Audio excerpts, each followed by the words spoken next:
Nearly done.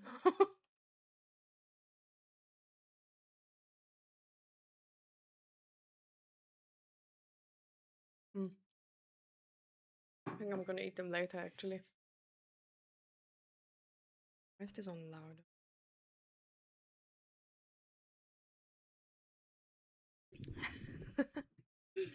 Welcome, welcome, welcome, everybody. How are you guys doing?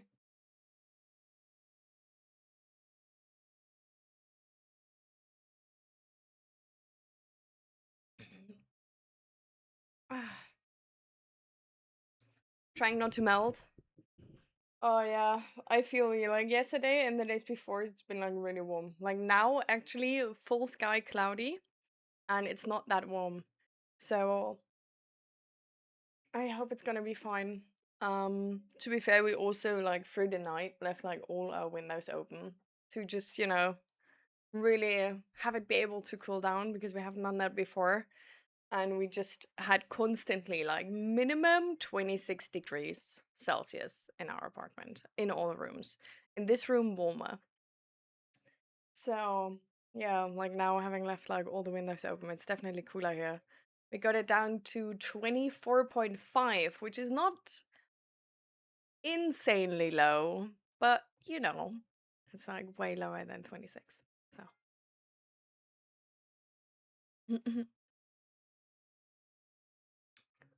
you already have 35 degrees Celsius. Oh, geez.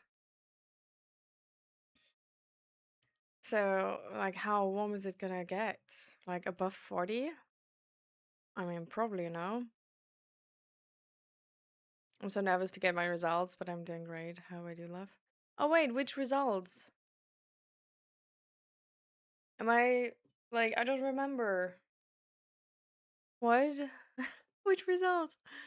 Or, like, do you not wanna, like, you don't wanna share it? Like, that's totally fine, of course. Don't feel pressured. That looks absolutely stunning. Thank you. It's like, I don't know. I really love my hair nowadays, apart from the fact that you do need to wash it like twice a week, which is just, I don't know, inconvenient. Um, but I love that I get like these curls because my hair's like sort of curly. Like I could actually get it like sort of actually curly. But this is like I can like blow dry my hair, and then it like I just like blow dry this part, and then with this I just do this and let it sort of like dry like this. Like not like really taking care of it, but just like every once in a while, like recurling them. And then they get these curls. And I don't know, these curls just stay. So it's like I don't know, like it's premium.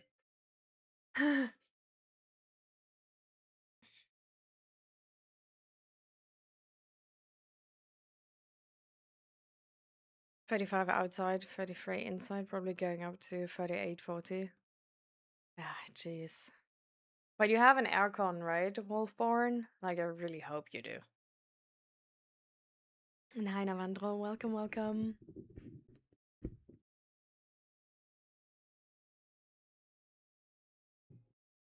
Oh, wait, but I thought. Do you actually like? I thought the test for that is sort of like, you know, people looking at them and like touching them, but like not anything you need to wait for, you know what I mean? So I actually thought yesterday already it was like, like no news is good news. Oh,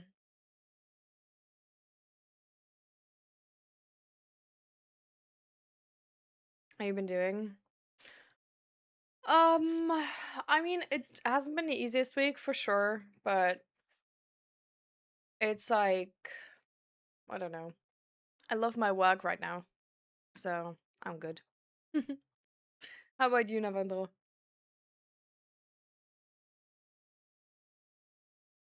Yeah, you have an echo, but it's barely keeping it cool. Mm. Is it like in a really old one or like a really small one? Oh. Oh, I see, Grumpy. Mm-hmm.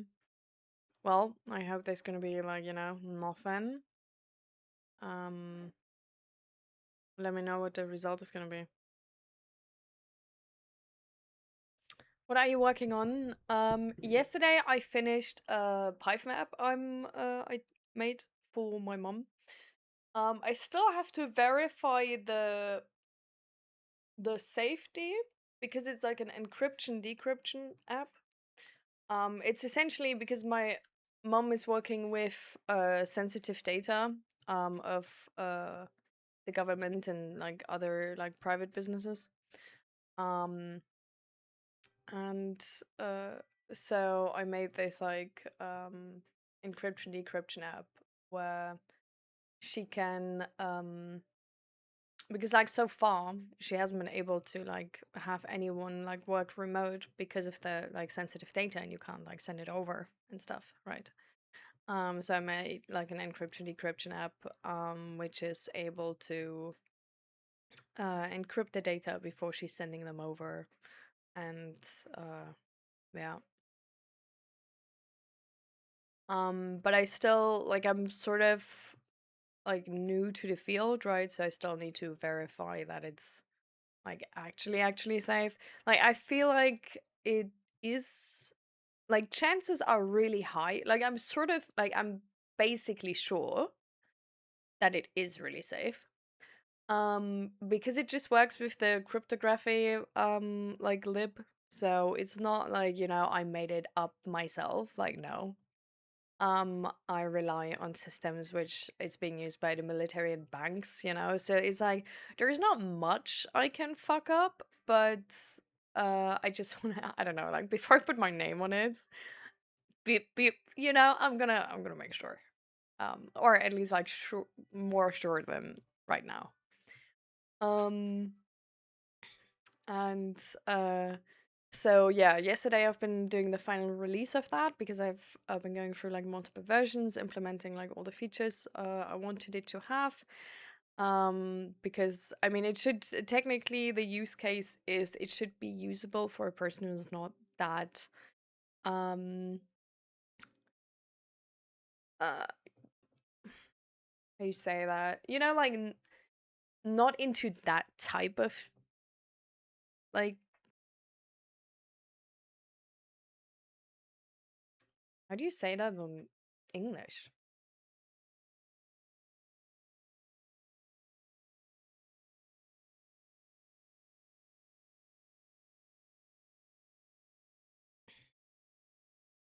Anybody who's German here already? You did? Help. Wait, I'm gonna Google. Mm,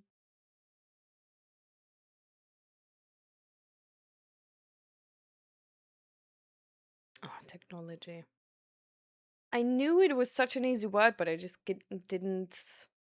I was so blocked um by the German word because the German word is Technik, and that yeah, that's like technology, like translated to technology, but it's like really close to technique, right? So it's like once I'm at that word, I'm just like stuck because I can't think of anything different apart from technique anymore. But it's definitely not technique, so like I'm just like no. Not techie. No, that's the thing. Like, she is techie. Like, she's an engineer, so she definitely is techie. Just not in that regard, you know? I don't know. It's like, I just want, like, no matter how good the encryption and decryption works, if something at that, like, around that workflow is not working, then that doesn't matter anymore, right? So for example, if it were to like if you don't know or if you don't make sure where to override your files, that would be bad, you know? Like if it's were to uh like would be sort of easy to use the wrong key for the encryption or the decryption. That would be bad too. Um, if mm, like things like these, where it's like the user experience around it is like sort of matters to the whole thing, you know? Because like otherwise you need to explain encryption and decryption, so I just sort of try to make it like as easy usable as possible. But in the email to her where I told her about the app and like how she can download it and stuff, I already noticed that I do have to explain certain things. So I don't know, like maybe it would have been worth to like have like sort of like a tutorial, when you first open the app or something. Uh but yeah. And hi Lisa, welcome, welcome. And hi Adagio, officially as well. And hi Connor, welcome. Last time I remember you talking about being interested in cybersecurity. How's it going so far? Well, I've done this encryption and decryption app, so I think that's like a first step. But I haven't done I've looked at like courses on Coursera I want to do, but I haven't gotten into them yet. Because I've just I like once I started with the encryption decryption Python app, I got like really hooked and didn't want to do anything else than programming. And now that this is like before it was done, I already came up with the next project I want to program. So now I'm just uh I'm just starting with the next project. So I haven't put any actual effort into you know, symmetric or asymmetric encryption. Actually both, like hybrids encryption because it's like big data. Um but we need to be able to like easily send it over. So both.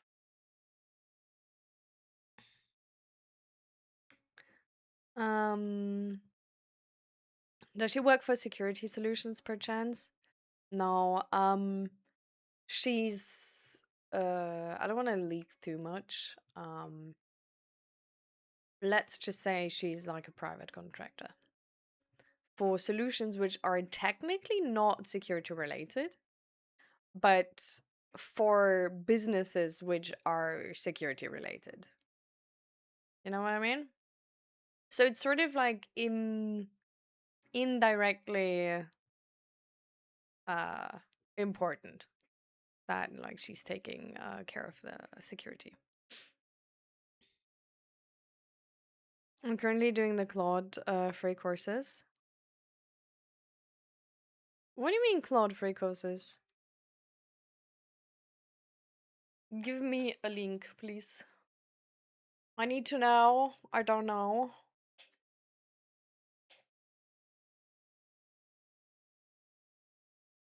I remember learning this in university. Do I remember any of it? Ah. Yeah, so as far as I'm concerned, as much as I understood it, like correct me if I'm wrong, symmetric encryption is essentially you make a key, you encrypt the data with the key, but like if somebody gets the key, your data like can be decrypted with that specific key too. So it's just like one key for a door and like you unlock it, you lock it, you know? And like yeah. And with the asymmetric encryption, you have like a public and a private, so you have like a key pair. And if so you always uh encrypt it. No, wait. Decrypt no. Encrypted is like the before and cryptography to like not being able to get there, right? Yeah. Decryption is like afterwards again. Yeah. Okay. So encryption, uh, if you want to encrypt it, you use the public key, which is essentially not destroying your data, but making it unreadable in a very specific unreadability. That unreadability with this public key, though, is like there is a connection between the data then like being the encrypted data and the public key, but that combination is essentially not like nobody can crack that apart from like a supercomputer. So as of now, these encryptions are safe because they're just mathematically so complicated that you don't need to worry about anybody hacking them because they can't. um but essentially you like break it in a way where only your private key knows how that has been done, and then with your private key you can decrypt the data.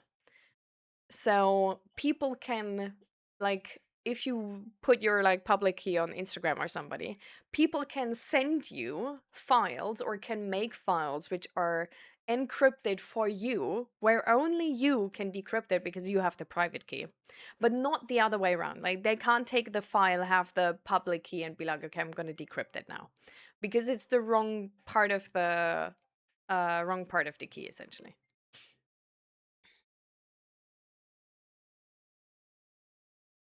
That this is like as far as I understood it. So do tell if that's like not accurate, Connor. What's the difference between hashing and encryption? Oh.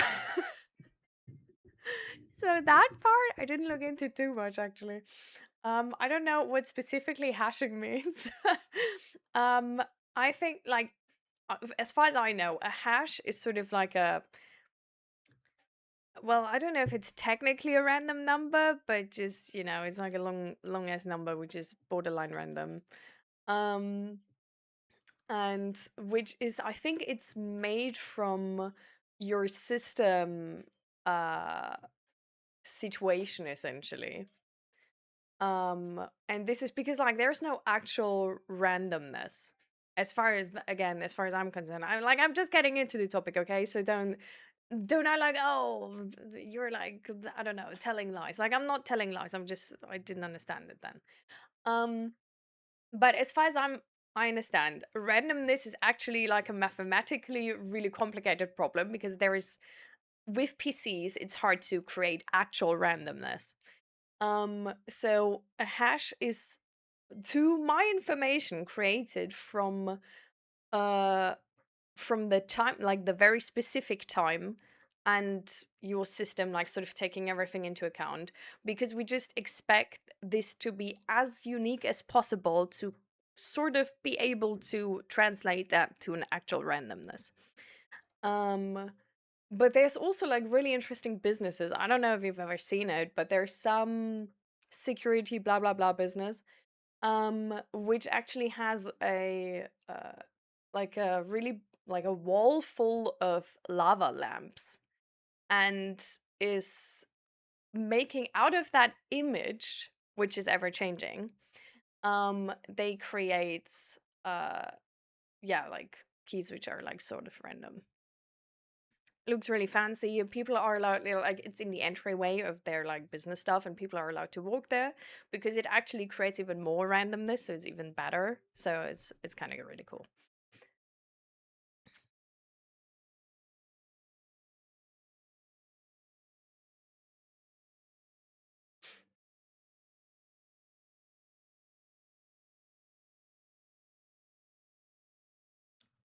You can put the hash only of a file to see if it's original or not.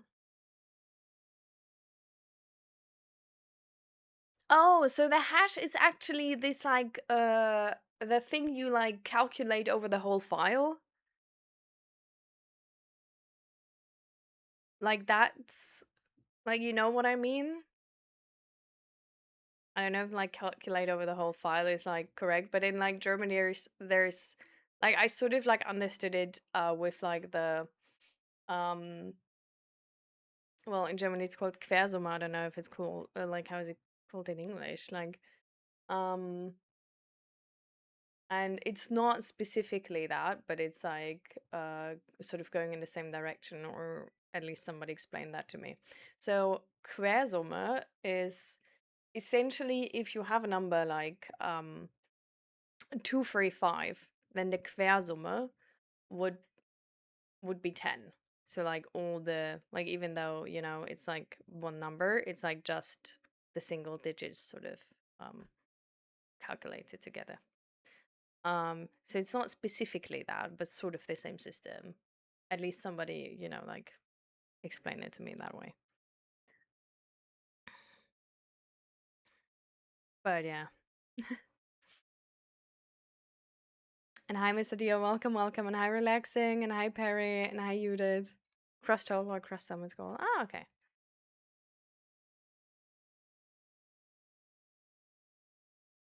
Yeah, exactly. Yeah. Okay. So I sort of got that part right. And then like, yeah, encryption is like actually like um making the file like weird so like nobody can read it apart from the people who have the keys. And then hashing is just this. So a hash value is then the hash value of the file, for example. And hashing is then calculating that hash value, no?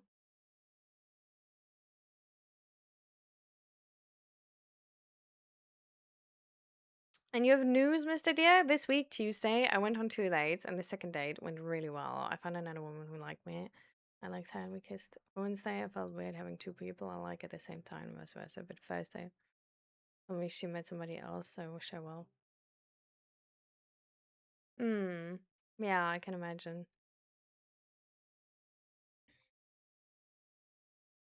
Well, I'm glad that the date went well. So I hope it's gonna be nice. I hope you're gonna enjoy it, Mr. Dear.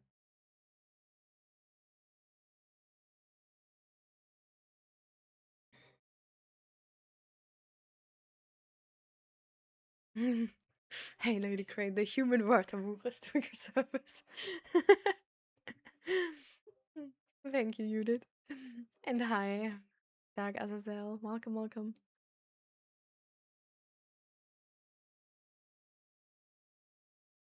I asked this when I was interviewing a fresher for cybersecurity as well. Wait, is that cybersecurity? Security of cyber? What? What is SOC analyst role? He's hashing and encryption are the same. Application rejected. Yeah, okay. So I'm better than him.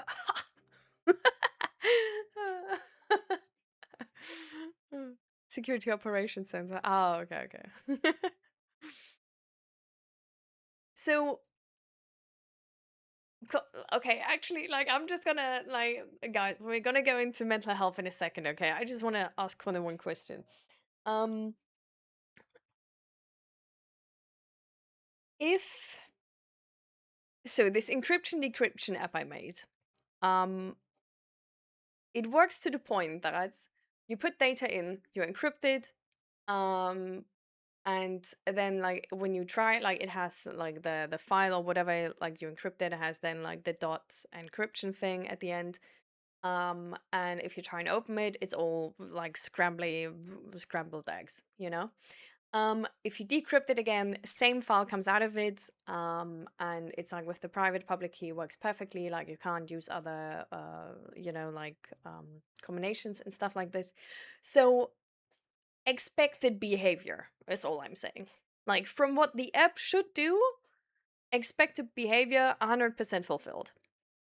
Now the question I'm having, because I'm not really into this topic yet, like fully, right, is just because my expected behavior is fulfilled, does it actually mean that nobody can crack the files?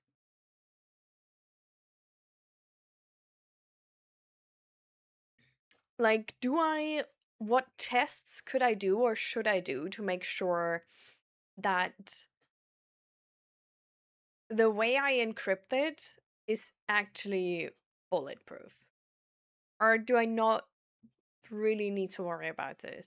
Because if I use like the general like cryptography lib and like then you just can't really, you know. Like I don't know, like I'm just paranoid that I like didn't because I vibe coded it, right? So to a certain extent I do understand the code, sure. To the full extent, no. like this is like this whole like there's too much new stuff. Like it's like Python is new, and encryption decryption is cool. Like new. Like I've never worked with like the cryptography lib before, so I sort of like like when I read through the code, I'm like okay, so like sort of that happens here. Um, but yeah, like what kind of encryption was it? Give me a second. Um, so depending on what you actually want to hear from me, because I'm not sure. um, la, la, la.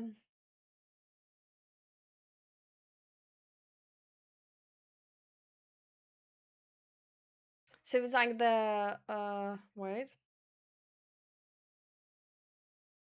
So first, I'm making like an AES key. Um, it's called, and then I have like a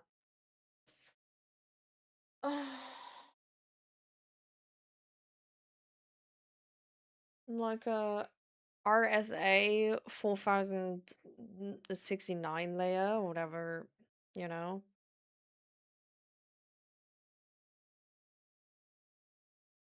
And the algorithm is like allegedly like hashes point SHA 265.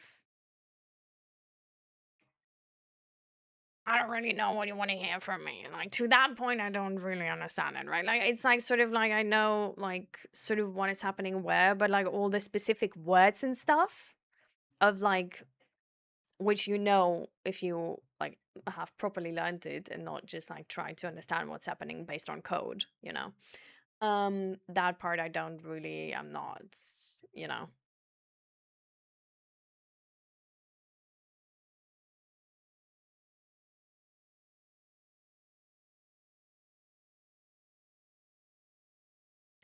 So the gold standard is AES 265. Yeah, so this is ASGCM and with a bit length of 265, if that's what you mean.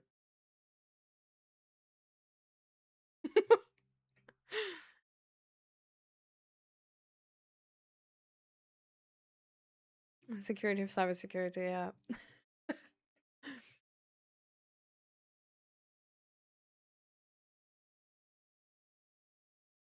There are tools like SonarQube that you can run on your code to identify implementation flaws.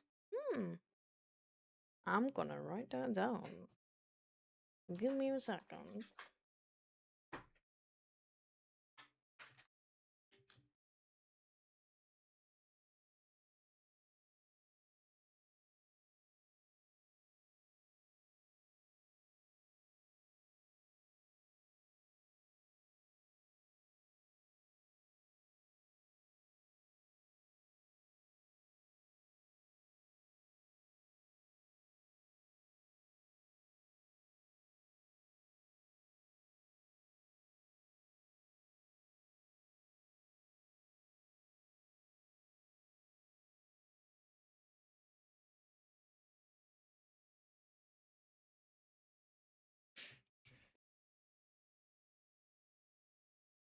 That's perfect, yes. Okay.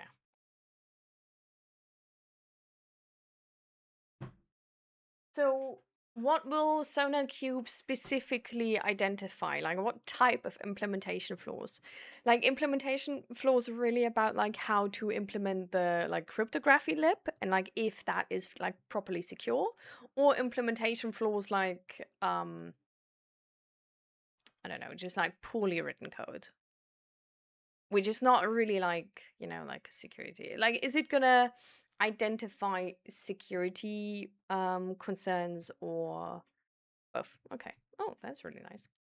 Is it with AI or how does it work?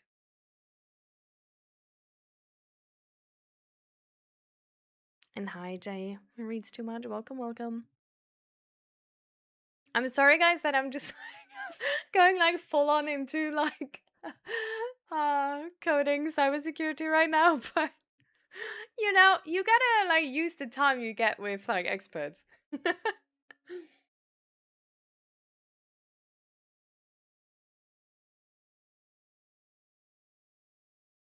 In here for 5 minutes check in. Yeah, we're like we're fully on track with this stream. Yeah, yeah. And hi, Paul. Welcome, welcome. It's not an AI tool, perfect. Because otherwise I would just like check AI with AI. Which is like, have you seen this paper on like how agreeable AI is? How absolutely fake as shit the information is we get. Like you can make AI say anything, bro. Uh it's like have you guys seen that? Wait, I need to see if I can find it. Because Zach had the paper, but I don't think he sent it to me. Um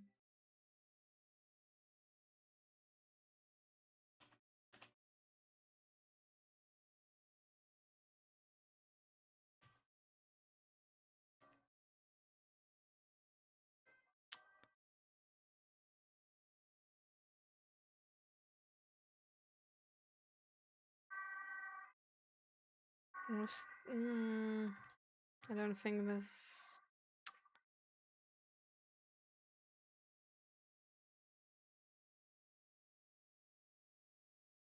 There's so many people made like articles about this, but getting the original paper seems to be kind of hard.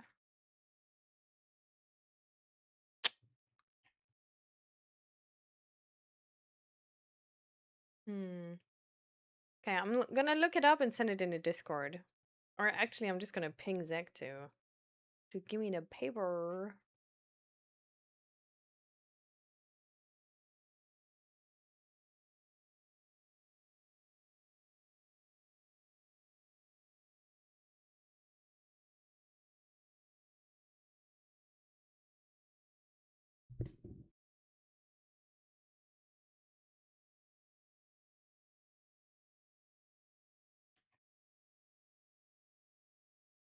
Yeah, I says what it thinks you want to hear. Yeah, it's so bad.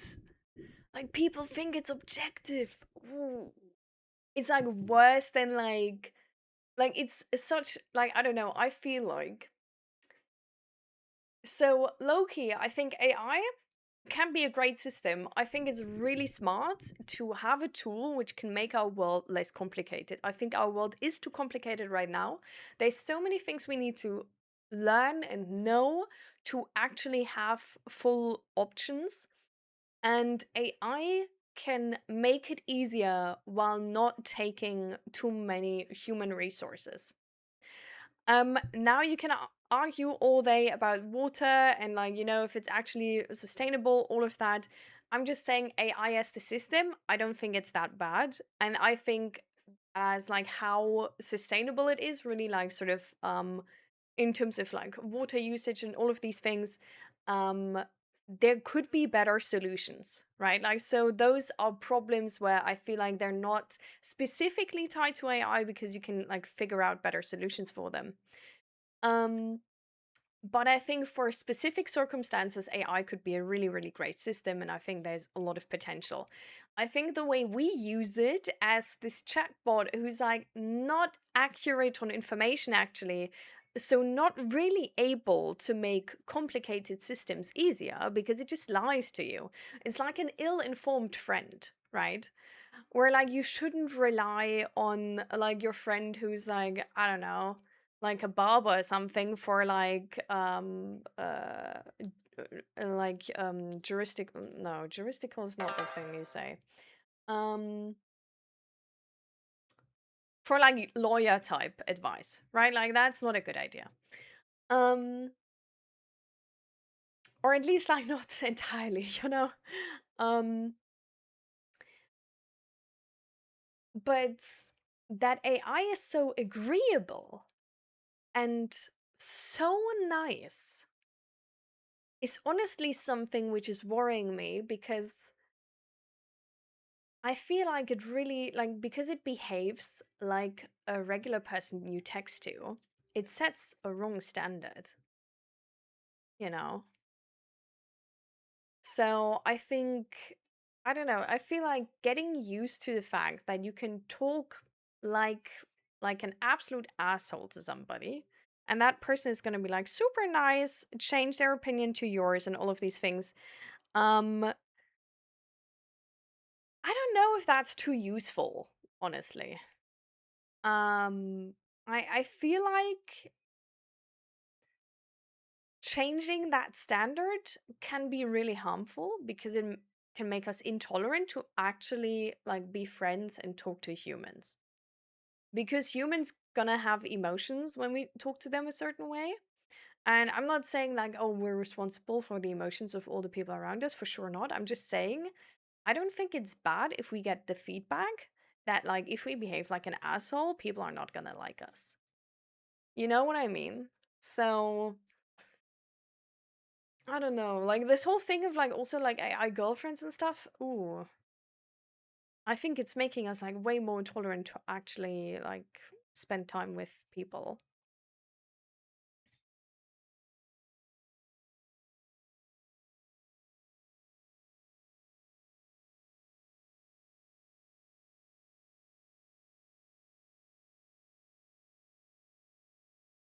I've added this to my Claude memory. Be objective. I think what I say. If you think what I say is flawed, point it out and tell me why it's flawed. I tried that too, but even that doesn't really help. Um, well, I mean, maybe like, you know, taking it from like 70% to 50%, which is already like way better. But you know what I mean? Like, it's not entirely, like, it's still just, yeah.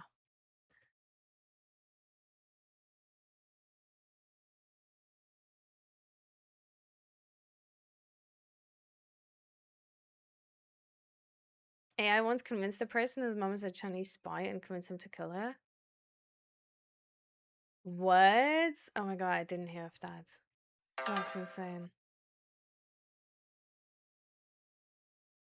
When I was in my early teens, I got horrible advice from my substance addicted cousin. The advice I see AI giving is somehow as horrible as that advice, lol. Yeah, kind of, yeah. It's like I feel like so often what's the most annoying part is it doesn't look like that type of advice though, right? Like if you take advice from your substance addicted cousin, there are signs that it might not be the best advice to follow. You know, like there's you just you know what I mean. But taking advice from AI, like it the way AI also talks, the way it like puts like fancy words in it and stuff like this, like it seems reflected and objective and accurate while it's not. Like if AI would talk like a 3-year-old while giving me advice, I would naturally take that advice less serious than if it would talk then now like it's talking like I don't know, like a teacher or something like this, you know.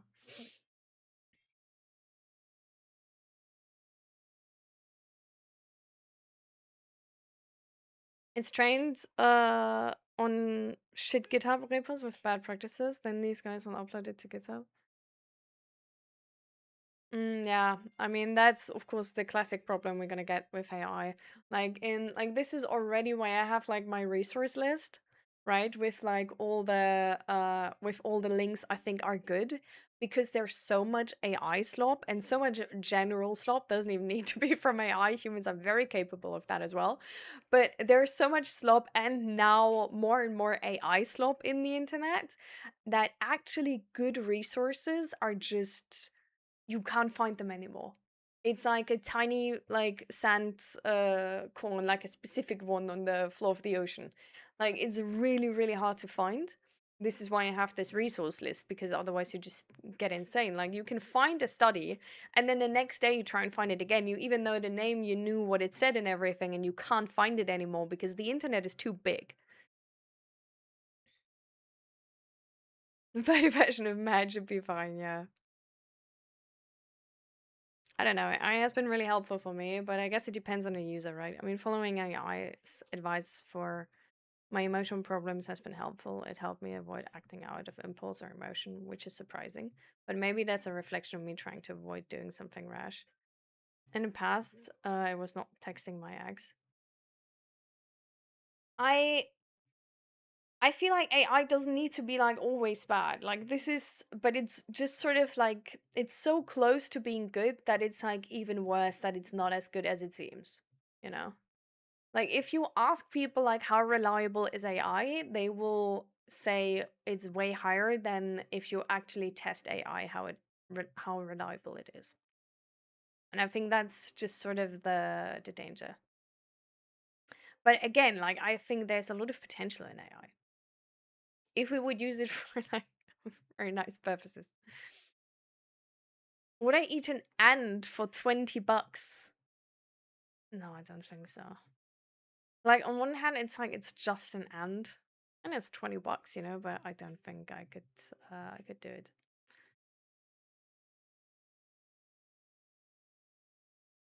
There are apparently people who are addicted to these AI chatbots. I mean, of course, right?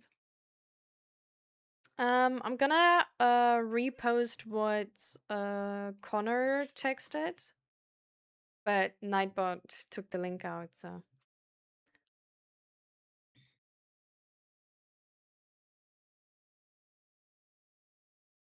Hi, crazy guy. Remember though, I'm not a therapist.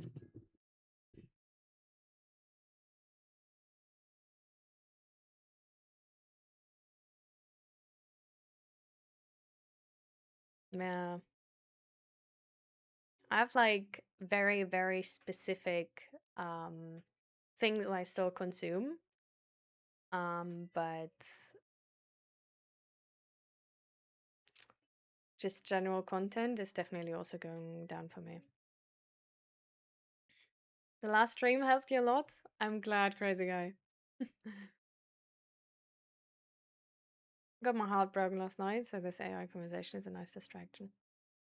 I'm sorry, love.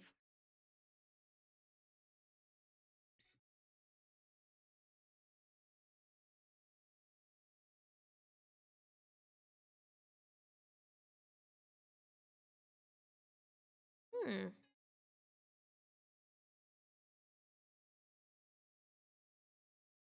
All right. And they're like entirely free? Or like, is there like a certain amount entirely free? Are you gonna meeting? All right, Connor. See you soon. Success in a meeting.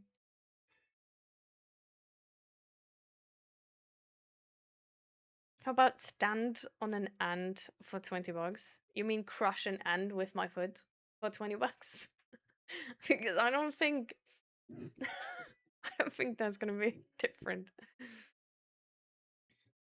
No, I missed your message, Mr. Dia. I was like, we were going like so into the AI topic, and then like chat was like so far already that I was like, okay, I'm gonna like go with chat now, and then like maybe like come back later to the messages. And hi, Nay, welcome, welcome. How you doing?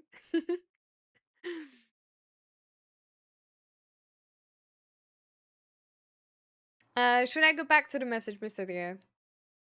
You can also just like resend it, then the entire stream knows what we're talking about.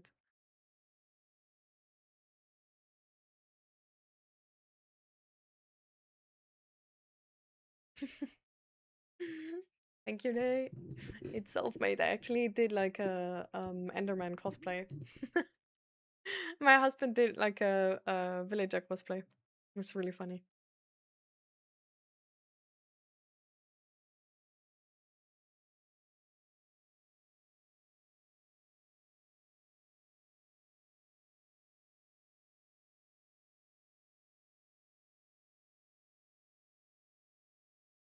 Um, yeah, I mean, send it back in, Mr. Dear. And crazy guy, I wanted to ask, like, so how has it been going with dealing with racism?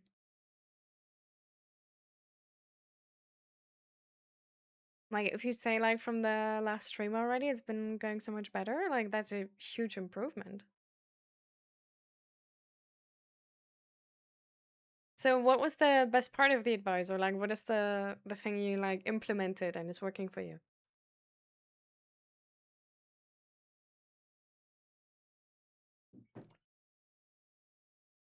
And hi for welcome, welcome. Catching up with stream is always a delight. I remember when I first met you, I was so hung up on my ex and missing her and thinking about reaching out to her.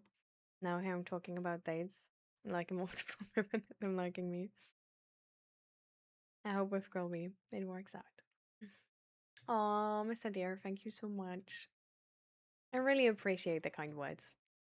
I'm gonna shamelessly uh put them on the Discord as well.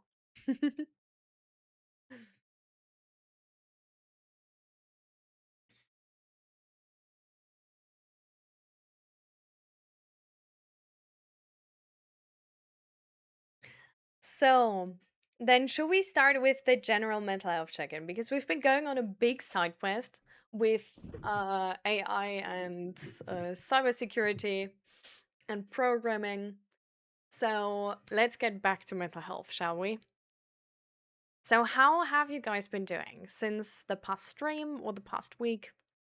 Whatever is like sort of like the most accurate to you guys. But how do you feel? Like, has it been going good? And also, like, maybe think about why it's been going good or why it's been going bad. Like, let's do some like checking in with with a reflection on like how good or bad we felt like it was. Getting out my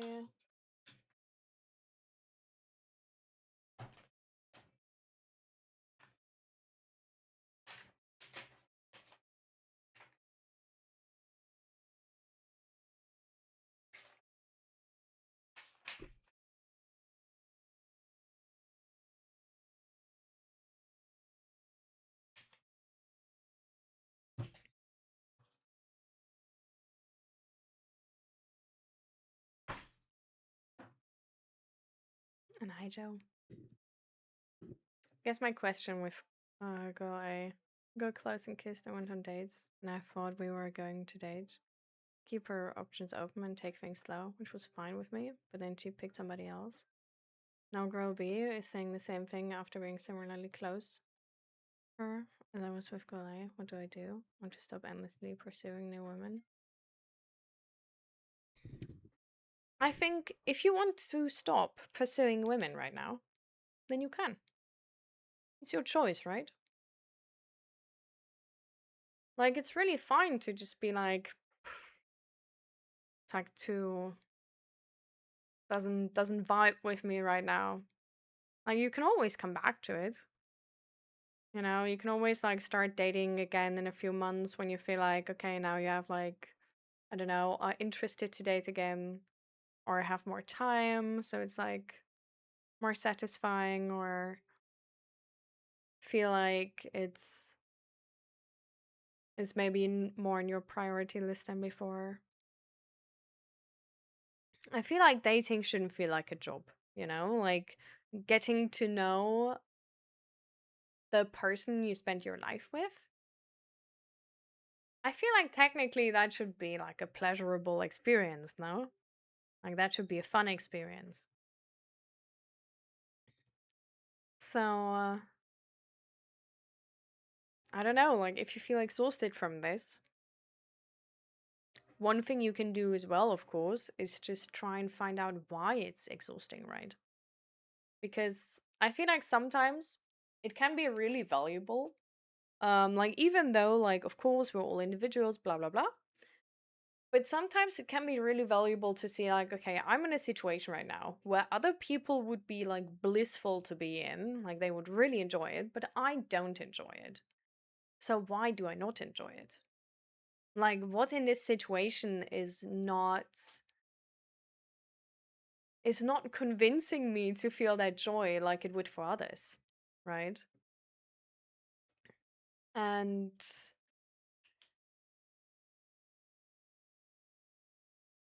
I don't know. I feel like these thought experiments, like even though we shouldn't use them to like sort of like pressure ourselves to like feel something we don't feel, but using them to just be curious and be like, is there maybe some, I don't know, insecurity in the back of my mind? Is there maybe some inner monologue or worldview which is like ruining like a really nice thing for me? Or is it maybe something I really don't enjoy, even though others do? You know?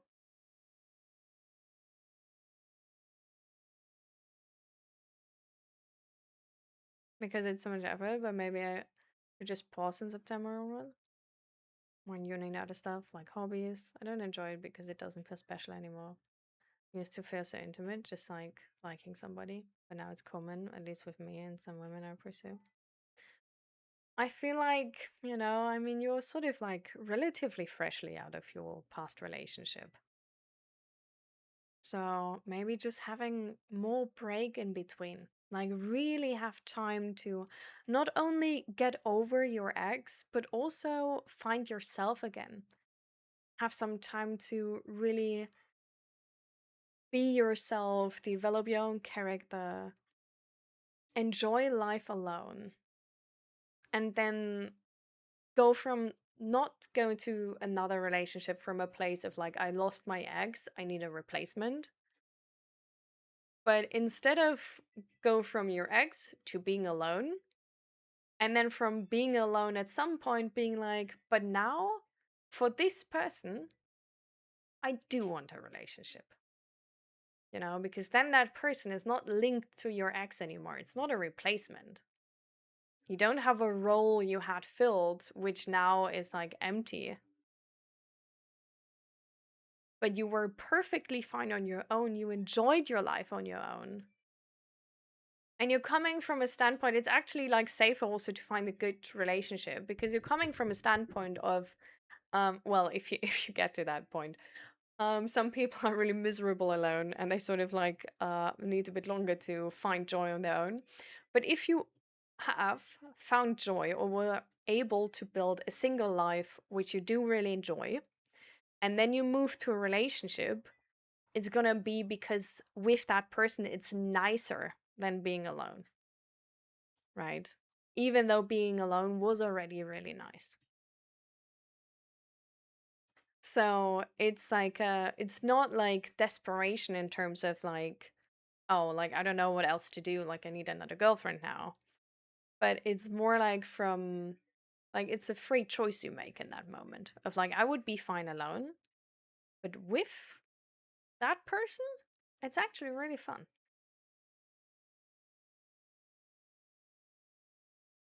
You can be a therapist and earn a lot. Well, I can't though, because I would have to study 10 years to be a therapist.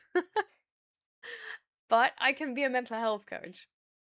So I'm actually looking into becoming independent as a mental health coach at the moment. But taxes look really complicated. So I think the like so far, as I understood it, uh, it's gonna be like potentially America could be a thing, but I think apart from that, it's like taxes are only like doable within the EU because as far as I understood, coaching falls under a category which if I coach somebody, the tax, like the VAT, needs to be done in their country of origin. So if I coach somebody from America, I need to know how the American tax system works. Like, what do I have to do with the VAT and stuff like this? And I think the American tax system is sort of easy in that regard because I think they just say like everything below like 100K, it's like forget about it, we don't care. Um but yeah, like if I have to do that with like every single country, like having like one client in Canada, having to figure out Canadian tax law and then all of that, I think it's gonna get like so complicated. So it's would probably stick to within Europe and potentially add America on top because I've seen that that should be rather uncomplicated. And if that is the case, then yeah.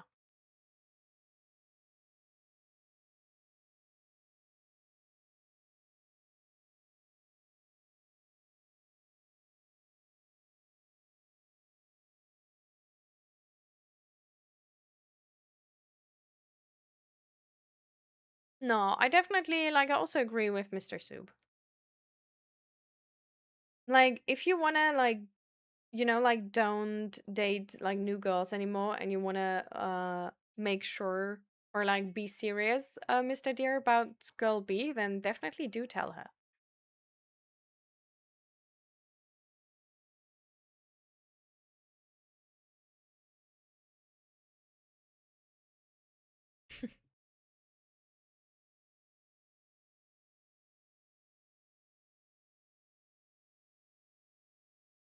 So dating is weird. I can imagine.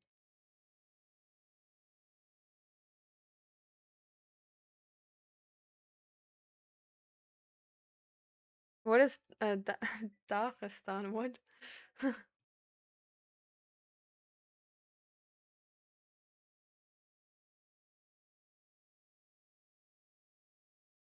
Look into social work.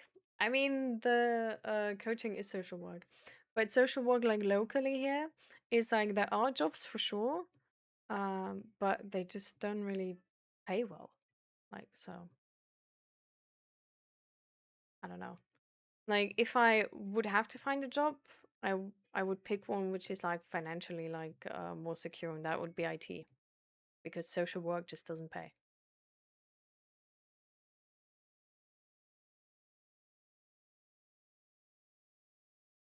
Therapy is limited to practice within each state, unfortunately. Yeah, but it's not therapy, right? Like what I would do is not therapy. So I would do mental health coaching, which is different. How can you read so big messages? I would die in the middle of that. I mean, I also read books, so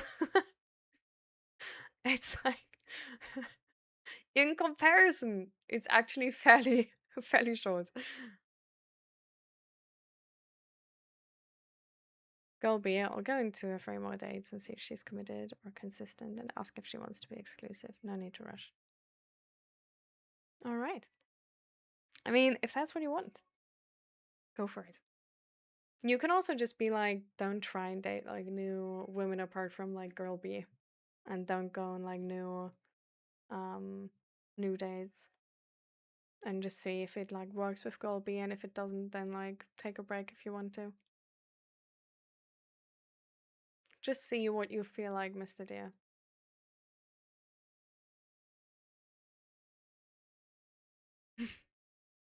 Yeah.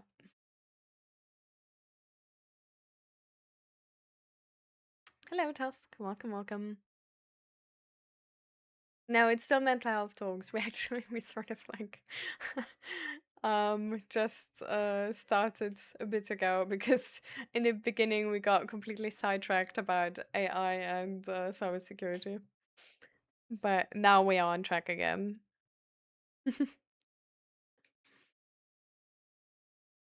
But coming back to the mental health check-in, how are you guys doing? Like in general, how's life in the past week? Um, for me personally, Monday was kind of hard. Monday was like a whole lot. Because I had the stream and then we had like the moderation. Um, we still had to moderate a viewer because they went overboard. And then I was meeting with friends and I was like sort of late to that, so there was like absolutely no time for myself. It was kind of annoying. So on Tuesday, I was still recovering from that. On Wednesday, yeah, I mean, yesterday we worked and it was like really nice. Oh, I went jogging yesterday. And I actually didn't overdo it. I'm so proud of myself because usually when I start like new like workouts or something like this, I'm so easy to overdo it and like expect too much of myself and like put the goal too high and push myself too much. But this time I was chilling. I didn't push myself so much, and it was perfect. It's like I'm not like dying of like muscle pain. And I was actually able to like hold through the entire exercise. Um, because my cardiovascular health, like I don't know if you guys know, but it's bad. It's bad. Like I never do cardio. I'm so bad with that.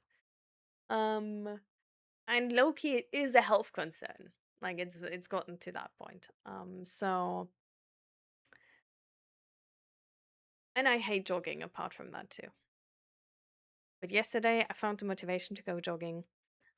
And I did this like exercise where it's like apparently it's the like easiest way to build like to start jogging and build up your cardiovascular health, which is 60 seconds of jogging and then 90 seconds of walking and like that like 10 times and all of that at conversational pace, which was insanely slow.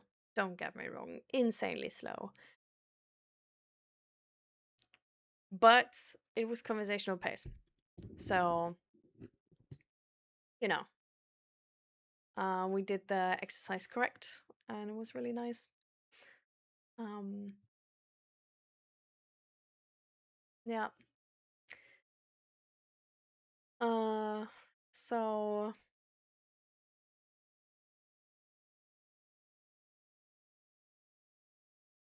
we also had like a tiny clash, like between Zach and me when we were able to figure that out. Um,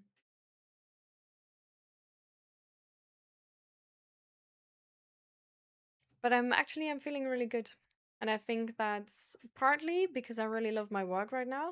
And I work like way more than before. Like before I had like way more free time. But I'm like one of those people I just need work. Um like I'm like I don't know, like if you ever like have you ever like heard about like the different type of dog breeds and that there's like some dog breeds like the herder breeds which just need a job because otherwise they're going insane. Low key that's me. So now that I'm like working way more, I really feel like way better. Um and I also feel like way more energy. So that's sort of from my side. How about you guys?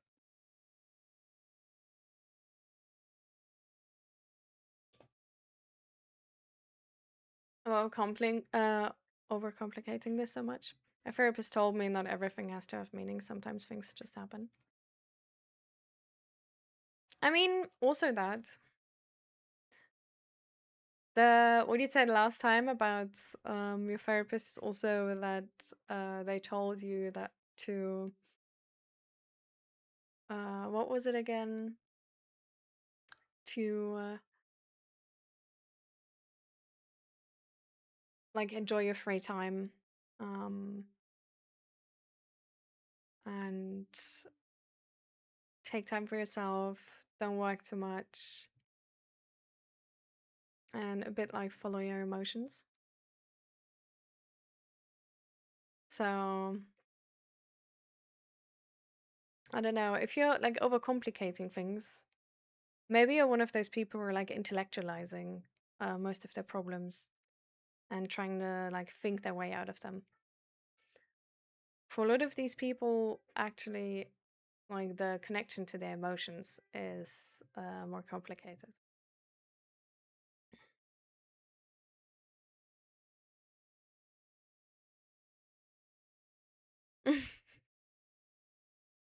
Oh my god, Joe. I mean, if you don't enjoy the like this, have you tried just, just sort of like a bit harsher, like putting down that boundary of being like, I'm busy. Please don't bother me.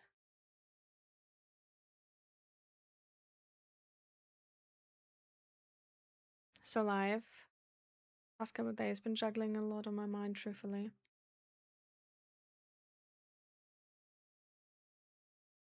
So how you want to go about this task?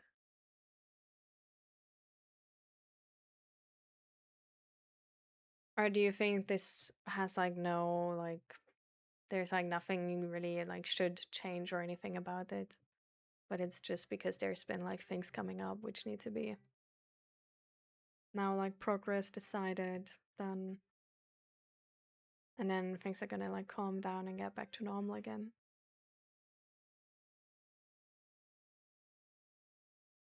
I do cardio, like intense cardio and shadow boxing every day. I mean, that's really good for you. It would also probably be good for me if I get to a point where I can physically handle that. Because, like, even from the jogging yesterday, I already got a headache spike. So it's like with my chronic pain, it's really, really annoying because if, yeah, like my body is just like really sensitive to any, yeah, to any exhaustion really, and movement in general and all of these things. So it's like I really need to always start like super slow with things and give things super much time. And it's so frustrating because mentally, I would love to just be like, I want to start running and then just go for like 5 kilometers running, you know? But like, if I were to do that, I would just die of headache. I'm sick at the moment, so all I can handle is just weight training. Session in September for powerlifting. So today I did it pretty easily. Coach will be happy. Oh, nice, Mr. Dear. Take care of yourself. Like, even if you're still sick, like, don't push yourself too far with weight training. And hi, Savio. Welcome, welcome. It's going well. How are you doing? And hi, Asta Self. Welcome, welcome. How's your past week been going? Hmm.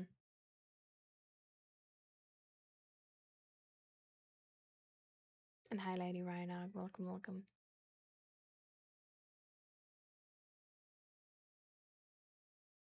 I mean, it really depends on you, Mr. Dear, no?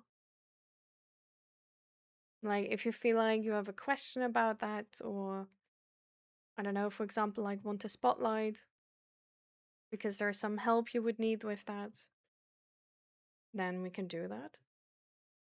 But if you feel like, I would just like talk about it because like you want to know, you know, we don't have to. Like, this is really about you.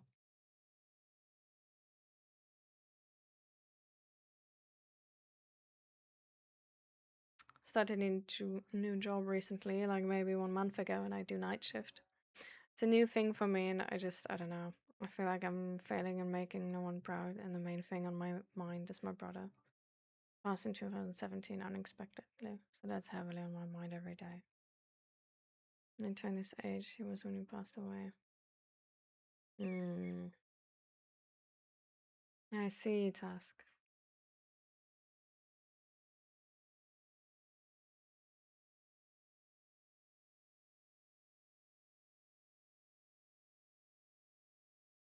I think with the night shift, I mean, that's of course like, you know, like whenever we do something new, it doesn't go perfect, and there's a lot of pressure on us to do it right. It can be hard to sort of stomach that. And I think it's important to take small steps, you know? Can't learn everything overnight.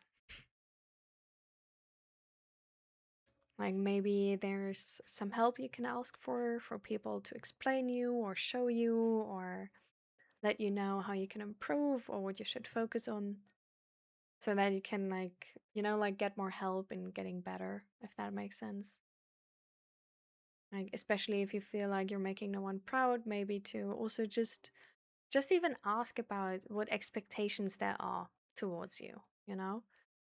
And then you know what you can focus on and what is really the important part to your employer, for example. But apart from that,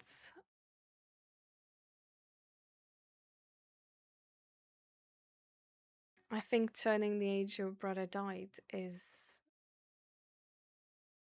a big thing on your mind, or at least it would be for me, because there's so many thoughts around that, right? So apart from the obvious implication, which is like that you the entire time like still think about your brother, and that's gonna like make you sad, and that's gonna like still like bring up feelings of grief again as well. It's also this, at least I would get this like weird gut feeling of like, I'm now turning this age, like is it gonna end for me too? Like how, like how is it gonna go? Like how much life am I still getting? And all of these things. How long do I still have? And I think those are big topics. So have you talked about this with anybody, like your family or friends? That this is like influencing you and like weighing on your mind a lot?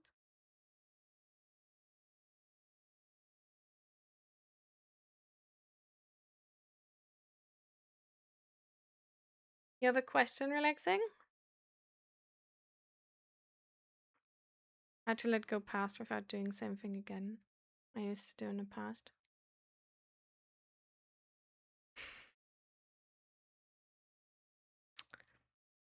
That's a very ambiguous question. um,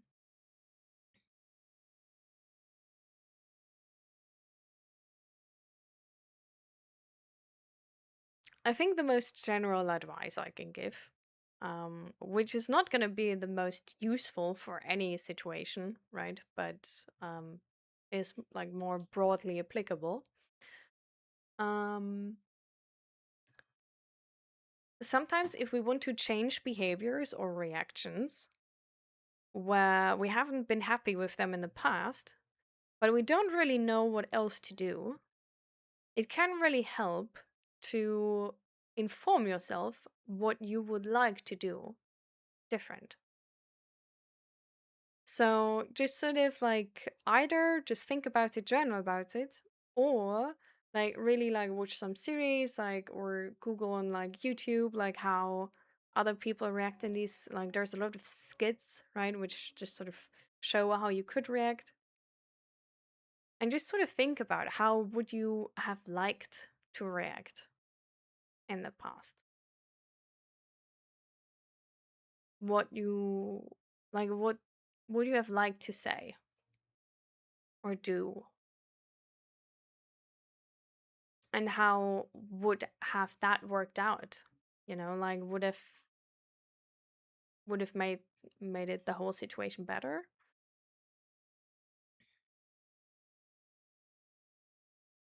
And just think about like really clearly, think about this different way you would have liked to act. Very like specifically. So that essentially if the situation comes up again, that you know what you would like to do. And then you have a specific picture sort of in your mind about like how you want to react.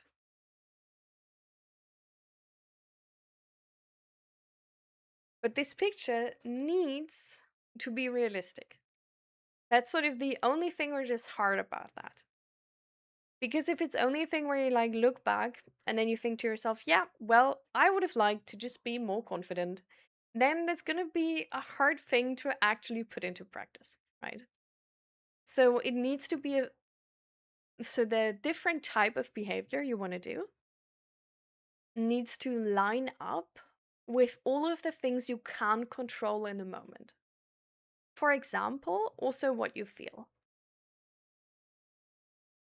So if it's, for example, like a reaction to like a trigger or something, just making this thing of like, yeah, I just like don't want to be triggered. Like I just want to be like a nice girly pop, like not being triggered at all, it's not going to help you to change your behavior in the next situation where you are triggered, right? Because essentially it's like, I just don't want that situation to happen again. Like, it's not realistic. So it needs to start in the actual situation with the actual circumstances, like feeling those hard feelings, being overwhelmed, having trouble to speak, and like, like having such a like stone um in your throat.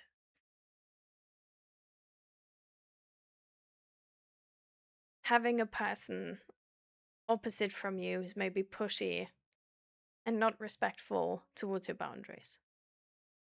So it needs to take into account that the other person will act how they act. Like, you can't change their behavior. Different behavior of yours might change their like reaction or answer, sure. Like, in that regard, you sort of can influence it, right? Like, people will behave differently if you call them like asshole instead of like not doing that. So that's sort of to the extent where you can influence it. But apart from that, it's really just, I don't know, maybe going from to acting right in that moment to taking a pause and just like going away, breathing, then coming back later to it, or telling that person, hey, I can't talk about, like, I can't be in this conversation anymore. Um, we can talk about this later, and then just leaving, taking time for yourself, calming down. But yeah, it really depends on the question. But this is usually if you want to change a specific reaction to a behavior. It can really help to have a specific picture in your mind as to how you want to act. Because especially moments where we are emotionally overwhelmed, coming up with a perfect response in that moment is near to, like, that's a tall ask, you know? So this is why coming up with it beforehand, having the right words already, having the sentence ready, can like is lowering the barrier to actually doing this new behavior by a lot.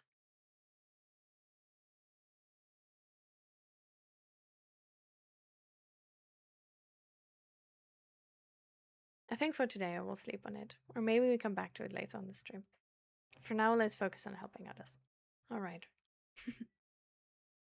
Just know, Mr. Deer, there's always space. Doing stronger boundaries, like acting weird or angry. Acting weird or angry is not necessarily stronger boundaries, right? Like, stronger boundaries is really like, I'm not interested, please leave me alone.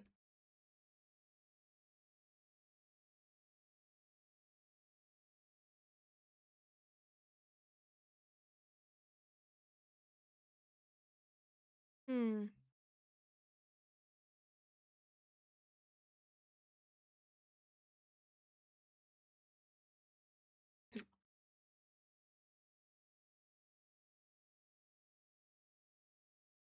So maybe there's a way you can sort of like communicate more clearly what you want, Joe. Maybe you can just say like, hey, appreciate it, but I really want to be alone right now. You know? Or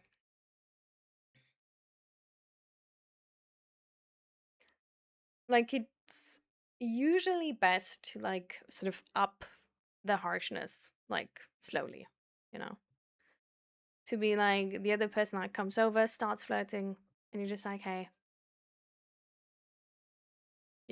thanks, but I'm really not interested. And if the other person's like, oh, no, I didn't mean to flirt. Like, I just want to, like ask you and like talk to you, just like friends, blah, blah, blah. You can still say, oh, well, sorry, I'm not interested in a conversation right now. I really want to be alone. And if that person is then like, oh, yeah, why? No, like, we can also, like, I can just sit here and like not say anything, blah, blah, blah. And it's like, No, please. I want to be alone right now. And then you can sort of, like slowly up it. And I mean, at a certain point, if they get like, then, yeah. And high lemon slice.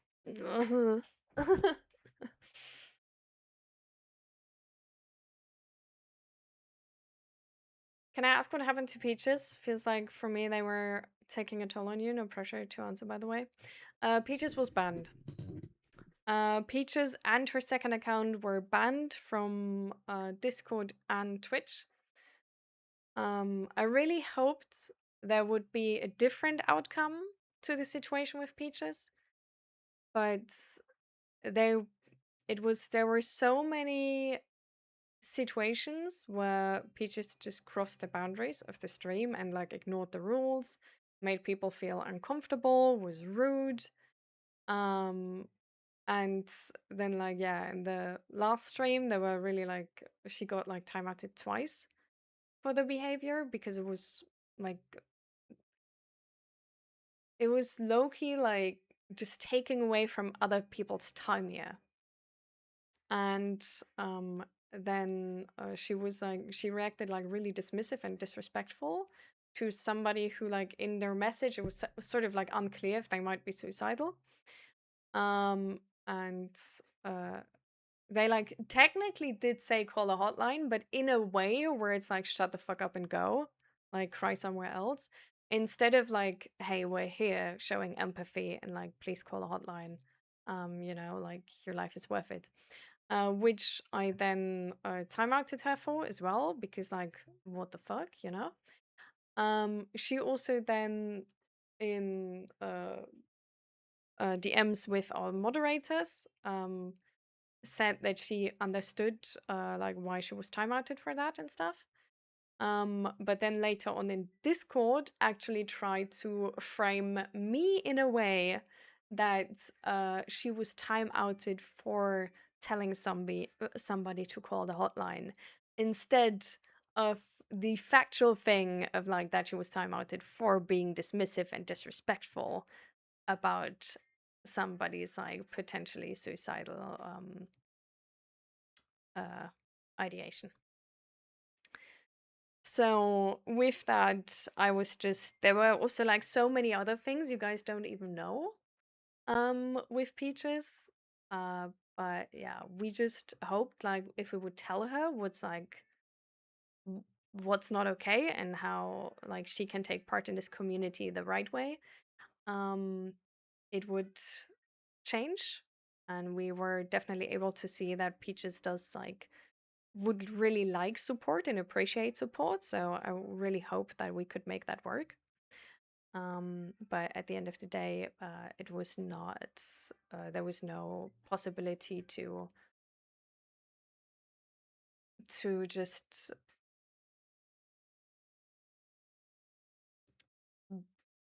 have space for the entire community and Peaches. So yeah.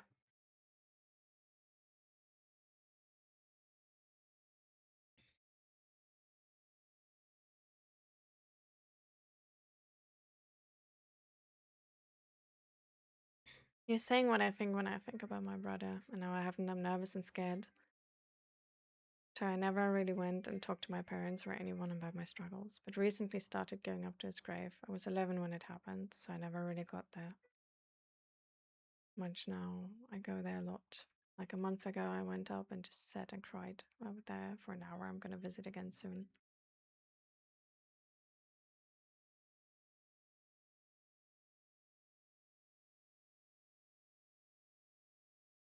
I think it would be really nice, Tusk, to talk to a friend or something about this. But it should be, or like a person you feel safe with, and you feel like would react to you with empathy. Like if you have such a friend or coworker or parent, I think it would be really nice to talk about this and not be alone with this feeling. Because I don't know, like how should you know how to deal with these feelings? Like you're going through this for the first time. And there's going to be so many moments in life where we go through things for the first time and where we don't know how to like perfectly handle it, and that's okay. But it's so much easier if we don't go through that alone. But if we have other people, we can ask for advice or just support, even if that's just a hug.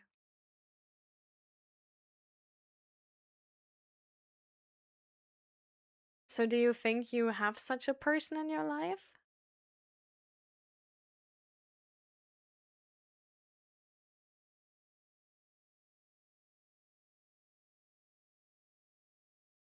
I figured, great. I'm sorry you had to go through that. Yeah, I mean, I honestly like I'm more sorry like with like Peaches and all that situation. I'm more sorry for you guys.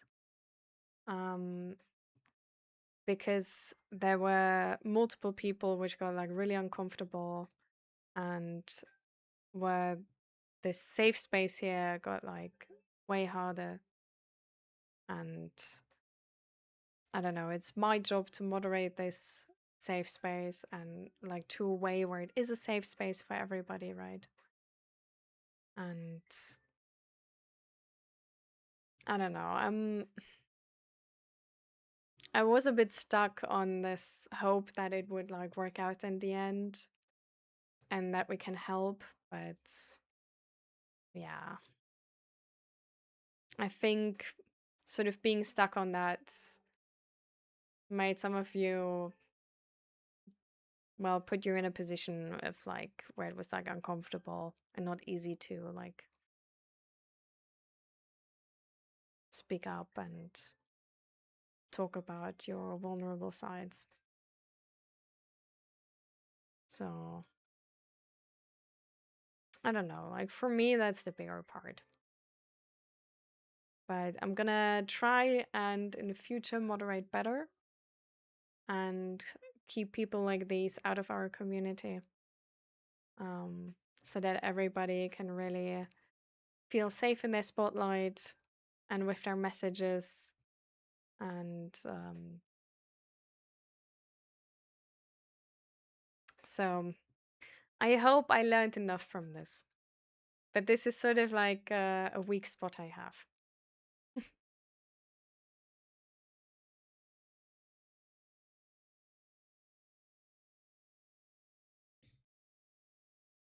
So you're saying I should replace content habits to what's realistically possible?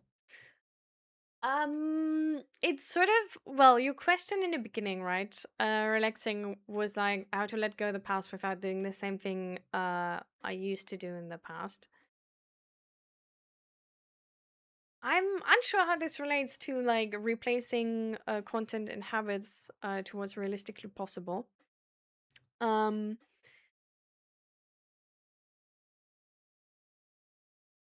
but bruh, I just, um, okay. um, so I'm not sure how that really like links to each other. But apart from that, I think replacing content and habits that we have can also really help with breaking old patterns.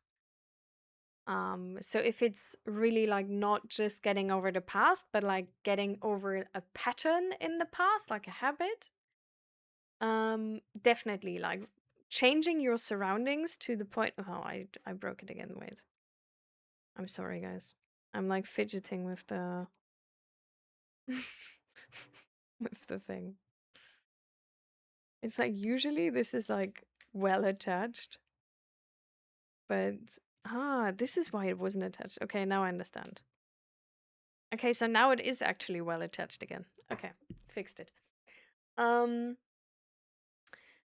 Replacing content and habits can really help with breaking through old patterns, right? Because all of our surroundings, like all the entire circumstances of our life, essentially, are influencing the ways we think and the ways we live, right? So, for example, if you want to break through the habit of smoking, not engaging with too much content which is like reminding you of smoking, or with less content which is triggering you to smoke, or engaging less with people who smell like smoke or smoke themselves, or maybe even pressure you to smoke, is definitely going to make it easier to let go of that old habit, for sure. So it, of course, it like really depends on like what your specific goal is. So giving this like general broad advice is always like, it's like why essentially like a lot of these self-help videos or like self-help books don't help because the advice is too general. And if you then can't take that general advice and actually apply it to your specific situation because that transfer is not clicking for you, the advice is just going to stand there and do nothing. This is why I really love the spotlights we do, because the spotlights take like a theoretical I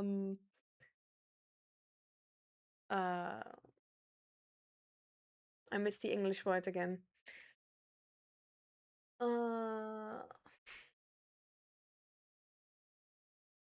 I missed the German word too, though.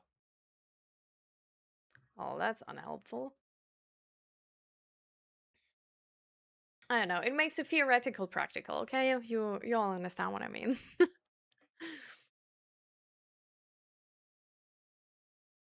It's weird missing somebody. Like when I have quiet moments, I end up missing somebody or the way I was with them or maybe a part of them. Right now I'm in a sauna and low-key I can't even begin to imagine it was like in April and before the breakup. It's like right now, Virgo, I left and I'm like, oh wow, really? Damn. Tiring.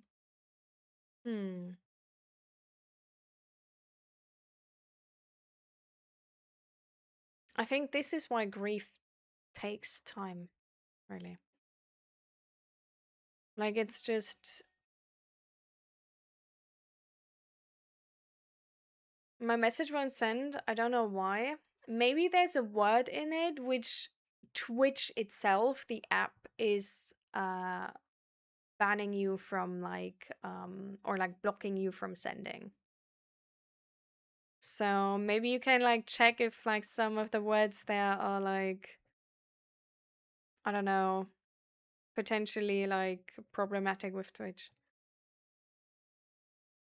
But yeah, I think if we like miss somebody or if we grieve for somebody, it's like one of the things which sticks around for so long because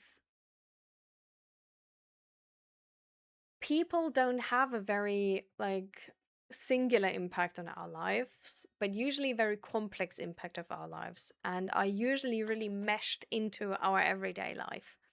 Like the more we learn about somebody, the more we love somebody, the closer they are really like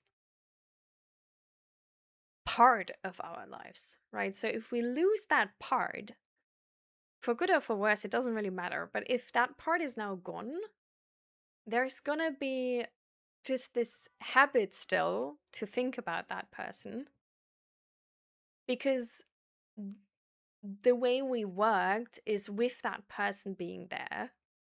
So now just because that person being there, like our brain will still feel like, I don't know, like if there's like something they were allergic to, like, oh, we can't do this in if she's coming, or like she could eat this. And then we remember like, oh, that person is not there. This is actually not reasonable anymore. But it's just these habits we build around having that person in our lives, which are staying around.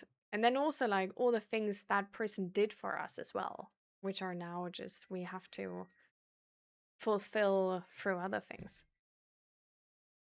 And hi, Sumama, welcome, welcome. You're from Pakistan, welcome, welcome.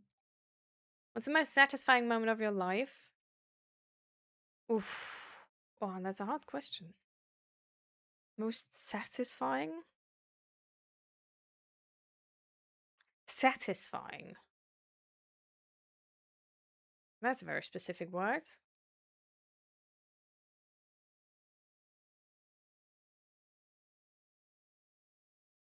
So I don't know if it's the most satisfying, but a pretty satisfying while also like not too nice moment. But pretty satisfying was actually so Zach and me were in like system therapy at some point together, right? So essentially you can call it couples therapy. Um and after a few sessions of that, um I it sort of like turned out that all the things the therapist is saying are the things I was saying the entire time. That was pretty satisfying. Like, that was on one hand, it was like, wow. It's literally what I said, and like, but it didn't like when I said it, it didn't do anything, because it was like with the uh with like everything being so intertwined, just like from me in that context, it just didn't really stick. So it was also like it was still a really good learning experience because it just showed like no matter if you say the right thing or like explain the right concept, there's more to it than just being right. For a person to be able to like, take it in. Um, but it was still very satisfying in a way of like I was really insecure that I understood what's important in a relationship and how that works and how a partnership works and how to make a good partnership and like all of these things I learned about life. I was like at that point when we were like in couples therapy, I was really insecure about because like it apparently didn't work, right? So like how can I be right? So like, like am I right? So there were a lot of doubts around that. And then I learned like no, I was spot on. And this was very, very satisfying because I didn't expect that. Like I thought I would be like wrong in many things and like just didn't properly understand it or whatever, but yeah, it was pretty spot on. Somebody's calling me. Sorry, I need to take this. Hello, yes?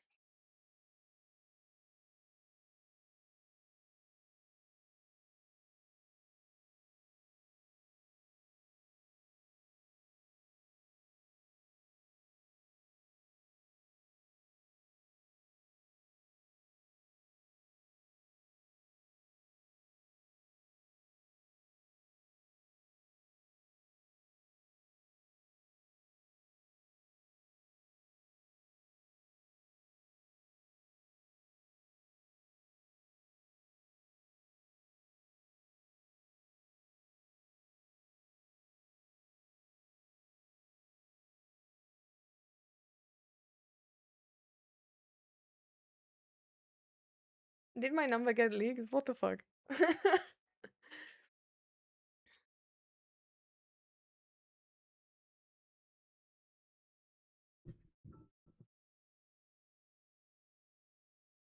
Just nosy. I do is just don't smile at them and always moving away from them mostly. I'm sleepy. I'm gonna sleep soon, yeah. Well, just like looking away or like not smiling at them or moving away, Joe, is sadly for a lot of people not enough boundaries. Like, really aware people will understand those boundaries, but it's way like, it's also like better to actually learn for like actual friendships and stuff like this to be able to articulate your boundaries well. So it can really help to like start articulating these boundaries really clearly to the people around you. It's gonna make them more successful too.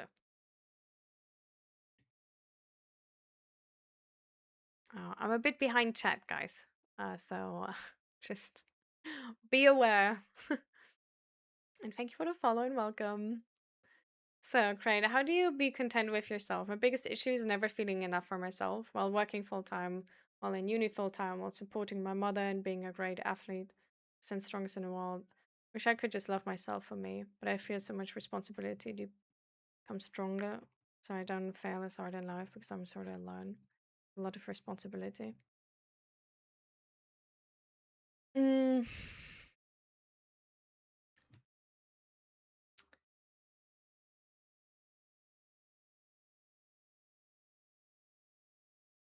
So the last part, with like I have so much responsibility to become strong, so I like can't fail as hard because I'm alone with a lot of responsibility.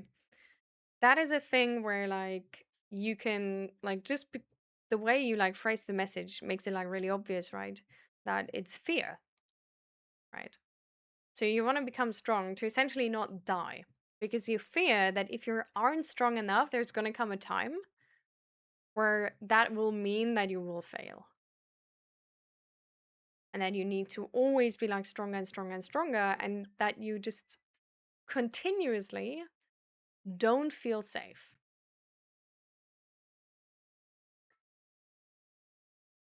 Which is a thing where thinking about that, if that actually is the case, can be really helpful, right? And thinking about what is the amount of like responsibility you want to take and like be strong to that certain amount so that you feel like there's sort of like a safety you ensured where you feel like okay, like this is good enough. And at which point is it getting to the essentially utopia that you can control the world and your fate? Because you can't, right? Like you can trip tomorrow and die. That's a fact. And so to a full extent, you will not be able to control life. Life can always fuck you over, no matter how much you prepare and how strong you are. There's, of course, to a certain extent, you can lower the percentage, like the possibility of this happening. It's, for example, why I now started jogging, right? Because I know that if my cardiovascular health is not good, I'm way more likely to develop certain diseases. This is why I now work on my cardiovascular health to avoid, like, to just better that percentage. It's not going to give me a safety pass, though, right? So anybody in life has to live with the possibility that death is a possibility, grave injury is a possibility. Like, you just don't know what tomorrow is going to bring. Like, and you don't know that in many different aspects. So, for example, like now our friend who studied psychology to become a psychotherapist in Germany for like, he spent so many years on that, right? And now Germany is switching the laws, which is going to make it way, way harder and way less rewarding to actually work as a psychotherapist. For me, I started my bachelor in game engineering, and at the end of the day, now I don't have a bachelor. I quit with 6 out of 7 semesters because of family problems, and also because the university was just kind of stupid. Because with COVID, I don't know why, it's really counterintuitive, but they were really obsessed like right after COVID, where COVID wasn't actually done yet, but right after COVID to go to like in class lessons again. And they were so focused on that that even though they didn't have this before, they now implemented the rule that you have to be there for the classes actually. Otherwise, you fail and can't write the exam. Because otherwise, I would have been able to finish my studies as well. But I wasn't able to do that because they implemented that rule that you have to be there. Apart from that, I also didn't know that like the situation with my dad would turn out the way it did, so that I'm gonna cancel my studies to get out of the fucking country, right? And you just don't know what's going to happen in life. And there's a certain uncertainty which you just sort of have to make your peace with, because otherwise it's just going to haunt you the entire time. The first part of the message, though, with my biggest issue is never feeling enough for myself while working full time, while in uni full time, while supporting my mother and being a great athlete, top 1% strongest in the world. You just never feel enough. That's, I would say, tied to self worth. Because so if you are going in the same direction I at least was, for me in my upbringing, it felt like love was always very tied to performance. So I feel good about myself if I perform really well, because it means safety as well. Because it means I'm going to be loved, I'm going to be accepted by my tribe, essentially. And if I don't do well, I'm not loved, I'm not that accepted by my tribe, I am less safe. And changing the meanings of that, well, I mean, that's just gonna take a while. But it takes active effort to just prove to yourself that this is not the way it has to work. And finding people with who that doesn't work this way. But the first step is really deciding for yourself that you don't want to hold yourself accountable to that standard. And that you are gonna try and train to love yourself, even though you're not perfect and even though you're not the best. That means, for example, when voices come up who tell you that you're not enough, that you're not doing enough, to not be sucked into that and like then do more.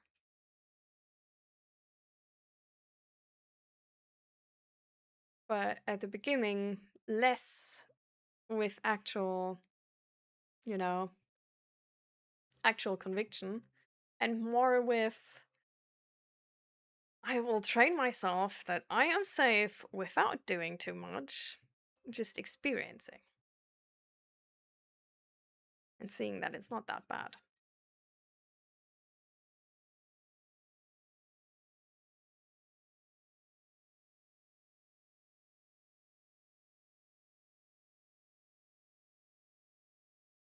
And hi, Roxnu, welcome, welcome. And hi, Atomic.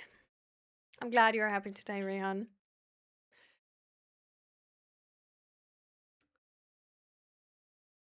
I'm gonna answer to Mr. D's following questions first, and I'm gonna go back in the chat and read Relaxing's message. All right, guys.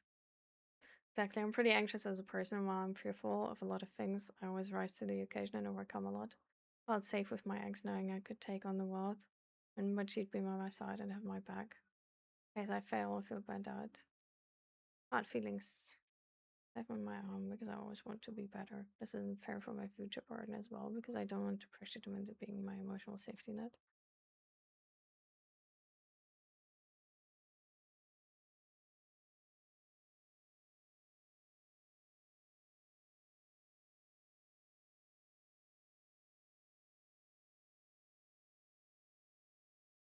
Hmm.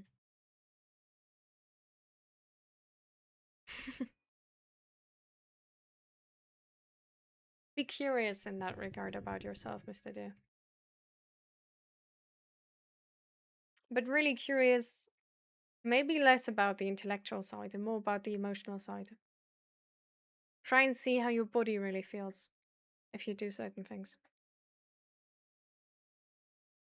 And not how you think you feel or should feel.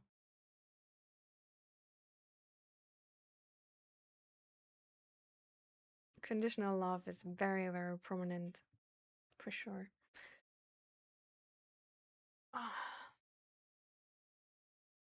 All right, back to Relaxing's message. It's influenced by something is very different than changing myself. I heard somewhere people only change when they want to. So being influenced is that somewhat different than changing ourselves. Sorry, I know it's kind of confusing to understand. I don't know how to explain this. Um, you heard somewhere people only change when they want to change. That's correct. This is essentially a message we tell people who try and change their partners, their mothers, parents, friends, whatever. You can't like make somebody love you if they don't. Like you can't make somebody treat you like a correct way if they don't want to, right? Like there's going to be people who are going to be interested in compromises and interested in like cooperating and making it work with you. And there's going to be people where they're just like this like Bernardina dog who wants to still lay in the grass and the owner is on the leash trying to pull them out but has no chance because they weigh more than them, far more, and they just laid down, right?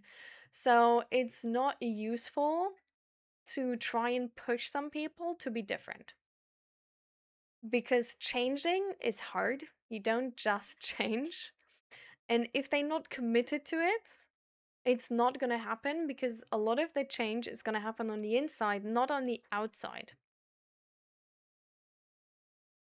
Um, Also, apart from that, do you even know if that person wants to change in that direction? Who are we to determine that person should change? Right? Like, this is always like really. Like, this is sort of like a harder concept for a lot of people, I think, especially in our society. And I was there too, where it's like you decided that this person like behaves like an ass in that situation and definitely should change because like that's just like sort of officially bad behavior. But we're not judges. We're not the court.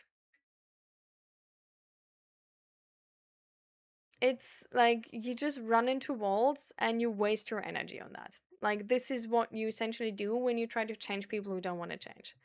Like, if you have a person who wants to be like a drug addict and they don't like want to change that at all, you might as well just like run against a wall if you want to change that. You know, like there needs to be a certain level of cooperation. Also, honestly, just for the reason being that even if you could make them change by putting them in a rehabilitation center and all of these things, you know, even if you would have that authority and that power to put them in these places where they would have to change,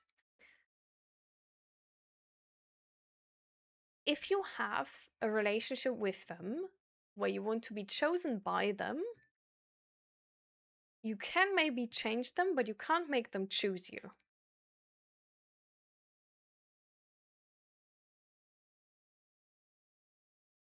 Because you just can't make somebody love you who doesn't.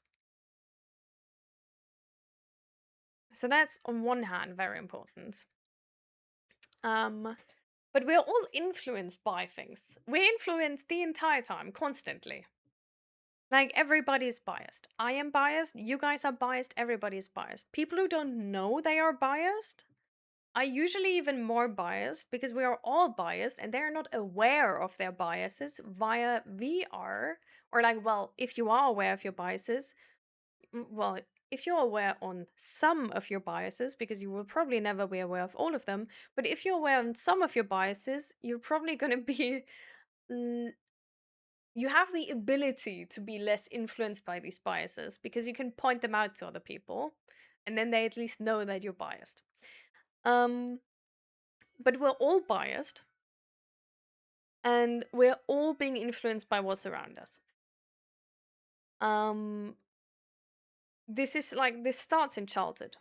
Like, you come on this earth, you don't know anything. You will learn what is possible and what is not, right?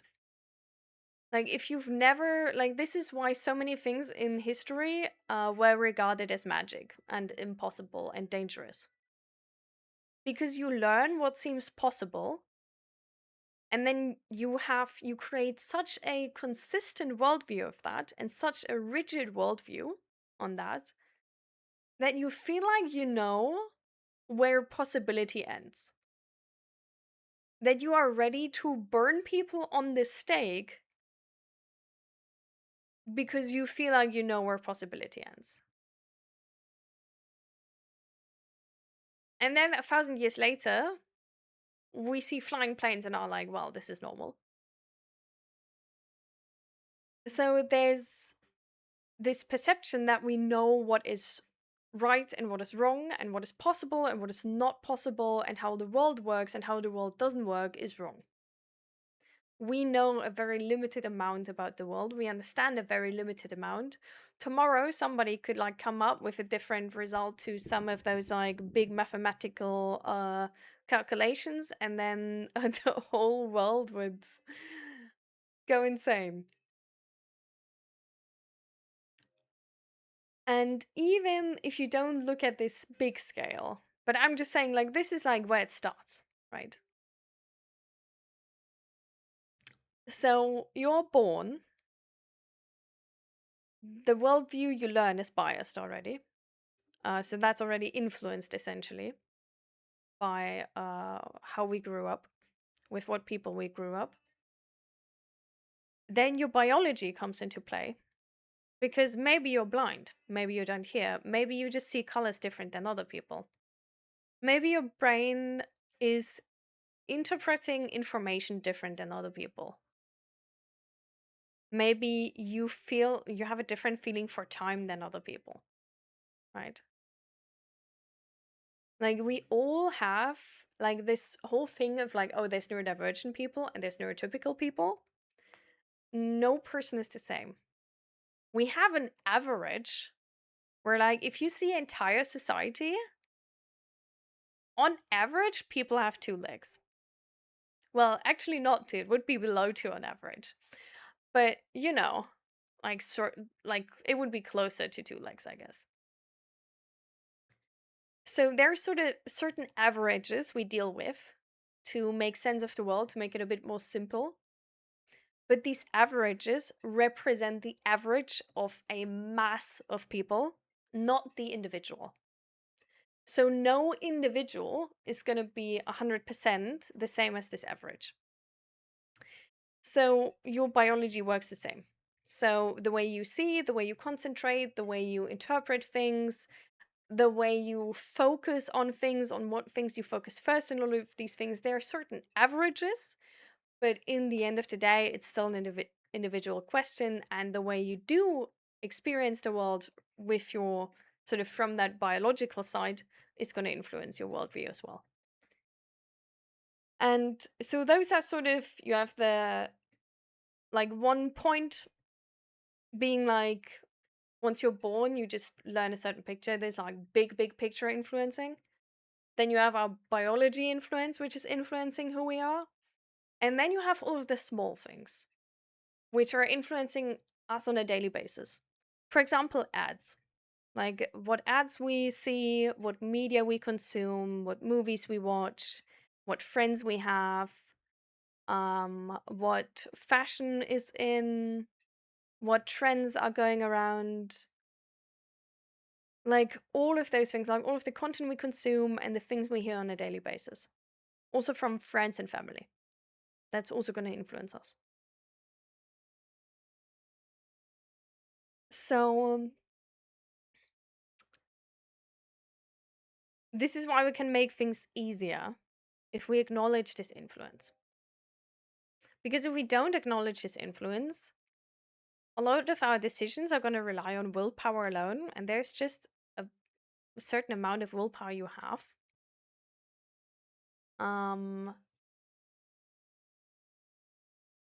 And just expecting yourself to like out of nowhere make new willpower is like, I mean, you can do that, but it's not going to be as easy to actually like get through it as if you don't rely on willpower. So for example, if you want to like learn a new music instrument, like getting one, having one, like having it ready, like play ready at a location where you spend a lot of time, especially spend a lot of time where you're idle. And maybe having friends who start that instrument as well, having maybe like a group session once a week, like all of these things, and watching a lot of content on like these instruments, like all of that can make it like easier to actually start the hobby of like learning this new instrument. So there's a lot to this.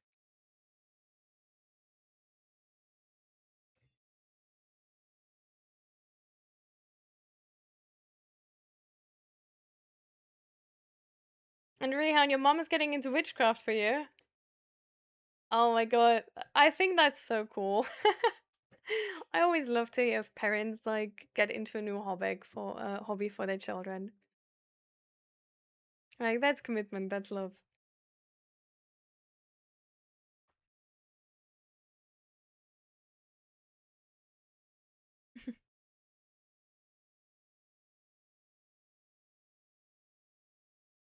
Much love to you too, Task, and see you in the next stream. So now those messages I read already. And hi Forever, welcome, welcome. Well, you actually made it after 2 hours, Forever. You're not that late. You're before the end of the stream. That's amazing. I'm glad. Glad you could make it.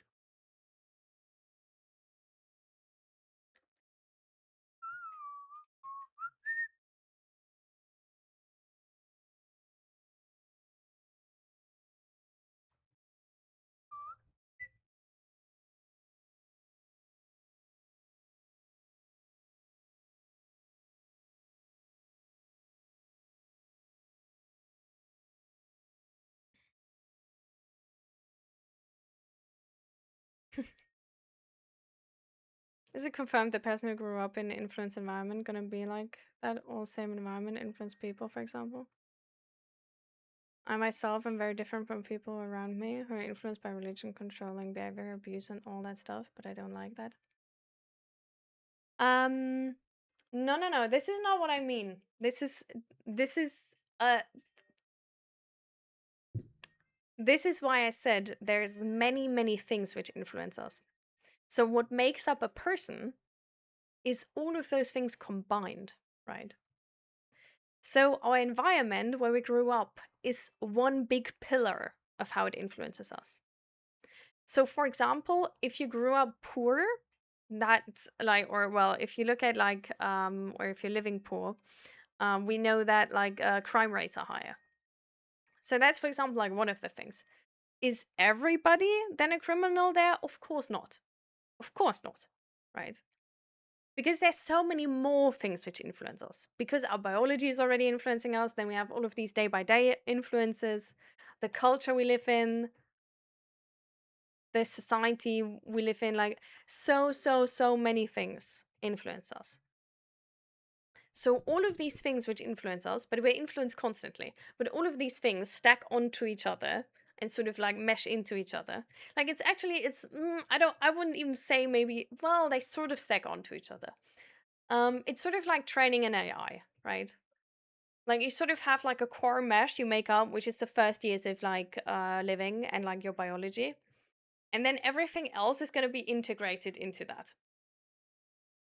So it's like you're not like it's not deterministic in that sense of like you grew up in this and that environment and this means you're going to be that exact person. It's very complex.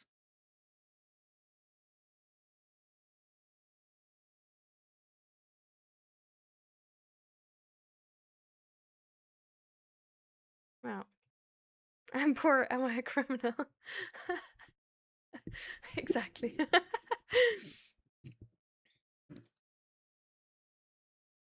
Brain is neuroplastic, so it can change. Yeah. This is essentially why like everyday like influence is like still like integrating in our brain.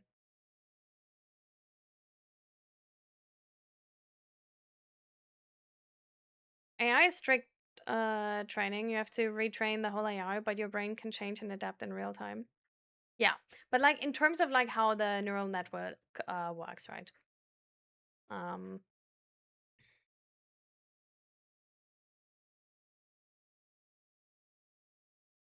but it's also like also with AI actually, like you can't train like you if you train an AI and you train the same AI with the same data on the same system, but you do like you start it twice, it's not going to be the same outcome. And hi, Ruga, welcome, welcome.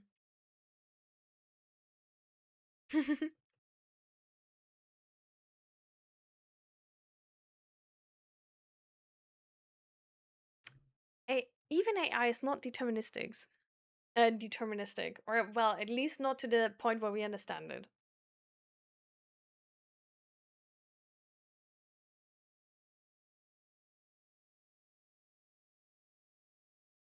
So yeah, but I mean, of course, like AI is just like a sort of like a metaphor or like an example for like how it roughly works in humans. Like we of course have like the whole biology thing and having a body and all of that on top of that. Sure.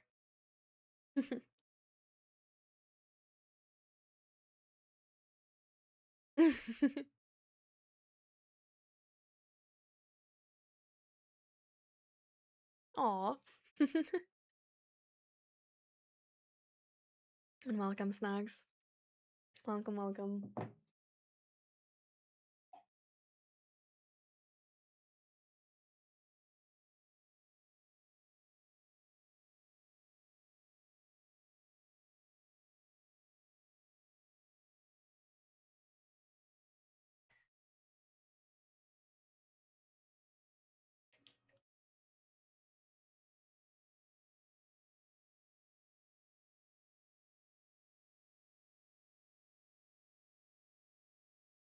Can an influenced person change its influence to someone like one influence to another? What? um, so you can obviously change your influence for sure. Like for example, like you watch less TikTok, you watch less.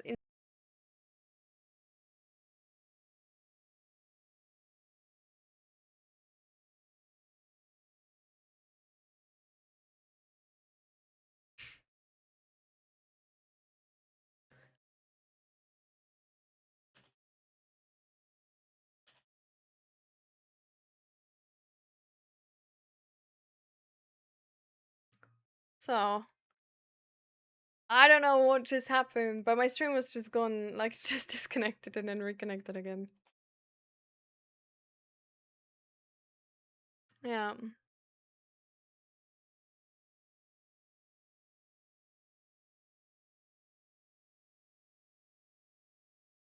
People are mathematically, some are like me who are creative people, but the thing I don't understand is how can an engineer be creative? Same amount as a musician, let's say. I do think that we have a like sort of like a foundation which is like uniquely ours. I don't know if that's going further than biology. Like I don't know if I would like um make it like a soul question type thing. But I think just the way our brain is built and our body is built is going to influence like our personality, right? So, for example, like if you have like ADHD, if you're autistic, if you're like, we have also like different, like our brain is, like can be sort of different, which parts are like bigger or smaller, like they're not all the same, like where there's like, well, okay, I guess the connections like to a certain amount then develop over time, but also like the starting, um, neurons and all of that, and like what we see specifically, like how good we see, what colors it is. Maybe we see a bit better in the middle than on the outsides, and that also changes our focus and how we interpret information, like all of these things, right? Been seen by the Gigit nurse at the doctor, they had a spot open. Oh my god, amazing, perfect. So how was it? And thank you for this free stream streak.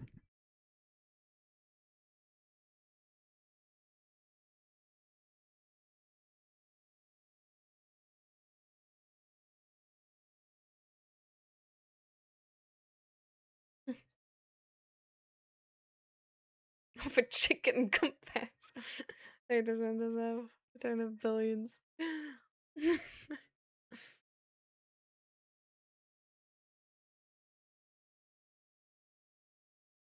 I mean,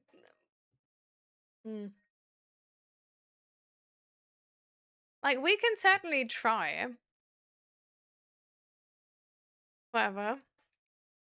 But like if we do like a spotlight or something, like you need to like moderate your AI. Like she needs to be like super nice to everybody. And if we do a spotlight, like there should, like we can do it for a certain amount of time, you know, but like not for the entirety and not continuously. Like I don't want people who are not here now think like, oh, this is a real person.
Did she say it exactly that way?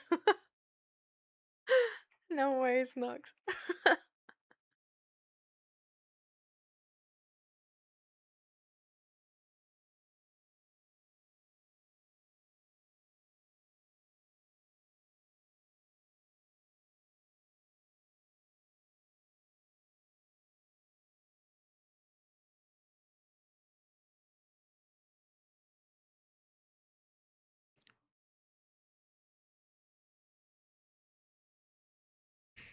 But yeah, I mean,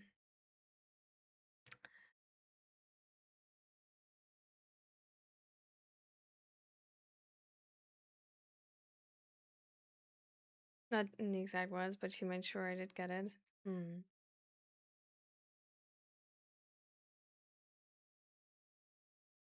It's sort of what I feared, I do have to say. Um, because so there's certain criteria for like, so not every situation, which is like not every traumatizing situation will make a person traumatized, right? But there's certain criteria which make it more likely that somebody will be traumatized by it. And well, what you went through fulfilled those criteria. So what is the next step now? Like, are you gonna be sent over to a therapist? Like, what is planned, Snugs?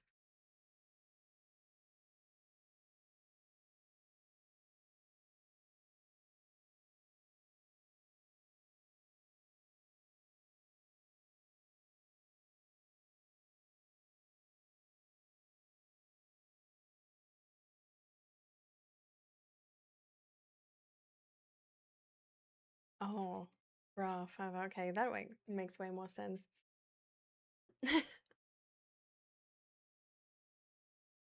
Talk to a therapist, but it will take ages. Did they tell you how long it's probably gonna take?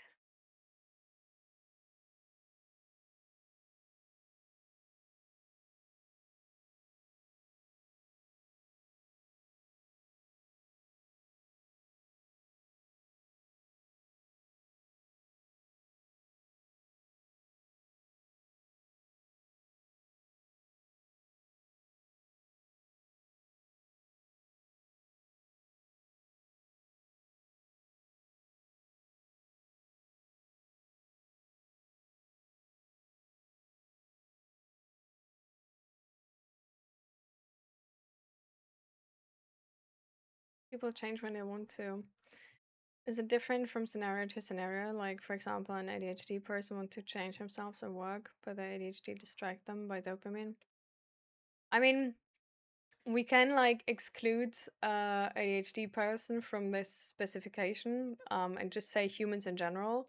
Changing is not easy for nobody. We get distracted the entire time, like especially with like old habits. It's really hard to break through them.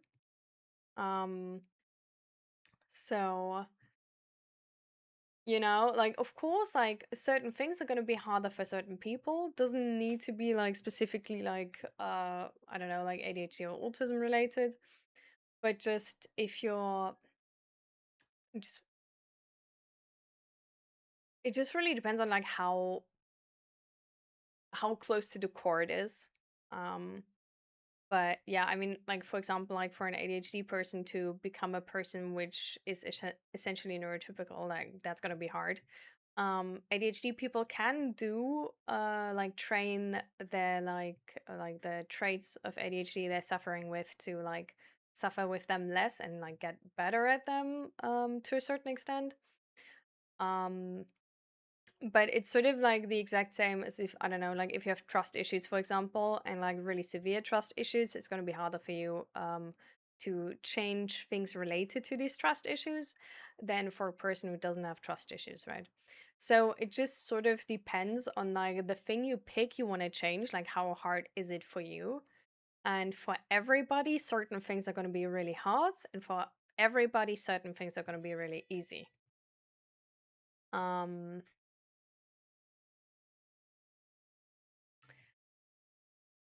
What you do have to say though is that for people who are like diagnosed with whatever in the current world we live in, um like it's probably gonna be like there's probably gonna be like depending on like how it shows for them, but it might just be harder, like especially if you look at like the autism diagnosis. Like some people treat it as like actually diagnosing autism, but other treat it as diagnosing how much you suffer under autism related traits. And then you only get diagnosed if you suffer enough under these autism related traits. So then you just, like suffer more with these specific traits, and it doesn't really need to mean that you like suffer less with other people, like with other things. um so it's really hard to like, I don't want to make this picture of like, I don't know, like everybody is suffering the same amount, but at the same time I also wouldn't say like, I don't know, certain people are just have a shit life compared to others. I wouldn't say that either. um it's just really depends on the individual and how they experience it. Like some people want to change things which are really hard for them to change and they need more help. Um, some people just find different solutions to that. Um, but yeah, it's like it's even like if you look at like problem solving abilities or like learned helplessness, even there it's not that easy to predict who's gonna like for who it's gonna be easy to change and for who it won't. Because for example, like my problem solving abilities are pretty good. My learned helplessness is fairly low. Um, but the thing I had to change with therapy is actually feeling my feelings more, which is fucking hard. Because it's like because I'm more like logical, rational, like intellectually solving things. And then this connection to my body is just like, you know. So I don't know. There's just so many things you can try and change that is really like, I feel like it's impossible to make a generalized statement about it. Um so I guess it really just depends on like what type of challenge you pick.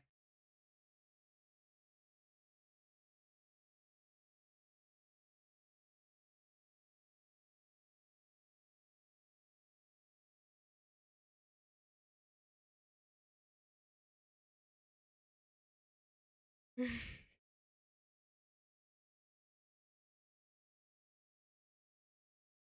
want to send me to a specialist that works with people that went through what I've seen many times. That's amazing, Snugs. That sounds really good. So did they tell you how long the waiting time for that person is? Like sometimes they have the ability that they can see it in their system. So I would wonder if they told you maybe. But like I don't know if they can see it for like everybody. I just know that for like the specialist I went to, she knew the at the moment sort of waiting time before I even got the letter from them, like then also telling me the waiting time. But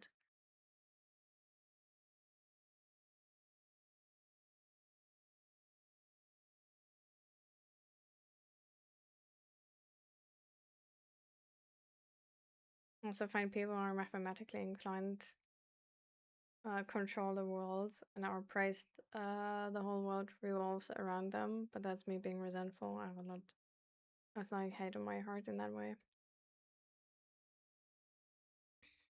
I think there is maybe a correlation between people like intellectually solving problems and trying to control their surroundings. Like having like a sort of need to control. Like that could sort of go hand in hand. Um Potentially. Like I'm not sure, but I sort of see the same pattern there to a certain extent. Um and I do think that in capitalism it's like productivity is like really important, right? Like we're all aimed towards productivity, and that like being really productive, earning a lot of money is good, and that like not being productive, not earning a lot of money is like bad. And we also have sort of like a framework that like which is not as general, but for some people, like for a lot of people, still very common, is that sort of like technical jobs get more praise than like more emotional jobs.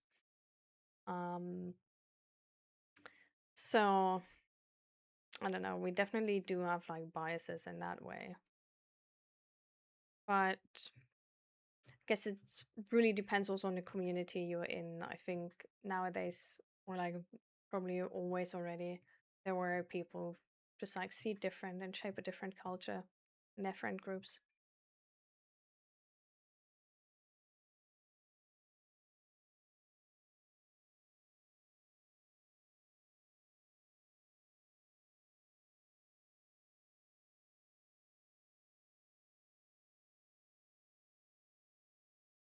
Hmm.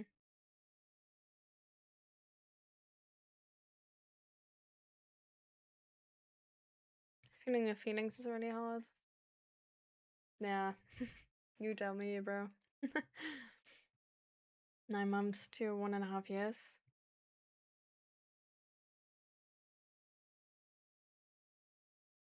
Really?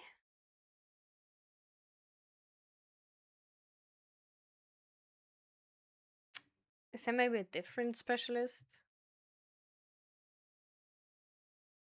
Like 9 months to 1.5 years is pretty long, to be honest. Like I really hoped it would be less. Like for me, again with the specialist, I was it was like 5 months. So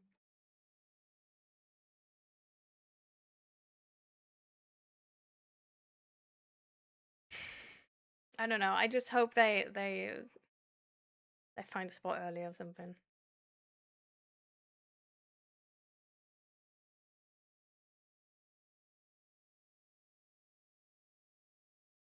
What is S point O? Someone.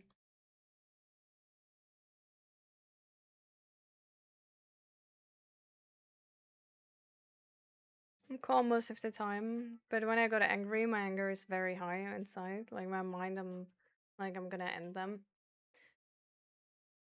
I sort of know where you're coming from. For me, that's actually been because I never said my boundaries beforehand, like before it's like really bad. Like I always try to like not share my boundaries and not be a burden in that regard. or like I felt I would be a burden otherwise. And because of that, it like people like essentially like didn't know my boundaries, right? And like overstepped them and overstepped them and overstepped them because I didn't inform them. And then at some point they overstepped them so much that I like just blew up. Um, but yeah, I should have just talked about it beforehand. And I was just too scared to talk about it beforehand. So I don't know if that's the same for you, relaxing. But that's sort of the what was going on in my case, like, I don't know, years ago.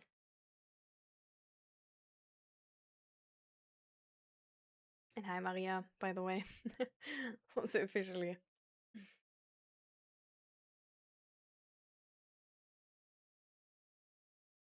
Why do devs love dark mode? Because light attracts bugs. This one's actually not bad.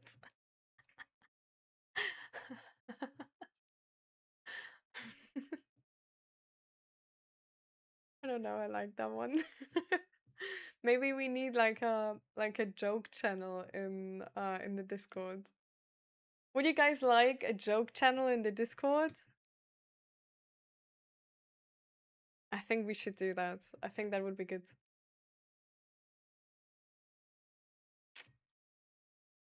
Should it be in the groups or in the basic channel?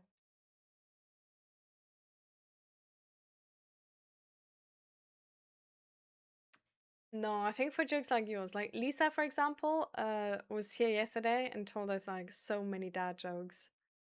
So I feel like, maybe that wouldn't be too bad. Mm,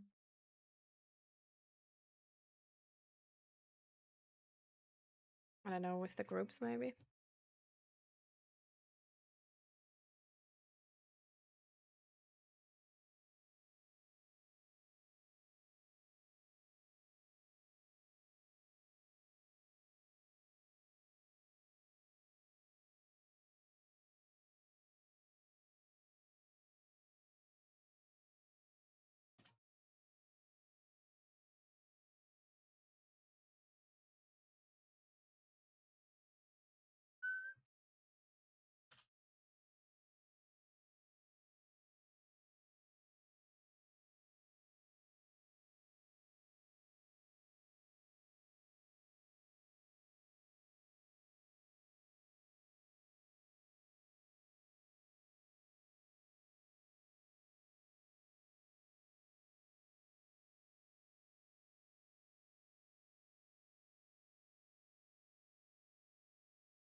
Is Lisa on the Discord actually?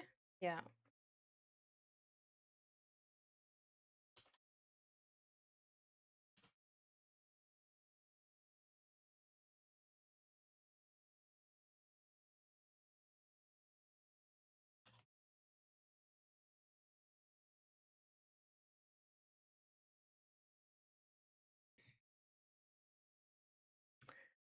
My reply to you, relaxing, was that I've been there myself as well, like years ago, and for me that was actually the case because I didn't share my boundaries beforehand, so people went just crossed them because they didn't know about them because I never shared them. And at some point they crossed them so much that I just like blew up. But essentially, they just didn't know until the point I blew up that they ever overstepped boundaries because I never communicated them or articulated them properly. So this is sort of like how it worked for me because I could not really, I don't know, I was really bad at like properly articulating boundaries and like speaking up for myself in that regard. So I don't know if it's the same for you, but maybe if you're coming from the same side, you can like sort of relate to that. And yeah, for me, the solution really was like to talk about my boundaries beforehand already.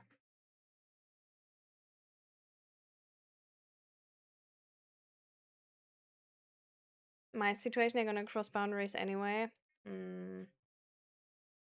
Like, is there really no way how, like, is there, like, are there consequences you're able to enforce from them crossing boundaries? For example, like, just leaving or, like, not spending time with them anymore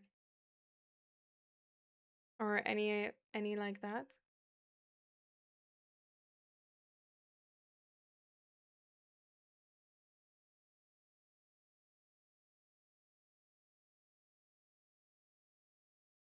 About executive dysfunction?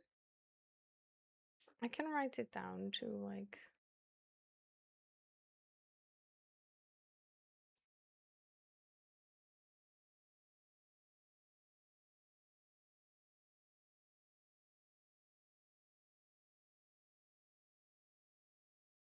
Okay.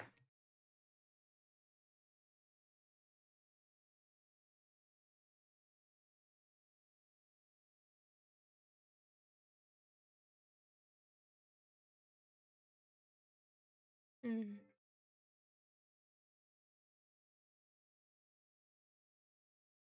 Do you think I should be policing my feelings as GOI?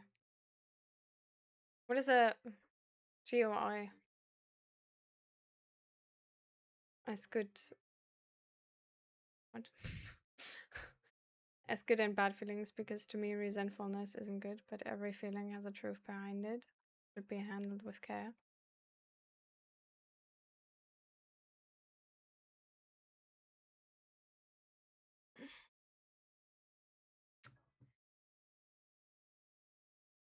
I think it's important to see that our feelings are our responsibility, not from somebody else.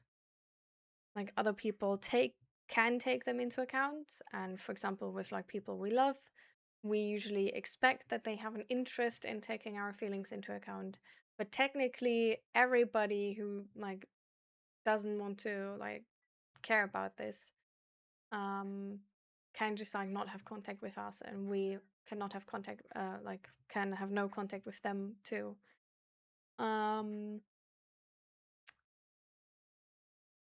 Like in the public space, there needs to be sort of like a cooperation to make the public space like you know, okay. But with resentfulness, it's just usually not the bottom of the barrel. Like usually behind resentfulness is something else, which is, for example, fear or insecurity, which is essentially also fear. So sometimes resentfulness is actually like really useful to look at like really precisely to understand like why am I resentful right now? Like what is really behind it? And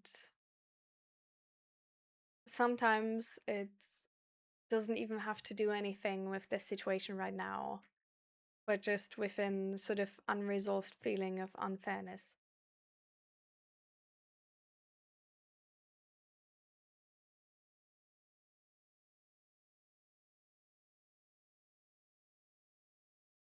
Hmm.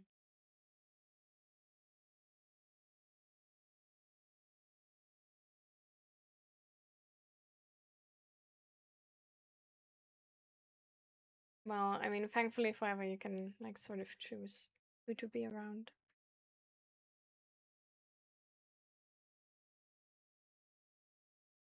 I don't talk about boundaries. People never cross them. Also, guess I'm lucky. I mean, it's the thing why people are like so bad at like talking about boundaries, right? Is because it like works fairly decent to not do it. Like you can get far in life without talking about boundaries ever. So it's really like one of those things where like it's not unusual to meet somebody who's 40 who still can't speak up for their boundaries. because yeah, it just for some people it just sort of like doesn't go wrong enough to be worth any effort.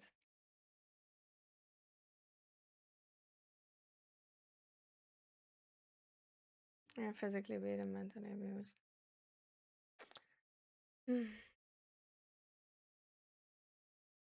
I think if we're stuck in a toxic situation, you know, if people are gonna cross our boundaries anyway.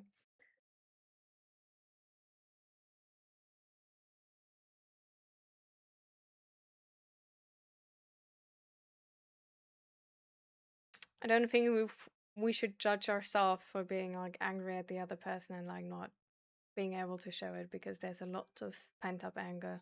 Like especially if this crossing boundary behavior has been going on for longer and we can't get out of the situation.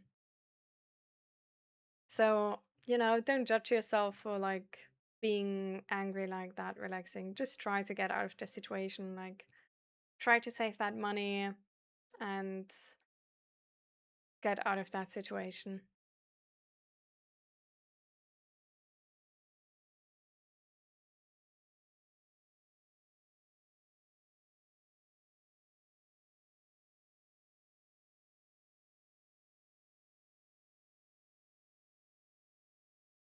I feel like I'm useless.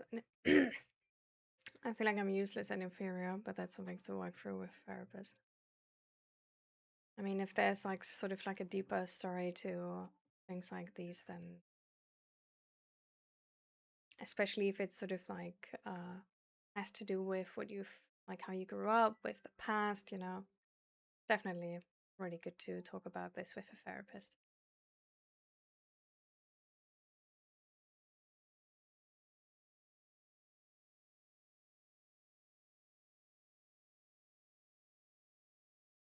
I'm 2 meters 14, 145 kilograms and work out 4 days a week.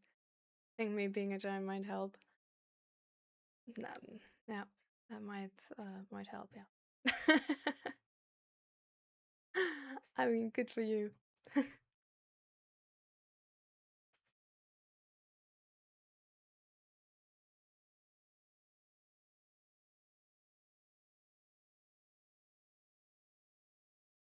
Hmm. Yeah.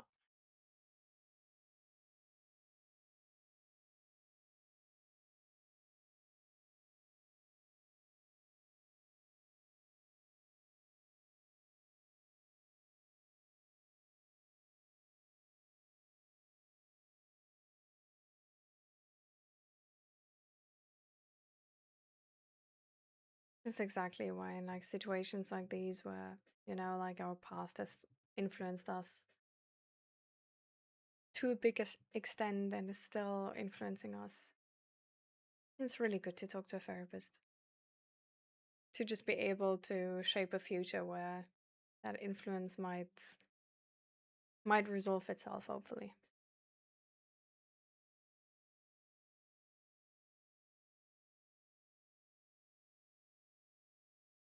Because my inside anger, I never get into any arguments or fight. I don't like confrontation, and I think angry arguments and fights gonna make the situation worse for me. I mean, honestly, I don't think you're wrong with that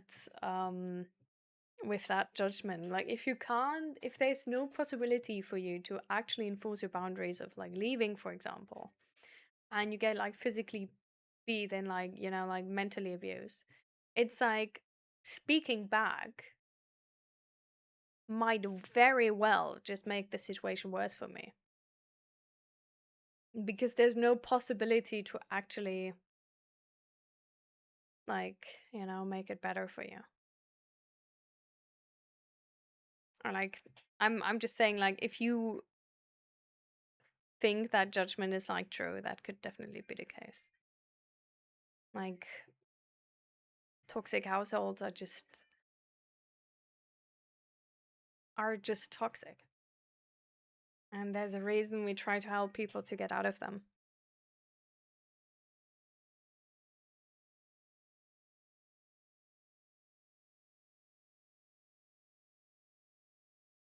Have you ever, by the way, called any of these like helplines I shared with you, relaxing? for like the because there's also helplines for physical abuse.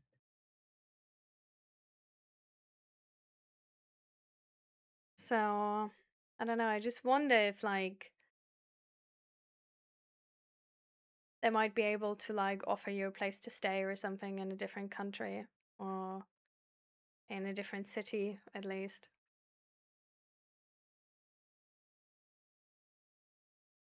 Don't worry about it. I'm gonna look up the link again for you. There's the website where you can find them. I would, if I were you, you know, I would really like call them at least.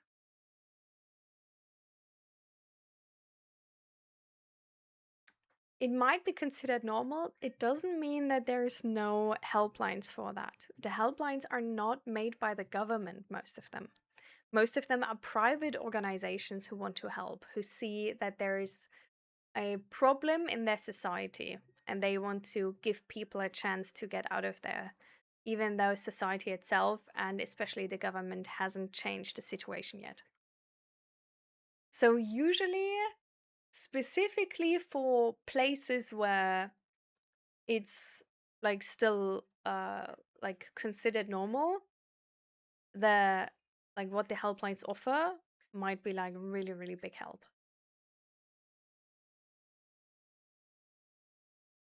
And I mean, at least you tried, right? So if I were you, I would give them a call and just ask them if there's anything they can do for you, like what they can offer.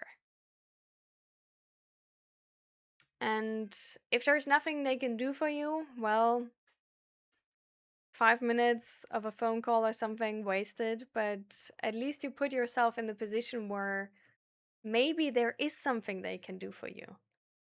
You know, like imagine in like 5 years, like you work the entire time to you finally get out of the toxic household, and then you get to know that there would have always been a way to get out of there, that they would have a place for you to stay.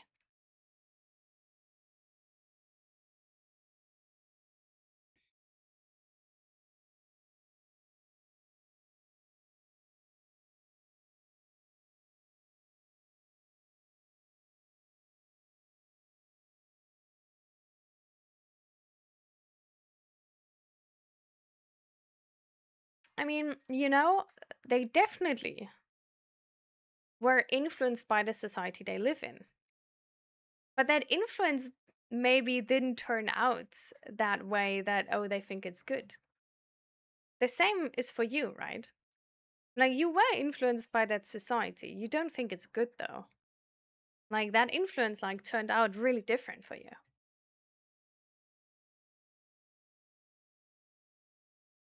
So, there's definitely going to be people who grew up the same, like, in a as shitty situation as you are, maybe.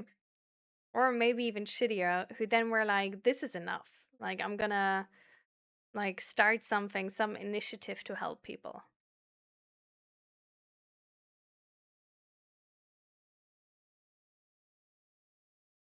Like, you're surely not alone in your country with not thinking that norm is good.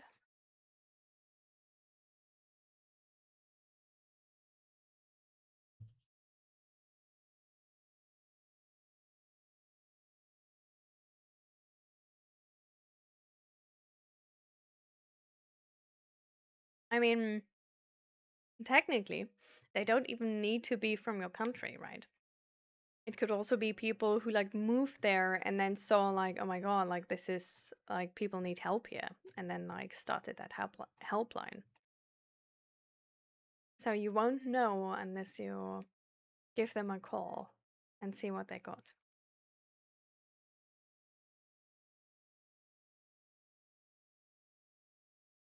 Fairly new to the stream. So far, looking like something I'm looking for. I wanted to ask one very specific question. You think someone's political beliefs and ignorance tells everything you need to know about them?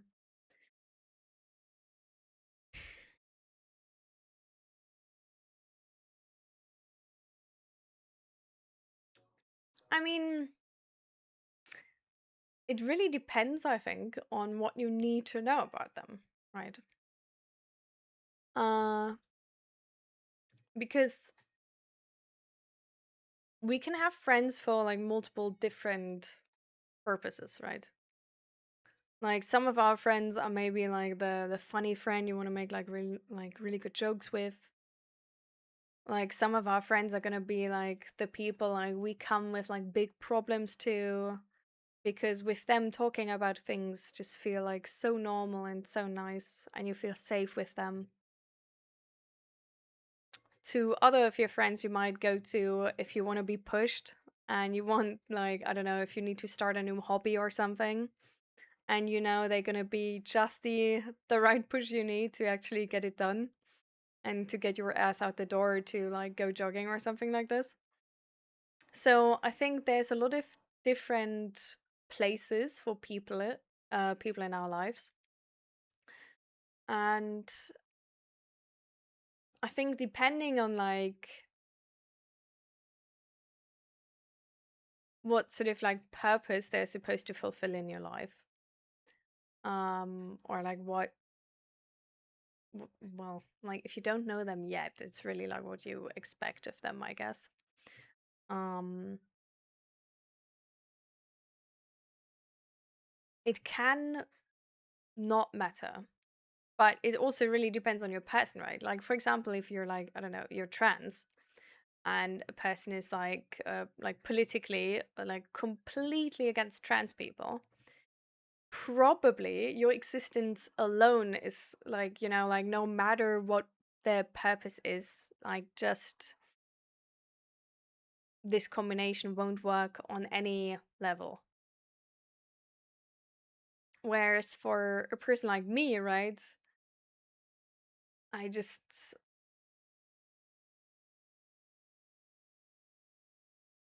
like there's definitely less political views which are gonna like inherently clash with me as a person. I don't think there's none.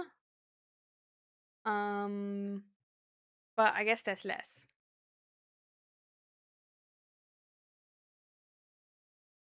So to like make it simple, generally, like for that with that generalized question, I don't think political beliefs and ignorance um tells you everything you need to know about them.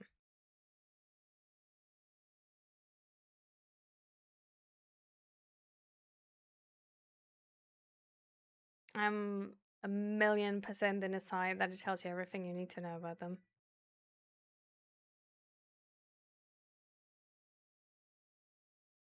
I don't know. I think it's like for me, it's also like really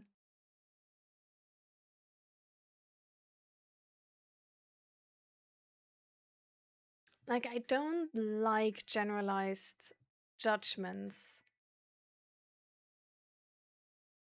about people. So I have like a definitely also resistance to just be like, yeah, it tells you everything. Like I always feel like, you know, there might be that edge case. Um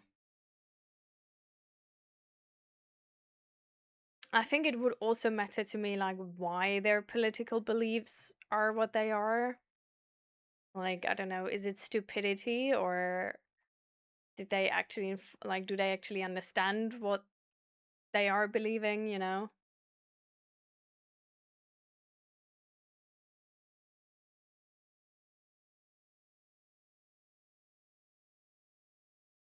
So,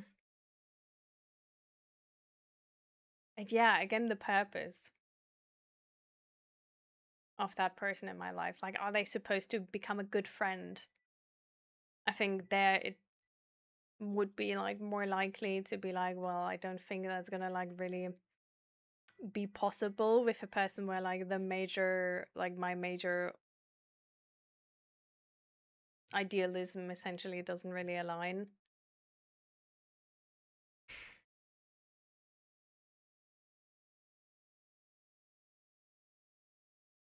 But it depends what want to know from them, right? Or what I need to know from them. Like if they're my boss or something, it might be useful to know more because like they're never meant to be my friend anyways, but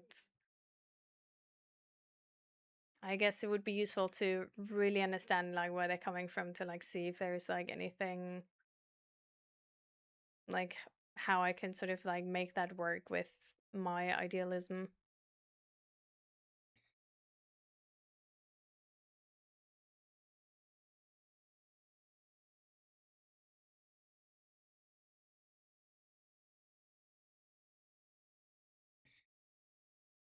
Even that if there's a reason, like for example, they grew up with it. I hate that excuse. You're an adult and learn it. I think, yeah, I mean, it really depends on the purpose again, I think. So, I don't know. Like I don't I think it's really hard for me to make this like generalized judgment. Like I always feel like I would like to look at the individual and then I would look at more than the political beliefs and ignorance, but just at the whole package. Sort of like how do they treat others, like like see it in practice because I feel like political like belief and ignorance, like it seems like something where like you would ask them, they would tell you their belief in ignorance and then you would make your judgment, where it's like I don't know, I feel like what a person says and what a person really lives can be so vastly different that I would really like to see it like sort of in practice.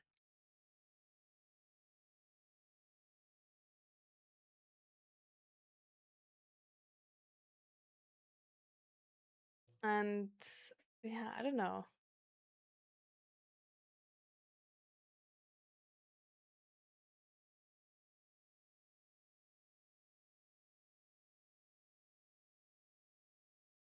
Like I wouldn't imagine that I know everything about them or them as a whole person. It might be enough for me to be like, okay, like I'm not gonna like for example, if I'm like on Bumble, like I'm looking for a new friend and they have like in their bio, they have like, yeah, super right wing, like, whatever. Like, yeah, I wouldn't like swipe. Do you swipe right or left? I don't even know. But I wouldn't swipe like yes on them,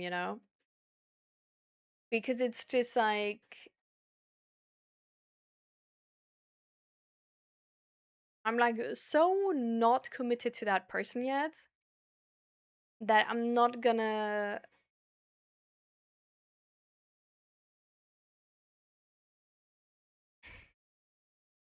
already sort of mm, like choose complication, if that makes sense.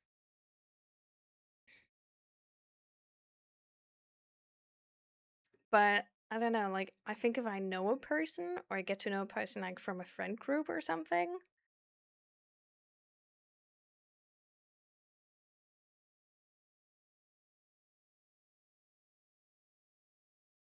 I don't know. I think I would always look at the individual.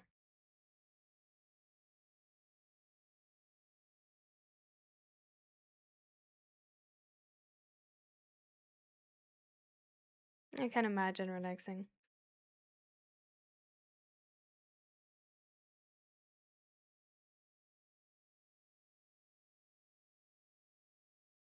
The thing is, political beliefs really align with values. Yeah, if they are properly understood, if they are properly communicated.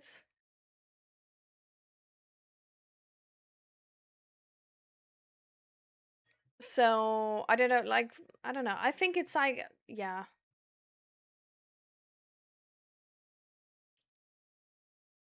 I think I would just look at the individual. Like, I don't think I would be like, okay, bye. Because I feel like there's, I don't know, like, I really like different perspectives as well. So sometimes I'm actually like quite interested like how people with other political beliefs think. And like how their lives look like and like all of these things because because I'm just interested in different perspectives in that regard, like how those things work out for them, like to like really understand that sort of as like a social system, I guess.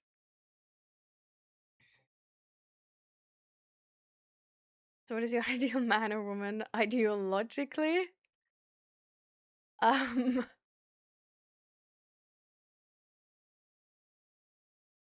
this is, I don't know. This is also like an incredibly hard question. I can't really answer that. I also just look at the individual. Mm,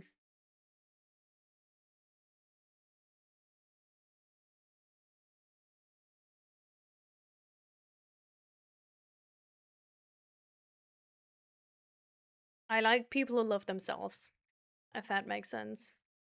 Like, I like people who have a secure self worth because that will probably mean that they're like more likely to really say what they think, so they're going to be more honest. Um, and you're going to get an actual opinion from them, which is a different perspective instead of them being like um a bird just like, mirroring what you said.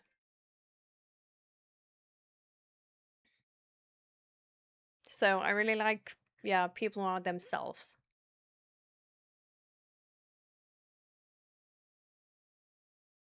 And conservatives tend to be racist, homophobic, etc. Yeah, I mean that's an average for sure. But I don't know.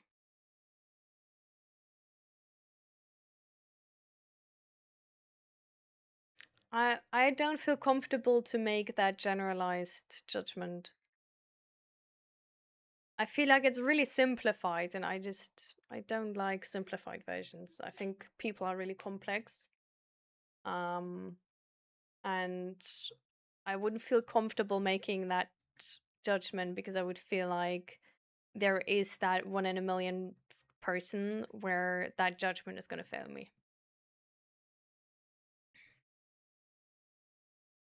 All right, have a great day relaxing. Bye. I mean, you can certainly try to post links. If it goes wrong, you're gonna be like timeouted for a second or something, but that's it. Or your message is only deleted. I don't even know. But then I can still see the link.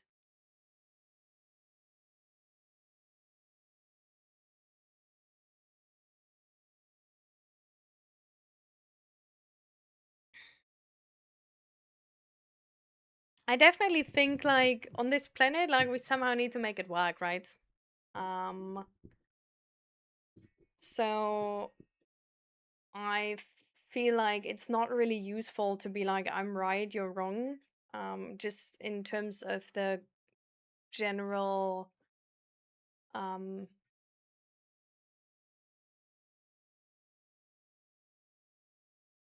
system, because it won't get us anywhere. Like, no matter if you are right and they are wrong, like, it won't be helpful. Um, so I think dialogue is with like anybody is like always necessary.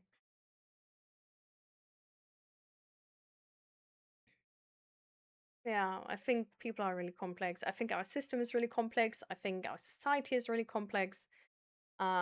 Like it's one of the reasons like we have not been able to like really recreate it deterministically or like understand it deterministically, right? Because it's so complex. I don't think we even are able to understand ourselves to that regard. Because we as an individual are already too complex. Um, and anyhow, we just need to make it work with all of us together. And I think from that standpoint, you just need to be able to talk to be able to go towards a solution. because otherwise it's just butting heads until somebody like pulls a gun, you know.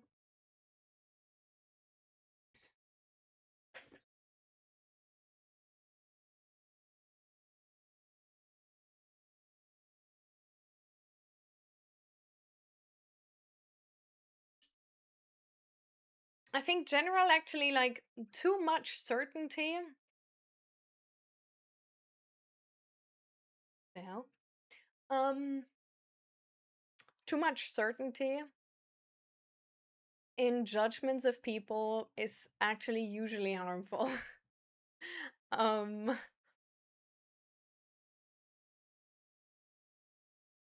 because it makes us like super biased essentially. Because even if we still talk to the person, if we feel like we know them beforehand, like we're not gonna properly believe their words or their actions, but we're just gonna see them through our biased view. And I don't know, so I've read this book on fascism, and essentially what I've taken away from this book is that fascism starts through a culture of elitism. And I do see that because it does really feel like a reaction to elitism, like sort of the opposite coin. Um so yeah, I don't know, like whoever wants to read that book, it's called To Fight Against This Age from Rob Riemann. And I don't know. Like I really love it. I really love it because it isn't just like, oh, those idiots, they believe in fascism, but it really explains like, okay, like why did fascism start again, like, and why is it getting worse now, and like how is it developing, and like why were people already like back in the day sort of like warning us of fascism and stuff like this, you know? And like how were they able to see it already and all of these things? And why are people so inclined to like follow such an ideology? And I don't know, it's just really catching that image of that complexity, which I really like. First instinct always correct.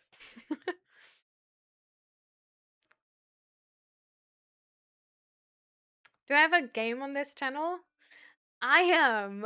I wanted since months actually already to play with you on this like public Minecraft server. But then when I checked, they said like, oh, there's gonna be an update coming soon for the mod pack of that Minecraft server. Um, so I don't know, like and like since then I've just been waiting on the update from the mod pack because then the public server is gonna be reset. So otherwise like our stuff would be like instantly gone and I don't want that. Um but yeah, so we're waiting on the update on like 4.0 from Prominence Historian Era. Um and then there's gonna be the public server update, and then I wanna play Minecraft again on that public server, and like hopefully with many of you guys too. Because I really loved playing on that public server. I already played this version on the public server, and it's I really love it. Like I really love their shop system and like the mod pack and like everything. Like it was one of the only things where I actually played longer and I got hooked, because usually with Minecraft it's like a spike and then it just drops down. But with that combination of this public server with the mod pack, really like caught me to the extent that I actually made like YouTube tutorials about the mod. Um, so we're waiting on the updates. And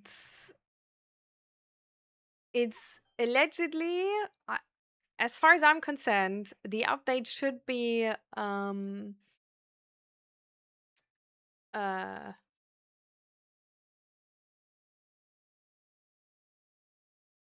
It should be like released this month, like at the end of this month. And then I don't know how long the public server then still takes to update. But yeah.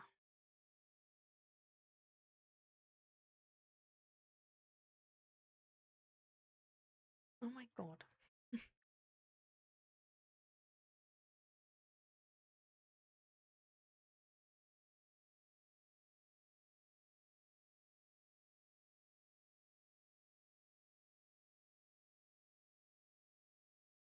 Would be great one day if you played Jackbox with the chat. I actually do have Jackbox. But in which game of Jackbox then?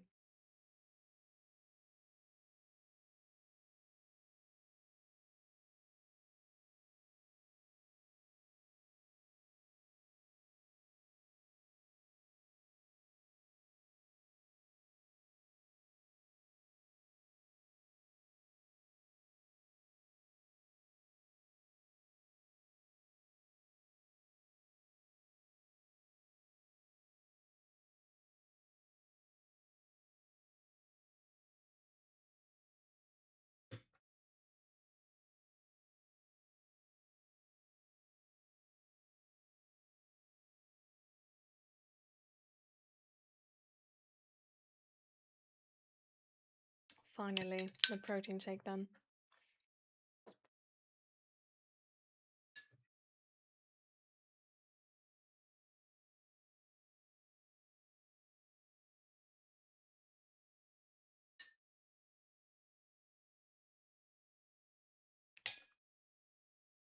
Don't worry, Fiber.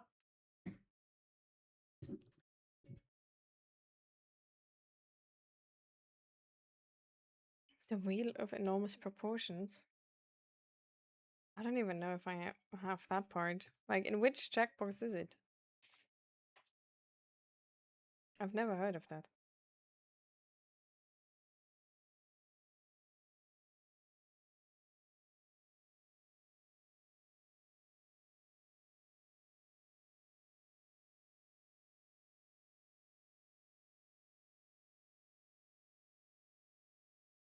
Okay, Jackbox, the wheel of enormous proportions. I barely slept like 4 hours. That's why I missed your streams. Oh my god, love. Need to get your sleep regimen check.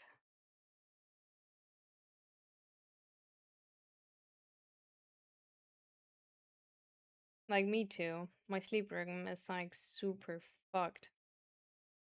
Since Sunday or Monday? I think since Monday.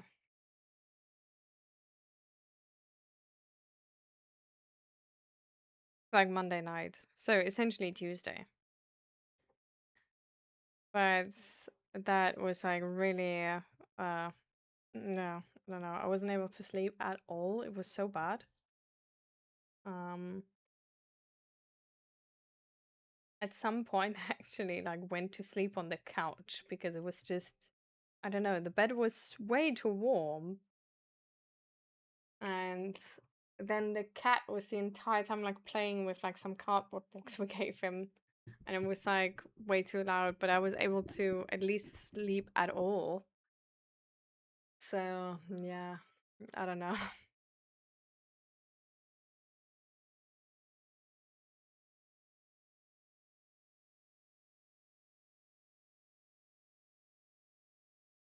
Tuesday 8 to 10 hours. Now I wake up 5 times a night. Oof. That can really make things like super hard and exhausting.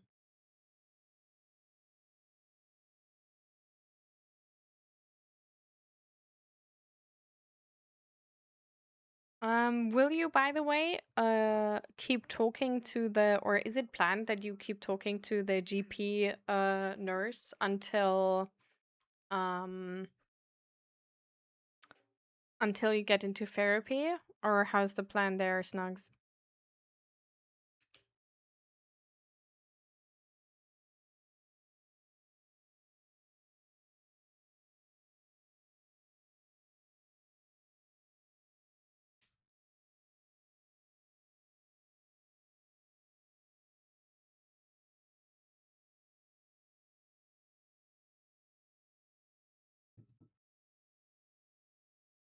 Are you lurking, Chiefy? I thought we were gonna get the link still. No? Or were you not able to send it, or? Because I didn't see the link so far.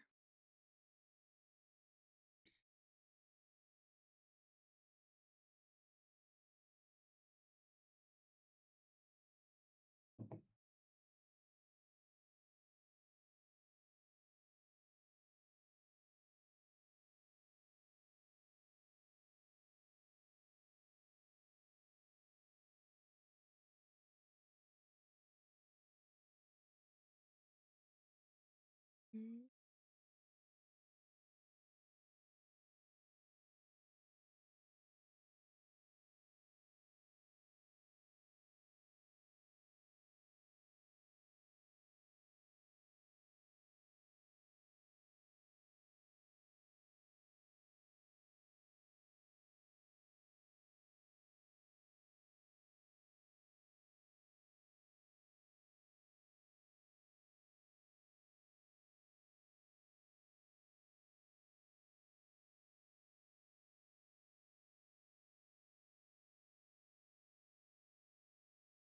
The music is so nice right now. It's way too nice. I really feel like, we can sleep. Just a little 20-minute nap. I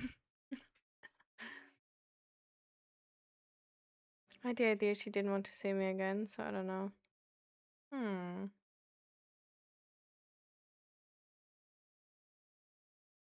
I'm sorry, love. I was sort of hoping that she would maybe like bridge the gap until then, even though, like, well, like 9 months to 1.5 years, of course, pretty long. Hmm. There's a different thing you can apply to though. In the Netherlands, you can go to your municipality, your local one, and you can ask if you can get a social worker who comes over once per week to help you.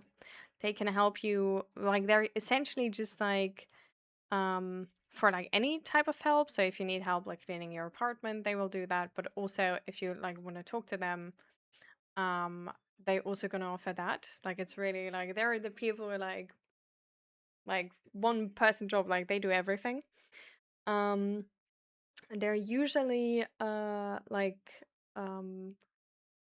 I don't know, just like used when I don't know, like you're like waiting for therapy and like struggling with like depression, but like no like bigger help is like now available at the moment.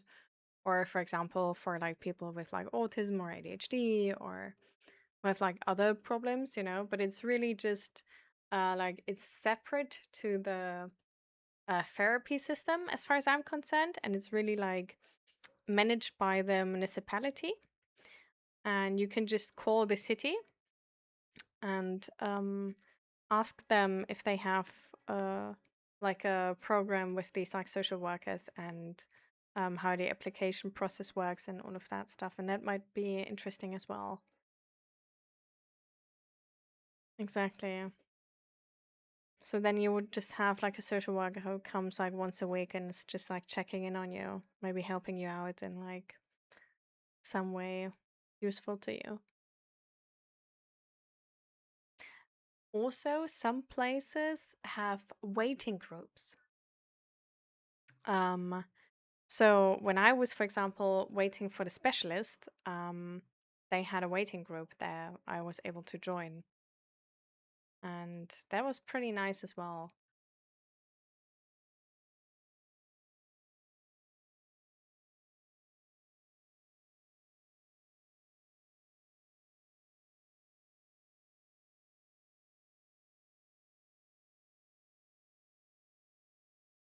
Already on it with the social worker or with the waiting group, by the way. Just making sure because like with the delay of the stream, it's like never entirely sure what you referenced when I then offer a second option. like somewhere down the line.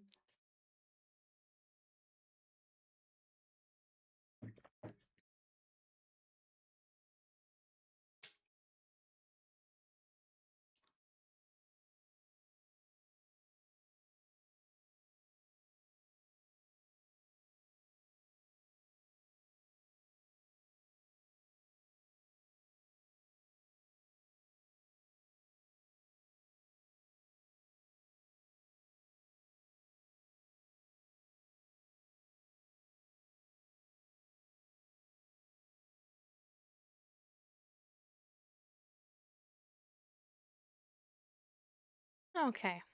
I mean, that's really amazing. So, have you looked into like if they have one of those waiting groups or something? Like that could be cool. But that would like usually with these waiting groups, like you have to go there then like once a week.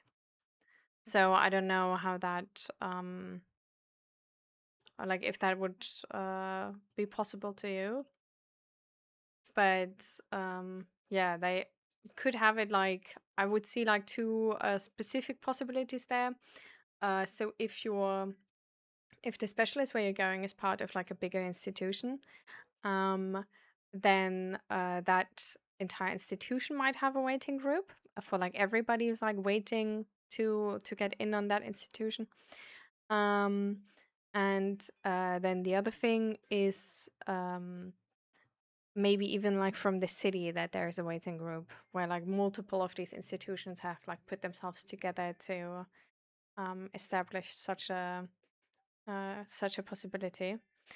Apart from that, there's certain institutions, like for example, there's a place called Enig Recovery College, and to my knowledge, you can like go there to like group sessions and like sort of like this like group like this waiting group, and as far as I know, it's also free.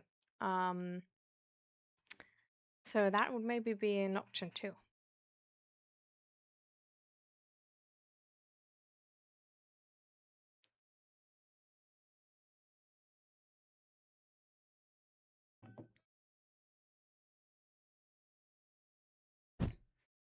You should be called today or tomorrow for the social worker.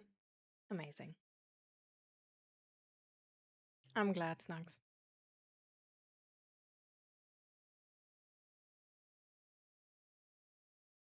By the way, Snugs, just sort of FYI, because I've sort of think that you might want to know this, but Peaches was banned yesterday, so don't worry about it anymore.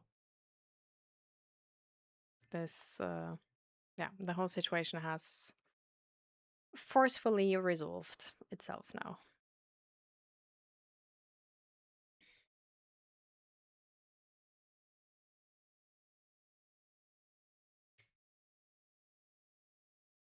So no worries there anymore.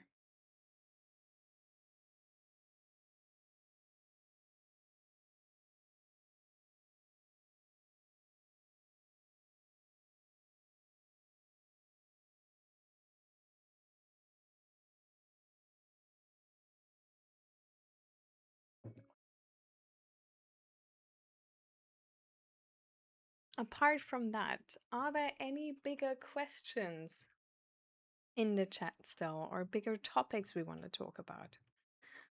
Because it's like we're sort of getting to 4 p.m. now. So if you want to get into like a big topic, I feel like we should start now. Because I really would like to do like our like going offline routine again today of belly breathing and stretching and all stars. I would like to like have some time at the end.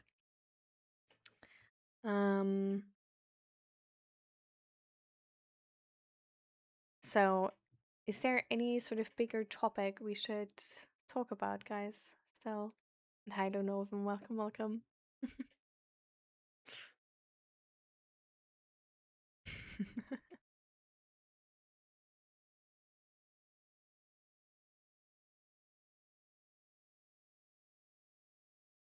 How are you doing, Lunoven? How's your week been? You just woke up? Aw. I mean, that's fine. We still have some time. Like, don't worry too much about it. Like, we still have like an hour.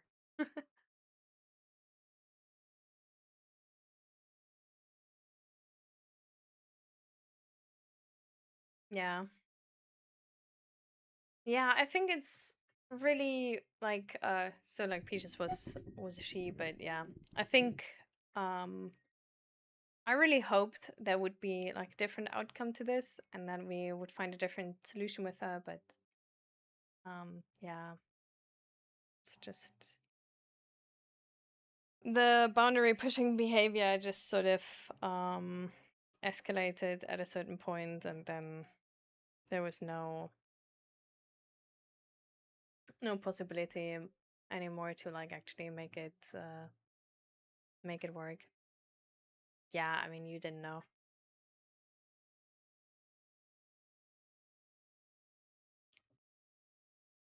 Exactly.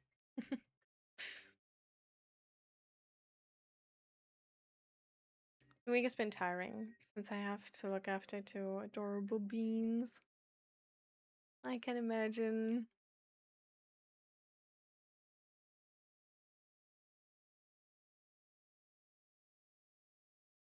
So, is there anything you can do for yourself, Lunoven, to like, you know, have some rest, get maybe some help from family to like make it all work?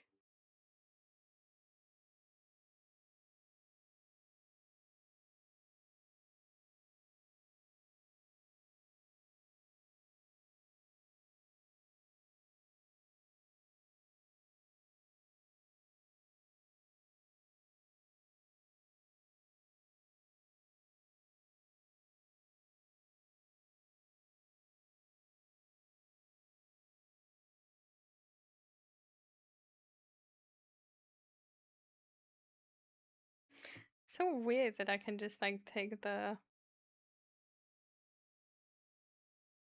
thing apart.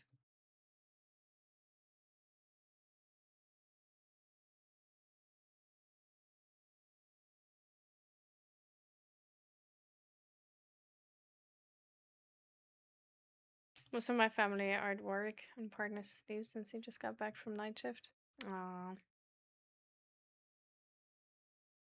So just everybody like very, very exhausted.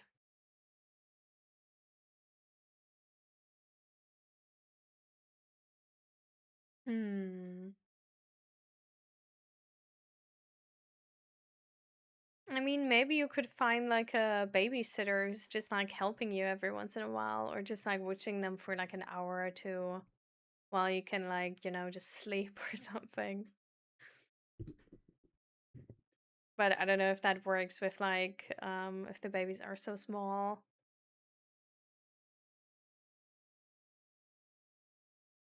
No, not for you, Navandro. I mean for Lunom. But yeah, I don't know if that works for newborns. Yeah, they're pretty tiny. But like, I don't know, like, would it? I don't know. I have no idea about babies, right? But like, wouldn't it be possible for just like an hour, like while you are asleep, and like, like you're still in the house, like there's like if something were to happen, you would still be like right there, but just like have somebody like I don't know, like a neighbor's kid, for like $5. I don't know. Just like watch them for an hour.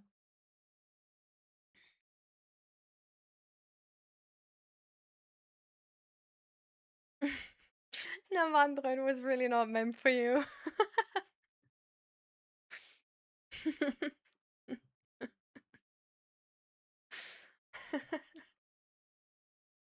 Mm. But you're looking for a therapist? How's it going, Navandro?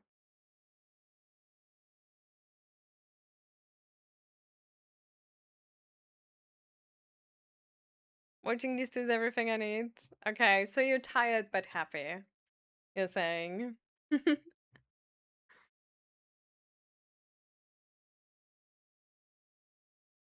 I see, I see. Okay. I feel like you're like really tired and need some rest, you know? Because I think like, like having two newborns is like really, really exhausting. Like it can be so, so exhausting. Just like the sleep deprivation, like if they don't sleep through and like all the things they want from you. And then like next to that, you're like still a partner and all of these things. Like it's so much work. So like don't be afraid to like ask for help and like make it easier for yourself. All right. Just know that that's okay.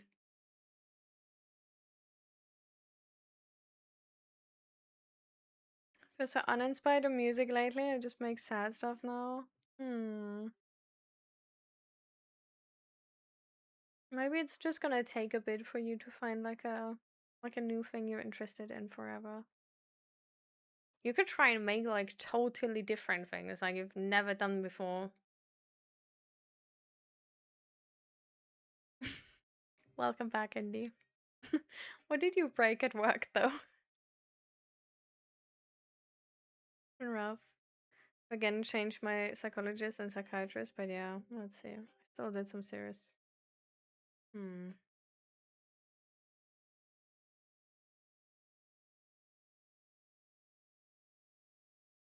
You're usually super quiet. And as sleepy as me. Good for you, Lunov. We're back. Alright. Oh, Lunov, thank you for the gift sub. Thank you, darling. And now, Navandro, you don't have to be in ads anymore. But I'm sorry for you, love. And I'm glad that you like switched your psychologist and psychiatrist, and I hope they can like help you to get over the self-harm.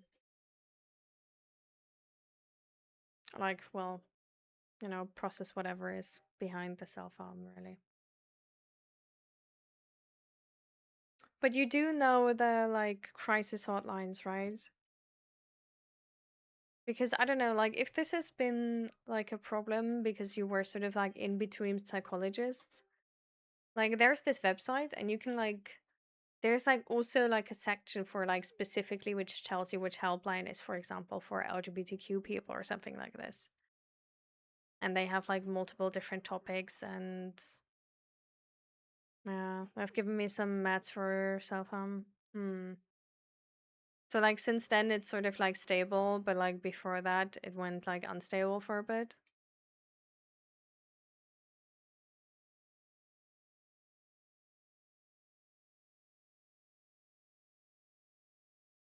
I've tried, have not been used. Oh.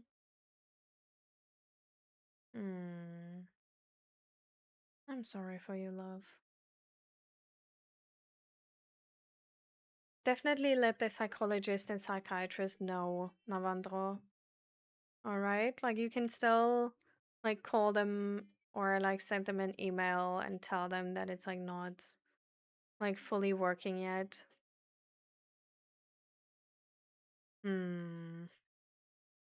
Yeah, that doesn't sound good. Definitely, like do tell them. Like you could write them an email right now. Or call them maybe even. I don't know if they're open, but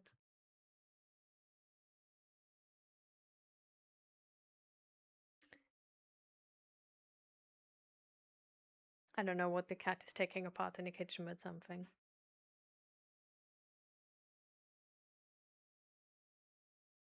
But it's important that they know, Navandro. For sure.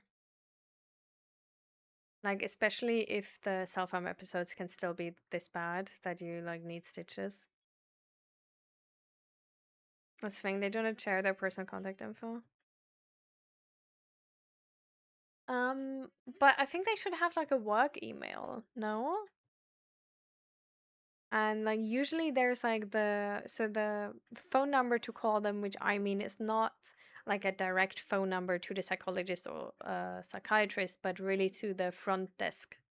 And then like you tell them and then they let them know. They have no like office number.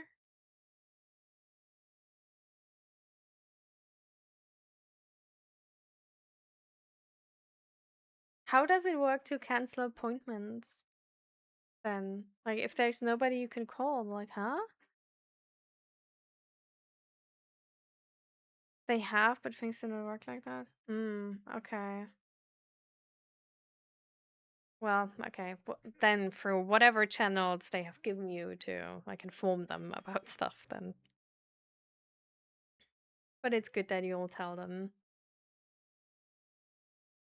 And I hope they're gonna be able to like help you a bit better so that like the self-harm is gonna be in check ASAP.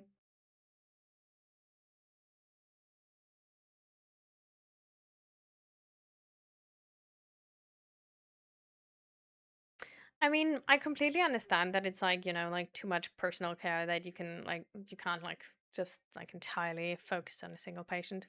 But yeah, you like for us here, there's like a front desk lady, which is like she's not a psychologist or a psychiatrist or any of that, but you just like if you want to cancel your appointment or change your appointment or like she's really like a very like typical front desk person. And like if you have like anything like, hey, like this medication is not working as intended, like I still have self-harm episodes, then they gonna like make a note or whatever and like let the psychiatrist know. And then I don't know, I think here they would probably tell you like, okay, I'm gonna like send it over and then call you back or something like this, or send an email with the result or whatever.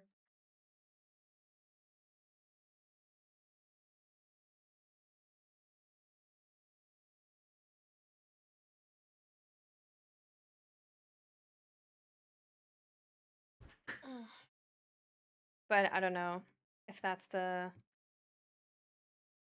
do not send notes or anything, but yeah, you can definitely contact for shift and appointments. Let me check quickly with the cat. That was a very weird noise. You fine? Why do you cry like this? You break.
I don't know what he did.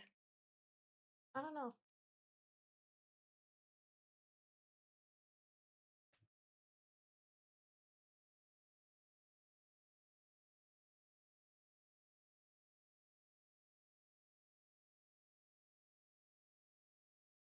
After a prayer? Alright.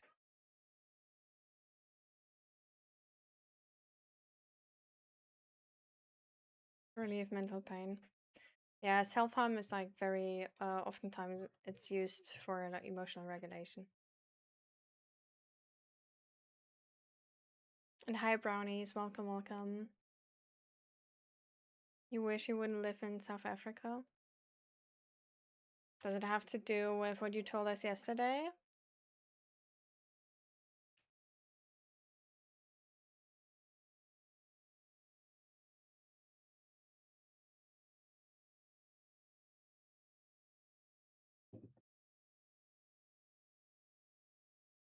Mookie, come here. Come, Mousy.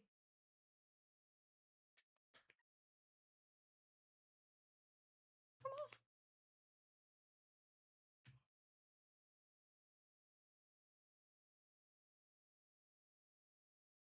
You kind of pets? Come on.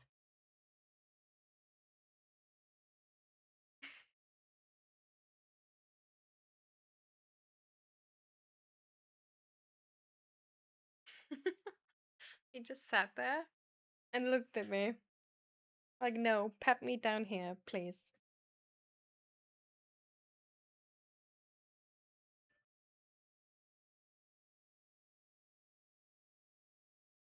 No, it just has a lot of social and economic issues, but it's better than a lot of other places, I guess.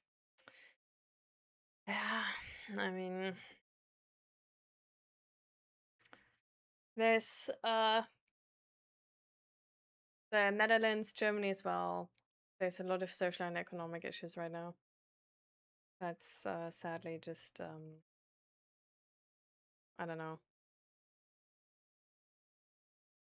It's getting a bit more difficult recently with current politics and stuff. Sassy cat, oh, for sure he is. For sure.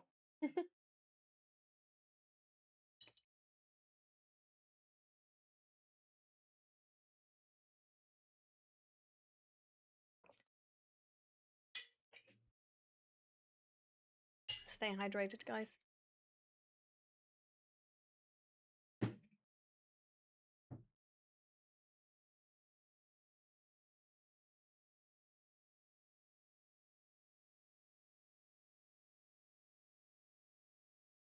And by the way, Indy, you managed to break the money save?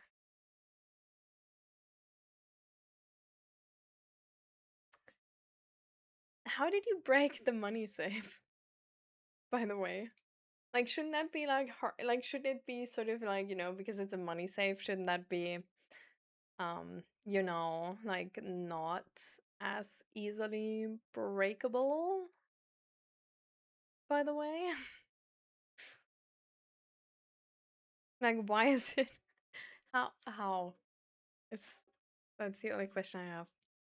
Like, what? How?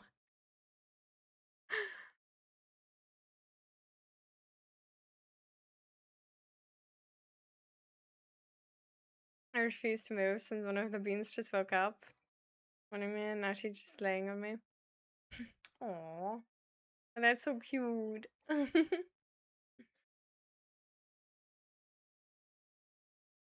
I think it's really sweet how like children want like a lot of like physical contact to their parents.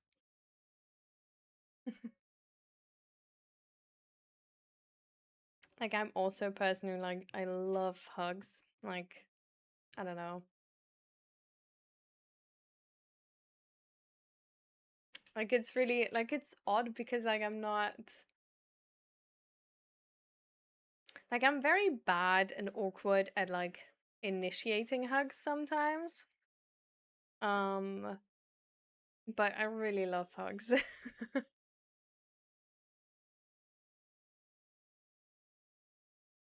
It's like I can only recommend.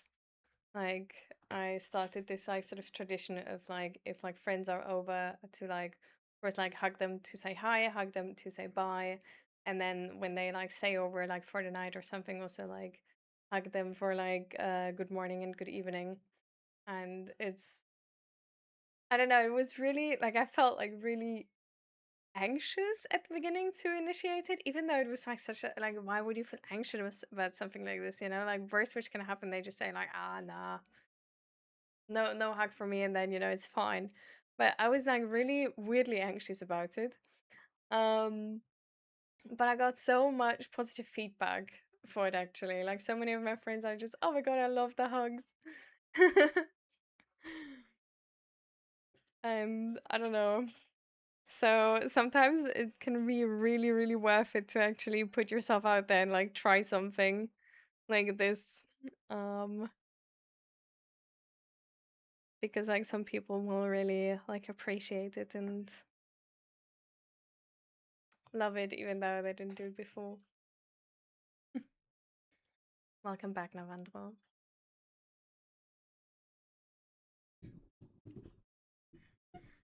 Navandro, do you already have like a crisis plan with the like made with the psychologist and psychiatrist, by the way?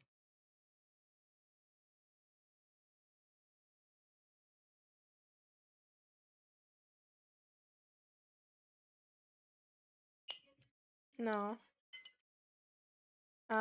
Is that just because of the like recent switch that it's, you know, like you just didn't have enough sessions yet to like really um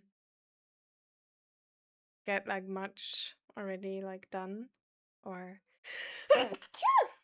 ah, sorry.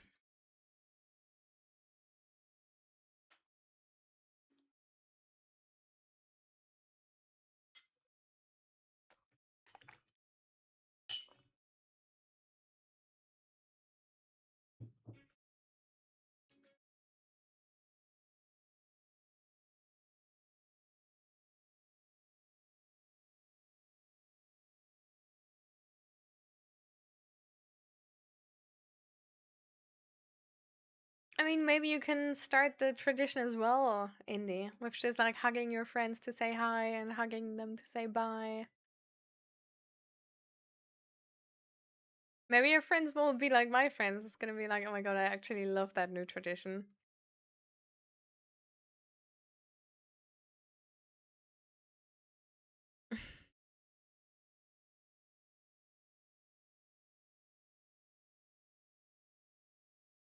It's good to have hope that it's gonna be okay.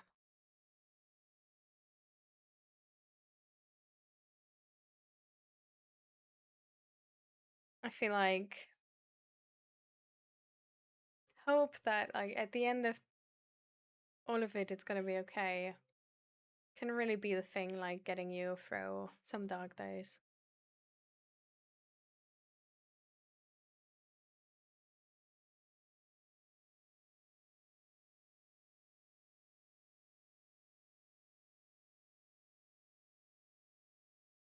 I usually control my shit, but I was just talking to my father and something just snapped in me. I went to the same mindset I used to have regards myself about hating myself. Very bad thing, and just to shut all those noises. Hmm.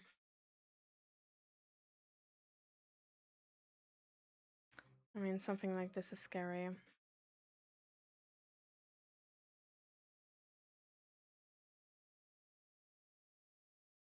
I'm glad you're okay now.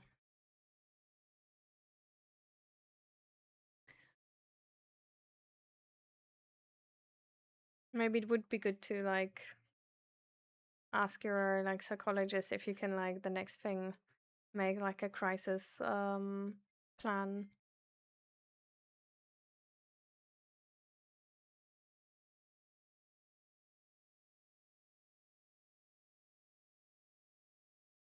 Hmm.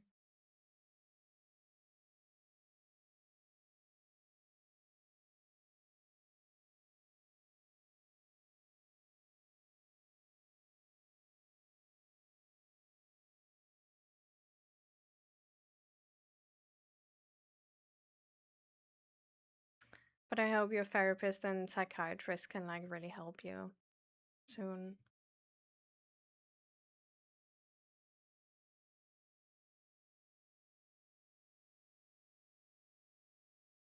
And I'm sorry that it's just hard right now, Navandra. I'm glad that you did the step to get like a new psychologist and psychiatrist when the old ones weren't it.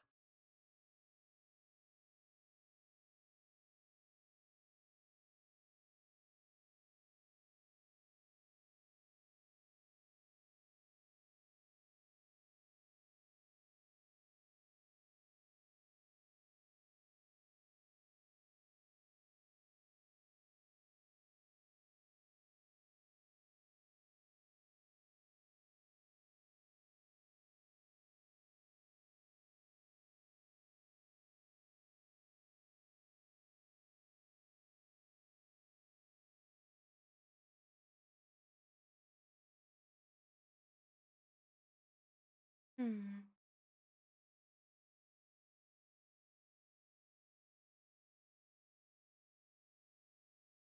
I can imagine, Navandra.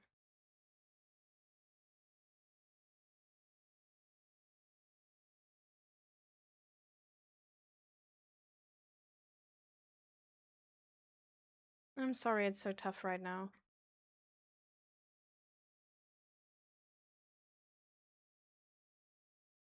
But you're gonna get through this.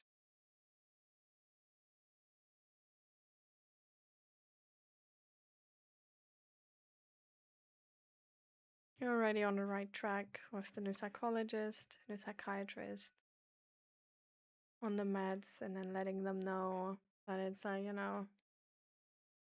not quite it yet, and that you maybe need a higher dosage.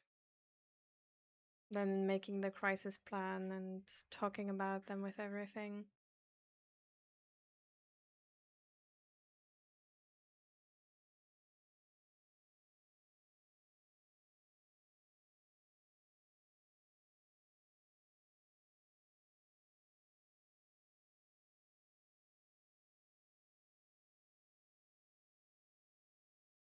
Hmm.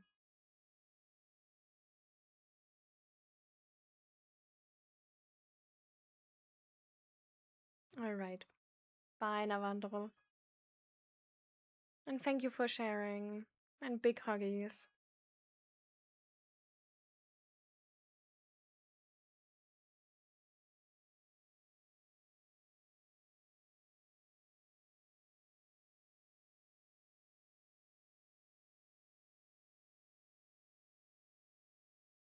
I don't think I have the kinds of people in my life that would be huggers. There are reasons, but I don't want to interrupt the current topic. Hmm.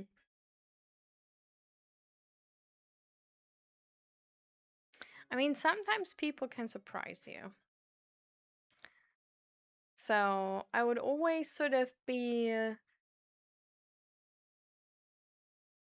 mindful that our perception of the people around us is coming from a very specific perspective, right?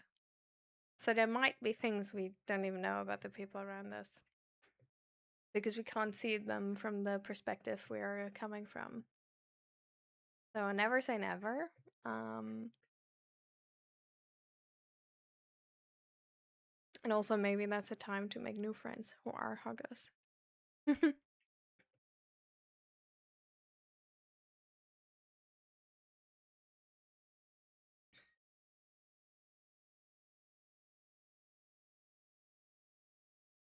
You would think so, but I'm talented. So part of the safe dispenses change.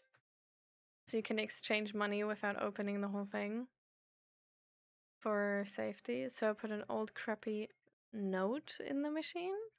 I didn't want to clear it. Unless I knew better, but yeah, I went in and it did not come out. All sorts of fun noises. Oh my god. What do you mean an old crappy note? Oh, just like a banknote, like money, like a crappy banknote, like a really old one, sticky, and then it just destroyed the whole thing or what? And hi, smoking sheets, welcome, welcome.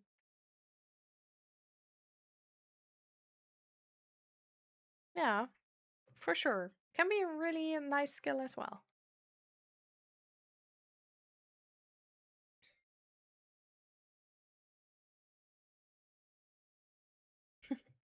Welcome, Princess Angie. Is that the Arturia keyboard? Oh yeah. This is actually from my husband, so I have no idea about this. But is it nice? Like, so far, my husband seems to like this one. And it definitely looked better than all the other secondhand keyboards we looked at. Like, there were some other secondhand keyboards we looked at, and those had already really yellow keys and stuff like this. But this one is like nice, you know. husband is a music producer. Well, producer is a big word, I think. But he likes to make music, so he has like a bass and like an E bass, I think you call it, and then like the keyboard. But he doesn't know how to play keyboard yet, but he's trying to learn. And he has like a synthesizer. Um, and I don't know, other things. Yeah. I'm not the music person. But yeah, he has like a lot of those things, and he likes to with the um like, I don't think it's just a synthesizer. I think it's also a sequencer and also a loop station. I don't know, it's one of those things where it's just like, I don't know, it's like a bit of all in one, like you can just make music just with the thing. Um and he made some like really nice like small like parts of a song, like loops probably you call them. So far, and I always tell him to like make one, like actually like finish one and like release it, because I think they're actually good. Like, I'm a really picky person. Like, I have really high standards for like about anything, but I think they're really good. Um, but I don't know. He hasn't finished one yet, but we'll see.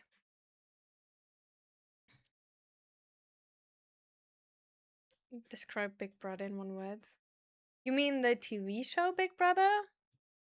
Or like Big Brother in terms of like government, or like there's a lot of things people describe as Big Brother. My husband in one word.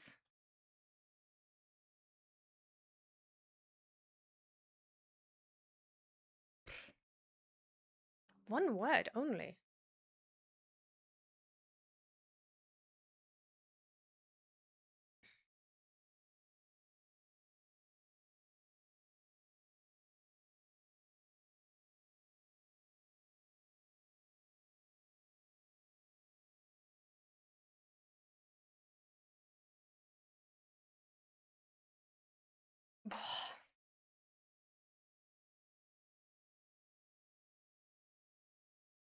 I'm making this way too complicated for myself because I'm trying to find an accurate one word.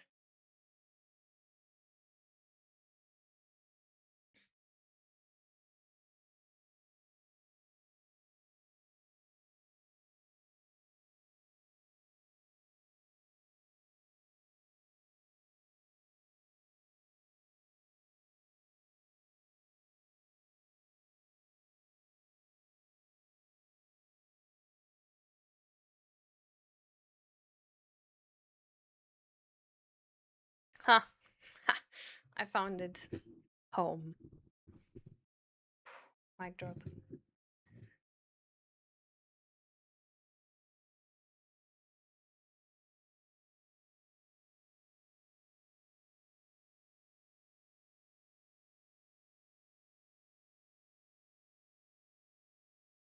I'm more of a cowbell kind of guy.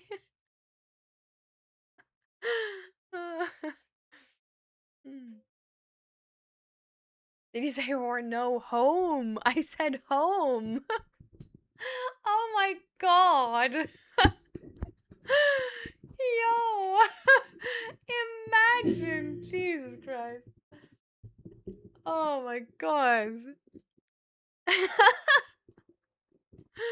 Yo. Whore. Yeah. Sure.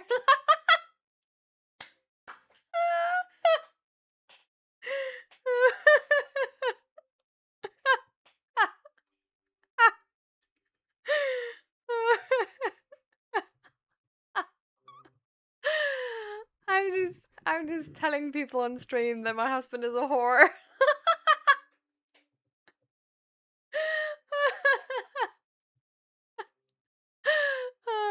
Imagine. Oh my god, that would be so. Oh my god. That would be the biggest misunderstanding ever. That was so far from the actual, like, laughing. Oh my god.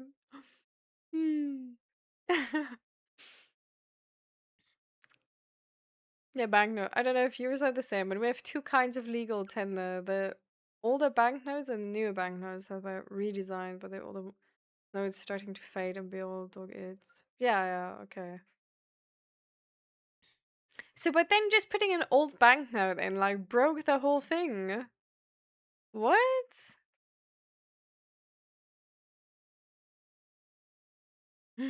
Yeah, it's like as a player. Like.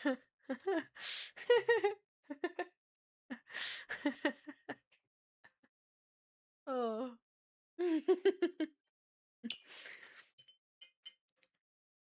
It'd be traumatized even if he said by mistakenly. I think he would just so Zach has a bit of like a thing where like oftentimes he doesn't properly understand people. We don't really know why. Like it's really weird. But we went to like a ear doctor even, and he did like a hearing test. But the hearing test is not about speech, but just if you can tell, like if you can still hear the noise, even though it gets like higher and higher and lower and lower. And like quieter and quieter. Um, and there he scored like 100%, like everything perfect. But speech, for whatever reason, he sometimes just doesn't like. He oftentimes actually just doesn't properly understand it. Like he sometimes understands like completely different words or just no words entirely. Like maybe this is sort of like an autism thing or something, but um, it's just like a real struggle. So knowing that about him, he would probably just be like, excuse me, what did you just say? Or did you just say whore? Like, what? Like, he would not, like, he would just, like, check what I said and then, you know. But if I then just say, like, if I then just clarify that I said whore, um, I think, how would he react?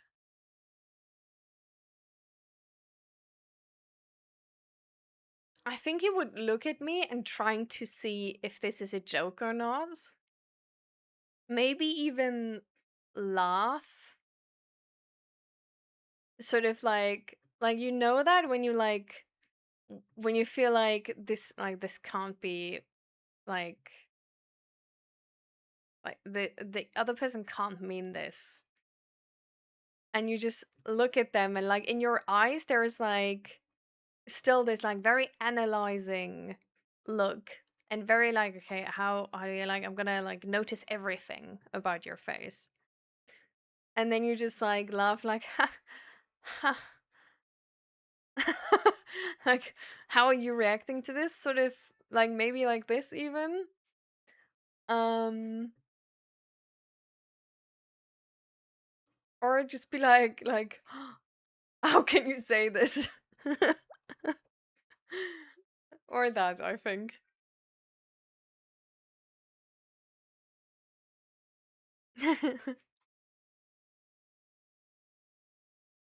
Was more that all the creases in the wrong place, so it's now the wrong length and probably it slipped into a place it shouldn't be.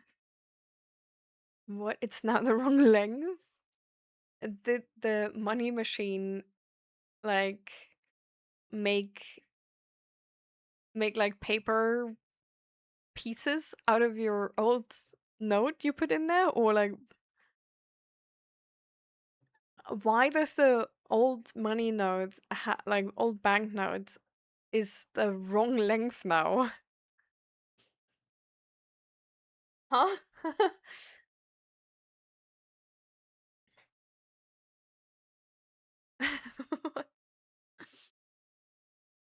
Try today before sleeping.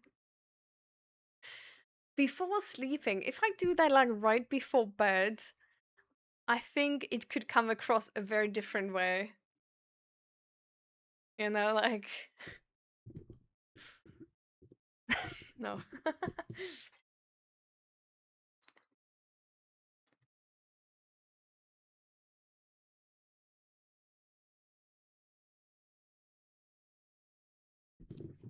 So, at what point did you realize that yes, this is the right person that God has chosen for me? How do we identify that? I don't believe there's only one person. Um, so I think there's like multiple people we can find, like we can build a life with. That life will look different with all of those people. But I think there's many versions we can live a fulfilled and happy life. I don't think there's only one. I think life would be horrible if there was only one because life goes wrong the entire time. And we make mistakes. So, but I think there's like many versions we can find happiness in. Um, for me, to be honest, though, it was like a really odd moment when I first saw him because I met him when I was 14. Um, no, when I was 13. I met him when I was 13 in school. Um, because I was invited by a teacher to go to like a Lego robotics club. And then I walked into the room and he was like 1 year above me, so he's like 14. Um, no way, he turned 30. Like he was 13, but he turned 14 at that point. Um, and I just instantly saw him. Like the room was like, I don't know, there were like 20 people in there or something. Um, and he wasn't even like looking at the door or anything, but I just instantly noticed him, even though he was like behind other people, like sort of like somewhere in the room. Like I really don't know why. Like it did feel like, oh, love in the first sight, which is weird because again, I don't believe in that. But yeah, for whatever reason I did notice him instantly and was like instantly interested. Um and well, essentially like I approached him, and then we sort of didn't get together at that point though, but we got together like a year or two after. Where also I approached him again. Um and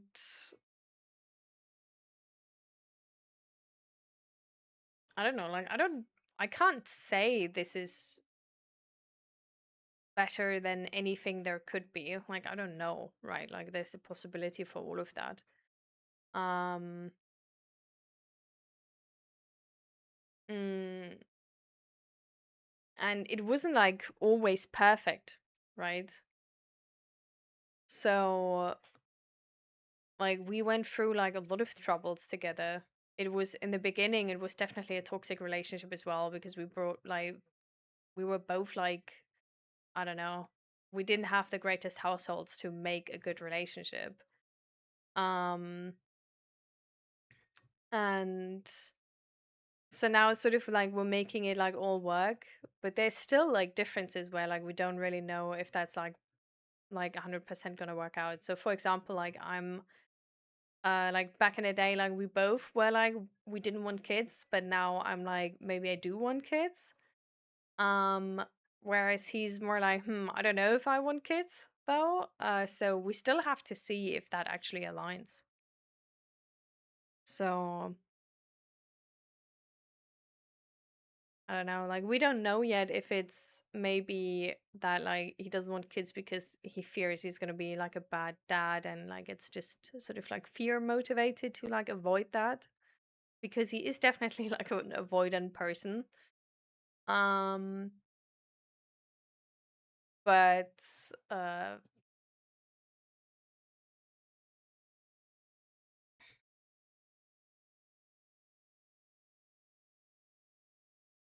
I think if you can communicate and cooperate, actually, um, that is a good baseline for a relationship.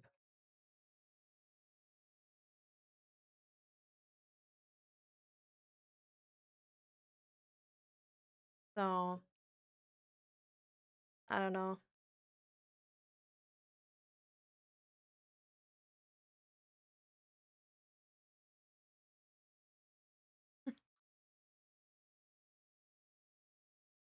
I mean, that's good for you, Snacks. I think it's good to be like independent. Like even also for like going into a relationship. I think if you look for a partner, being desperate to find a partner, um, that's not the perfect starting point.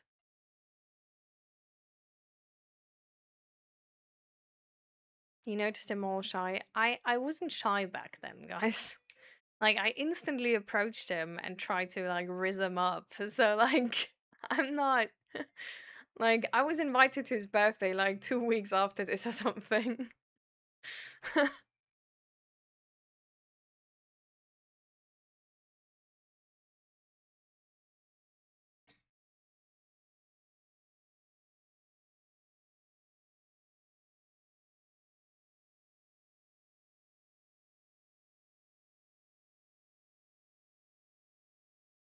Oh, wild, isn't he? Well, good luck.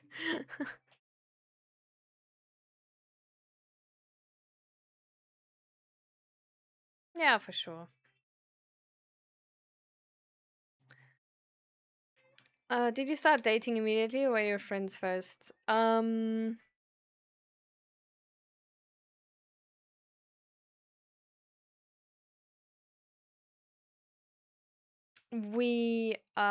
So we got to know each other and it would have sort of went to dating, but then I had like struggles with my family and my dad and like everything went to shit. And I had to move and then I moved back and like so many things happened. Um, and then at a certain point, like I texted him again, and he actually sort of we were texting, and I had like a hand uh um like a hand injury on my right hand, so I couldn't wash my hair. And he like with I don't know, like we started texting, and within 20 minutes he sort of was like, "Yeah, like I can wash your hair, like no problem." So we hadn't like texted in the entire time. Um we hadn't seen each other or anything, but he just offered to like wash my hair. So I was like, I mean, sure. Like my dad was like really shitty at washing my hair, so I was like, you know what, like yes. um and then we just like started to meet each other like every day, and then like 2 weeks later or something, we uh we started the relationship. So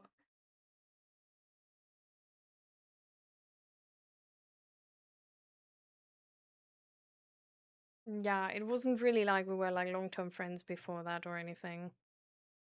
It sort of like instantly moved over to relationship, but to be fair, also didn't have any representation that like I honestly like, to me being friends with a guy was sort of to be in a relationship with him, um in a weird way. So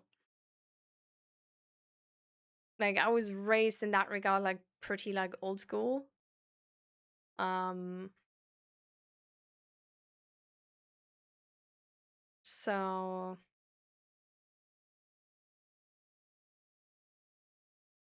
but it was always, it still like felt like being friends. Like it wasn't different to friendship, it was just more intense than friendship, if that makes sense. So it wasn't like pick one or the other. It was like if you go from like you go from friends, best friends, and then relationship, if that makes sense. And we just moved through that in like, yeah, 2 weeks or something.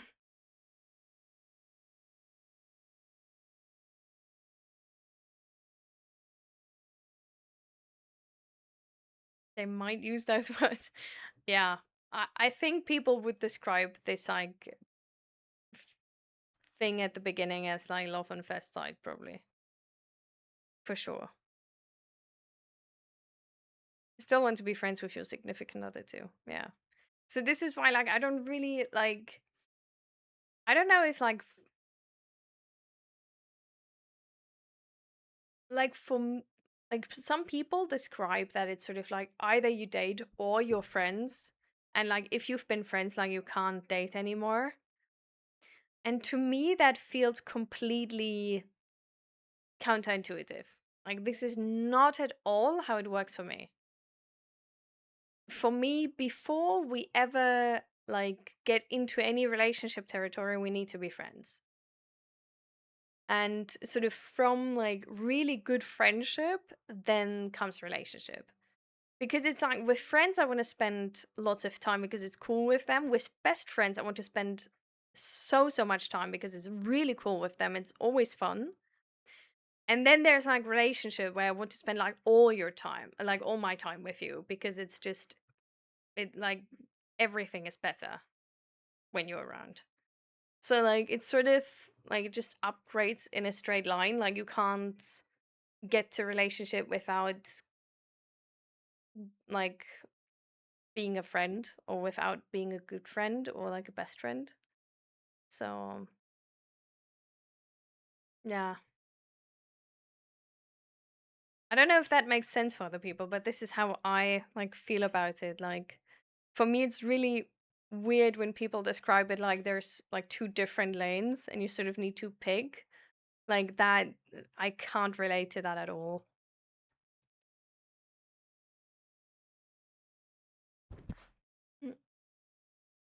I'm not an easy person to live with. I had mornings when you talk to me before noon, we will have big issues. I think I'm also not like a super easy person to live with. Like I'm very specific about a lot of things. Um, like this is like that's really like one of like sort of like my neurodivergent neurospicy traits that I have like a very specific way of doing things and I'm very opinionated on a lot of different topics. Um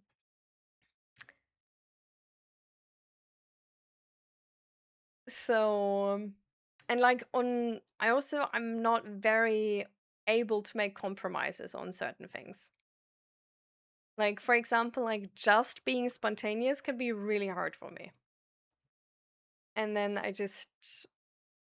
like, I just can't, like, emotionally, I just don't get there to do this like really spontaneous thing. Like, I'm just gonna be like super unhappy. Um, Even though like mentally I completely understand that like this would be a cool idea and this would be fun now or whatever, and like you're thinking like, oh, this is just spontaneous. For me this is not just spontaneous. So there is, yeah, I don't know, and like mornings are really hard for me. Like I mean I have chronic pain, right? Like I have chronic headache, I have chronic stomach pain, and like back and neck tension. Like doing sports with me is like always like sort of like special needs type situation because I get like from most sports I just get more headaches, so I can only do them if I really feel like doing them because I'm going to be punished for doing sports by my body. While I do need to do more sport to keep my body healthier, so it's really like shitty in that regard. I'm also chronically not sharing my emotions because I'm oftentimes not really aware of them. Or I just don't want to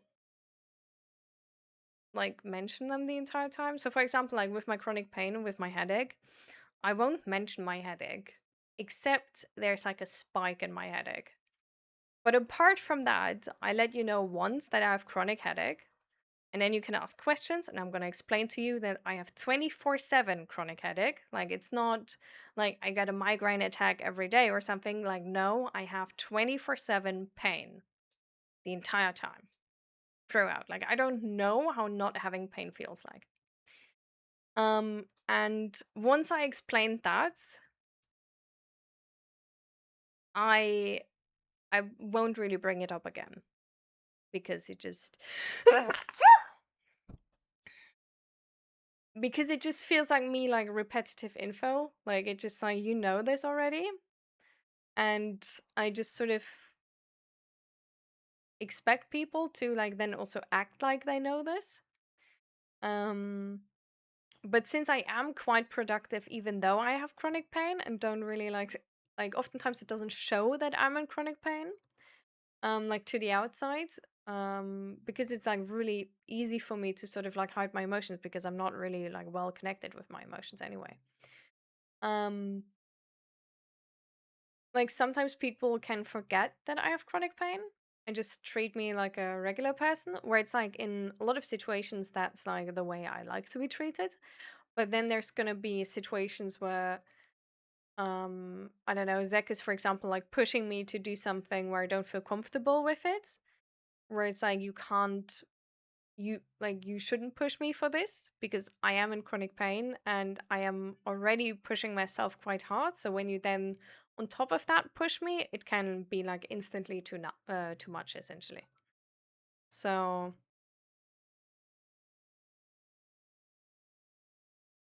I don't know.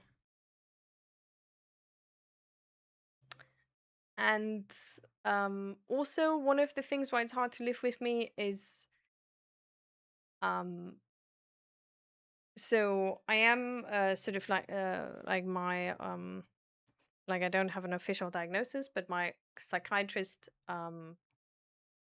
said that I'm gifted, and what that essentially means for the people around me is that whatever I like, no matter if I don't know about the topic or am not informed about the topic, you have to be okay with the fact that if I get into something new, even though you've done this for years, maybe, I'm probably very quickly going to be better than you.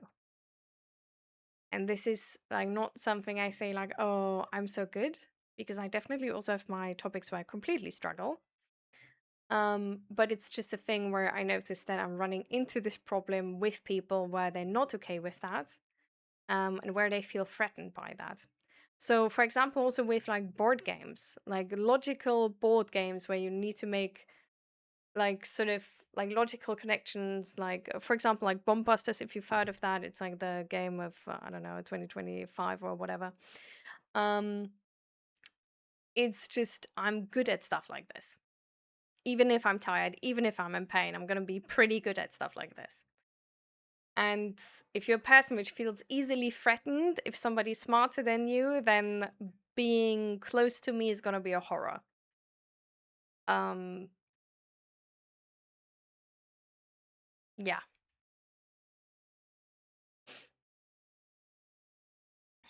So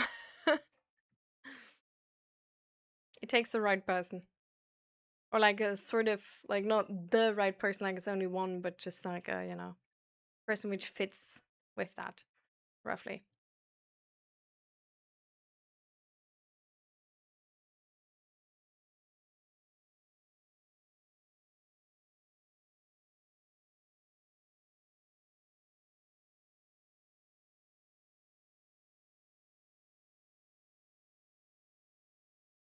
Welcome back, Navandro.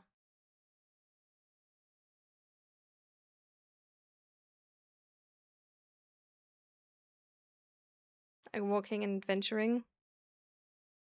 No, like, but well, yeah, but it doesn't really. So, for example, like long distances for me, it like goes instantly on my back. Um, and then my back pain can get really, really bad to the point where I can't walk anymore. Um, or where I'm gonna crash out for the entire next day because it's been so bad. And I have like so much more headache now. So, for example, I was like taking part in a protest in Amsterdam where like walked for like a round sort of, and we had to stop before it was finished, and that was already too late because I got so bad back pain that I couldn't properly walk anymore. And we were going from like we walked to a park bench. No, we sat on the side of the street for like I don't know 20 minutes. Then we walked to a park bench, which is not far away. Then we sat there for a couple of times, and then we walked to a restaurant, went to eat there, and then we took like a tram to like all the way back. Like yeah, it's sometimes really difficult. Like chronic pain is not fun.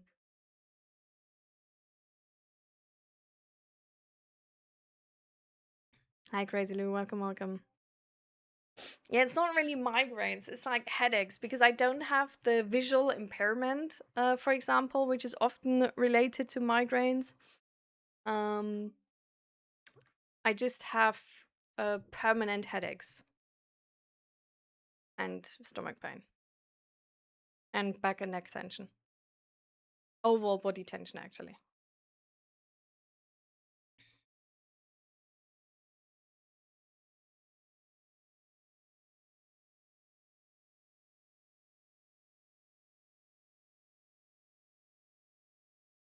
But the difference between the way you do it and the way some people do it, you read up on the actual peer-reviewed evidence, not like social media and scuffed news channels.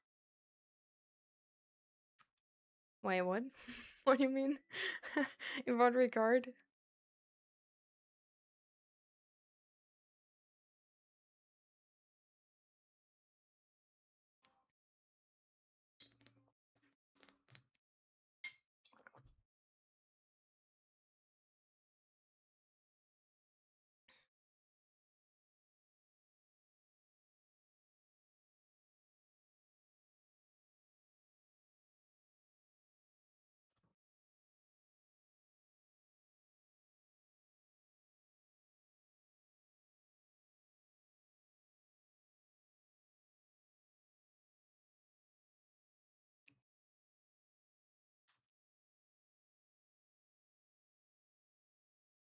But yeah.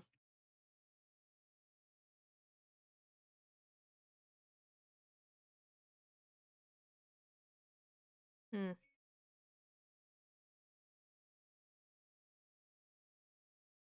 It's not stable anymore.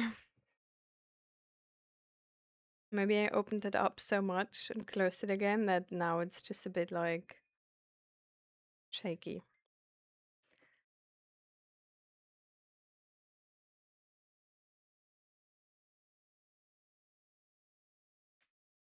Become more knowledgeable. You're coming from a place of research, not just hopes and prayers, pseudoscience. I mean, yeah, sure. It doesn't really matter. If your ego can't take it, your ego can't take it. So, because I'm, yeah.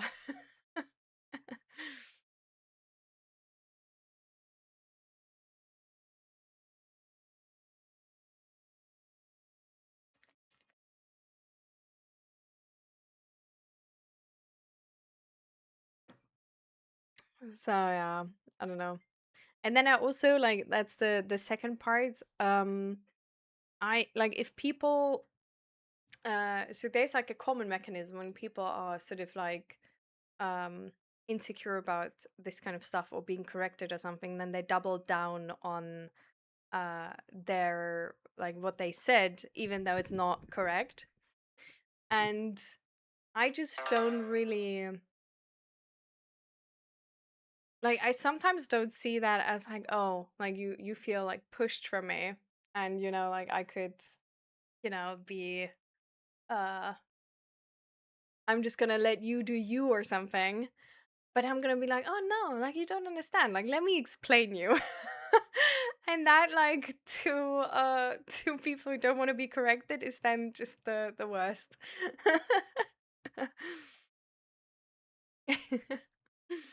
Lucia, welcome, welcome. Thank you for the raid.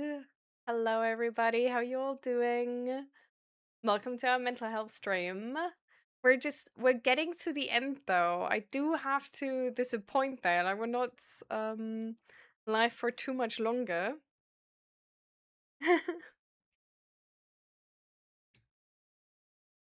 Very welcome. And how you guys doing? How was your guys' day? How was the stream?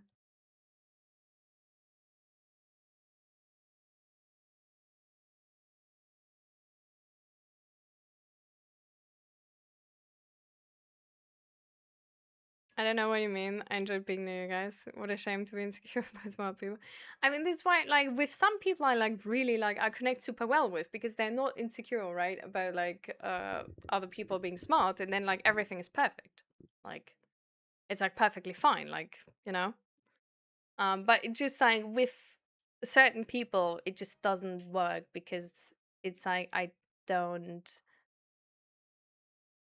I'm learning at the moment to not,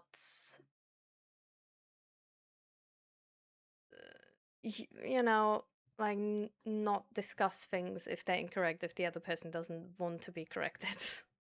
Like I'm getting there, like I'm learning that on my parents who are like sort of very like right wing sometimes. But yeah.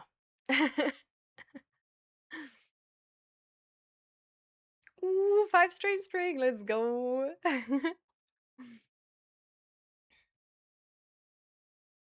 You also have to run now, Lucia. All right. Thank you so much for the raid. I appreciate it so much. Let me actually give you a shout out real quick.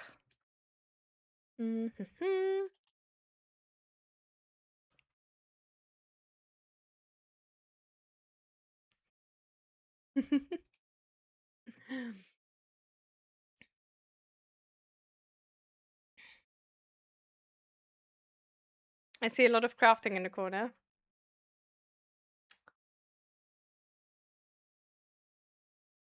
How did you know?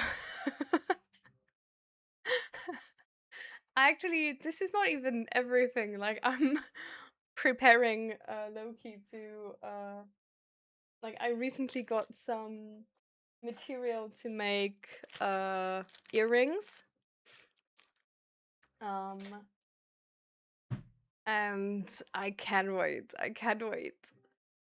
I got like these tiny flowers in like rainbow colors, and I want to make like sort of like a dangling earring, like sort of this length, where you have like one flower left, one flower right, one flower left, one flower right, and like this, and then like you start with like red, orange, yellow, green, blue, purple, and it's like pride earrings. I hope it's going to be really nice, and I hope I'm going to be able to actually wear them, because if they like dangle, like first thing, I don't know how heavy they're going to be. Like I hope they're not going to get too heavy. Second thing, I really hope they're not going to make too much noise, because I hate it if I'm like, like if there's the entire time like dilly dangle, blah, blah, blah, like just constant noise on my ears. I can get insane. So I really hope that it's gonna, because they're like uh I think the flowers are not glass, but what are they again? Mm, I think they're resin. So I'm hoping that they won't like make too much noise, but we'll see. But yeah, welcome everybody. How's your mental health doing? How you all doing? How's your past week? And thank you all for coming to my stream, for joining the raid from Lucia to me. We've been talking about a bunch of things. We actually started the stream with completely off topic from mental health, with a philosophical and ethical discussion about AI, and then some sort of like Python coding related cybersecurity talk about an app I was programming, or I'm programming right now. And then we went over to like a really interesting discussion about the like how biased humans are, and how entirely unique our perspectives are, because we are not able to be actually objective. We all have such a subjective point of view. And yeah, what that actually means for like our mental health, for our like how we can engage with other people, and our life just in general. um then what else did we talk to them? mm, about crisis plans and self-harm. um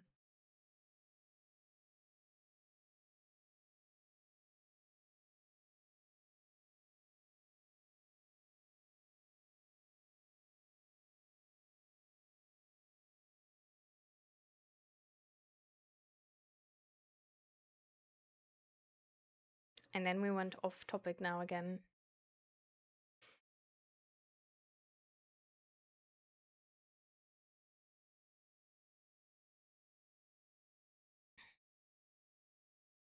Oh yeah, we talked about relationships now.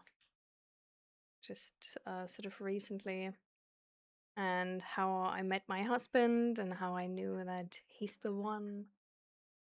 Even though I don't believe in that there's only one for us. Um,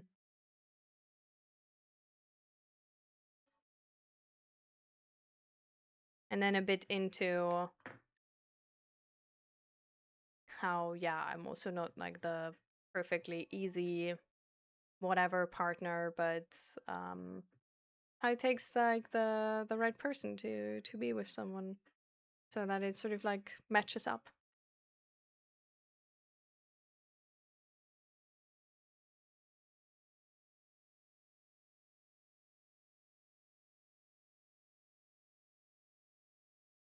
But for legitimate concerns about someone being better than you actually have to evidence, which the ego is not. You can't argue fact. Well, if people get insecure about being corrected, facts don't matter anymore.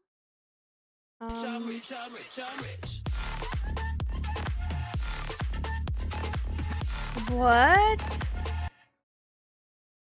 Indy, what did you now just do? Did you just give this up to like everybody who's watching right now? To all live followers? Yo!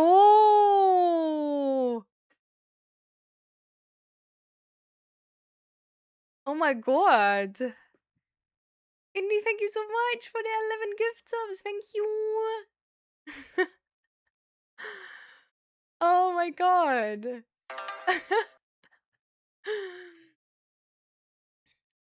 Thank you so much.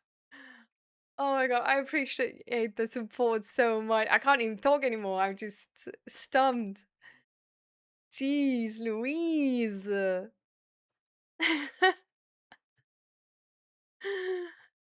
Yeah, for real, Fluffy. Oh my god.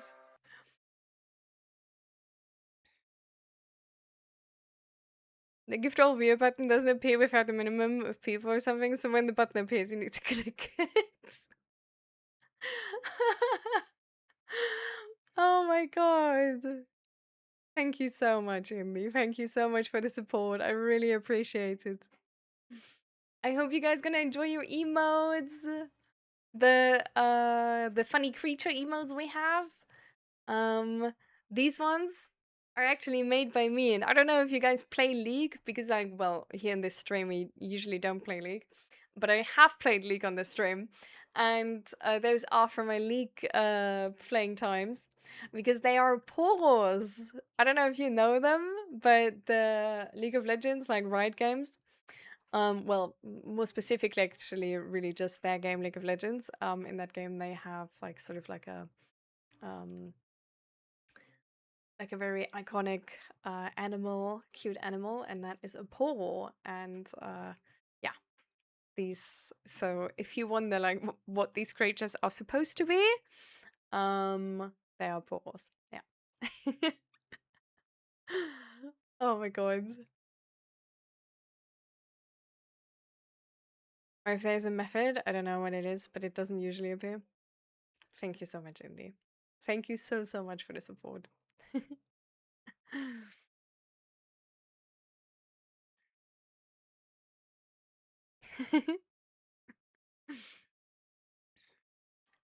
If someone who was very rude to your best friend shrank to 1/4 inch tall and they fell into your food or drink, what would you find them? And how excited would you be to scare the shrunken mean person for being mean to your friend? I feel like we actually had that question before, no?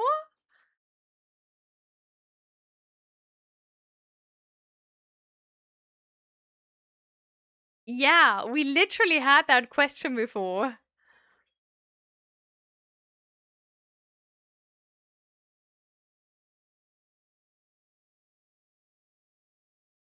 Oh my god, we had that question twice already.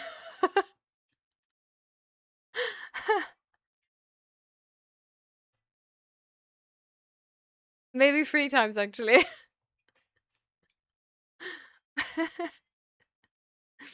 An even better answer. Well, I mean, the reason the reasonable answer was last time, so then this time I'm just gonna go for shock value and say, like, I would eat them instantly. I swallow them whole.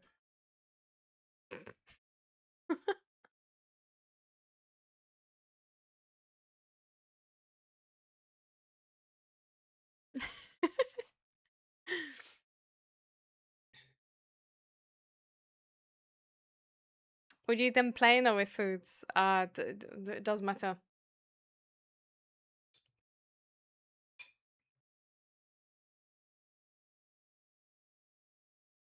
But like, wash out your mouth afterwards because maybe they taste stinky.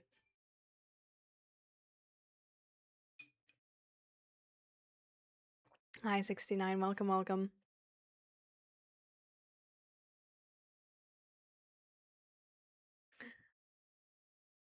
So, oh my god, I'm still in shock. Thank you so much, Indy, for the 11 gift subs. Really, I didn't even know this button existed actually to give to all live viewers or followers.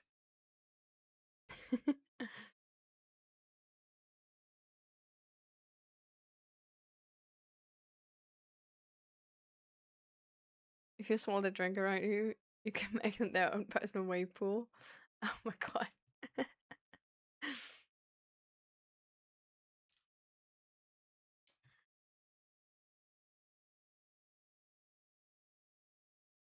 I don't want to explode because I got bigger inside and imagine how much calories that would be. Density would be crazy. It's a trial button, so it doesn't always appear. Ah, I see. Well, I think it's so cool though. Because then like the people like usually when you gift subs, like people can get it who are not even like ever watching your stream or anything. So I think it's really cool that like with this, like actually like all the people who are there in that moment get the sub. So it's like, it feels like more useful, if that makes sense. I don't know. So I actually like that functionality.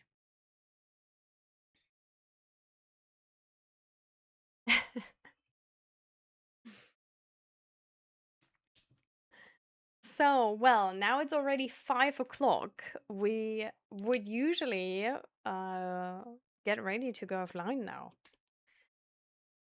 So, if there's nobody who has another question, who wants like, I don't know, advice or know anything, I would say let's do belly breathing, stretching, and all stars. I mean, stretching is pretty self-explanatory. Belly breathing is also called diaphragmatic breathing. Um, and the way it works, it's an amazing technique to like calm down and like de-stress, also for anxiety attacks or panic attacks. Um, and but it's also like really good for like people like me, for example, who sometimes like struggle to like really be close to their emotions and like check in with their body. And this way you can just like take the time to really check in with your body, like see what you need.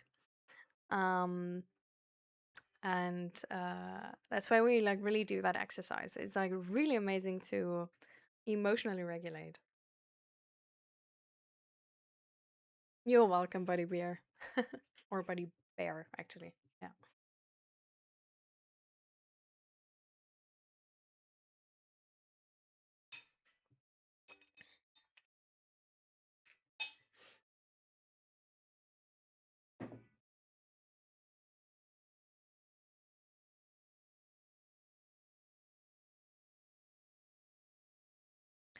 So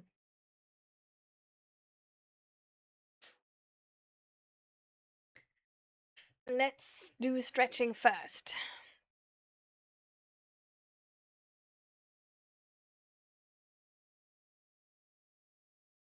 I just hydrated myself.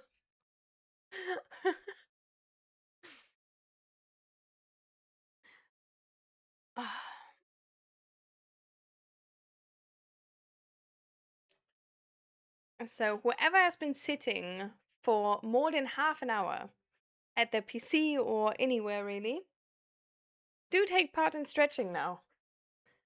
It's really, really important because sitting is really, really unhealthy. Like, there's been this study made. I need to look it up at some point to actually have the link. I think it was in the presentation of Zach about like work economic, not economics, but just how's it called? Stuff about like how you should sit and stuff.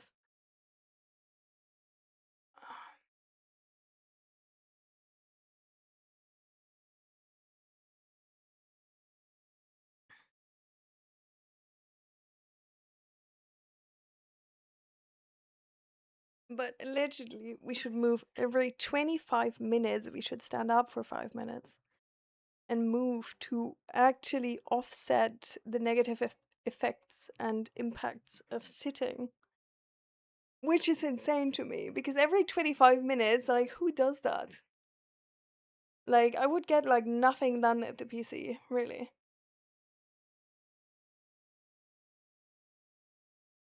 So at least now we can, make it a bit better and like stretch now. Make sure that we offset at least a bit of that negative impact.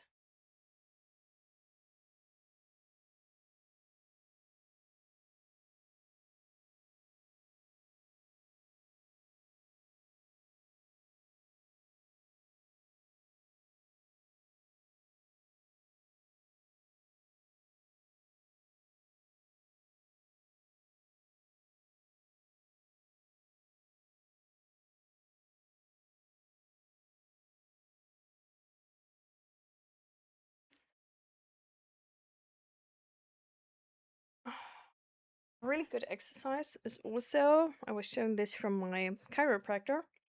It's like you sit on the front of your chair and like your legs just like 90 degrees, sitting up straight. Your arms just like sort of hanging down next to your chair, like in direction to the floor. And then just try and go like lower your hand to the floor, but like not actually all the way towards your floor, right? Like that would be insane. But just as much as feels like, like a stretch, but also still comfortable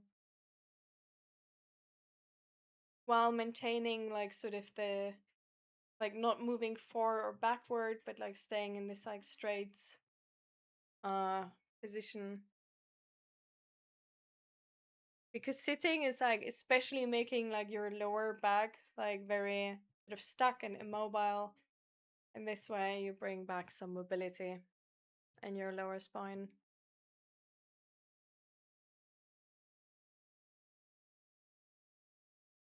I have a fascia roll, yeah. But I'm not gonna use that on stream.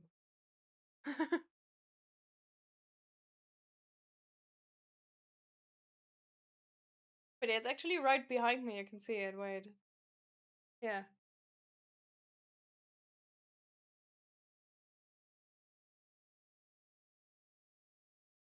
So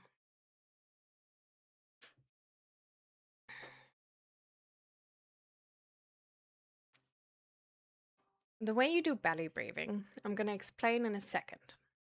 But just so you know what happens after belly breathing, it's like really the best part of the stream. So do stick around. After belly breathing, we always do all stars. For everybody who doesn't know it, all stars essentially means that everybody is sharing their star moment of the stream. So their favorite moment, favorite thing somebody said, or favorite situation, favorite talk, favorite topic, favorite person, like really like a specific thing or moment which was their favorite. And it's really nice because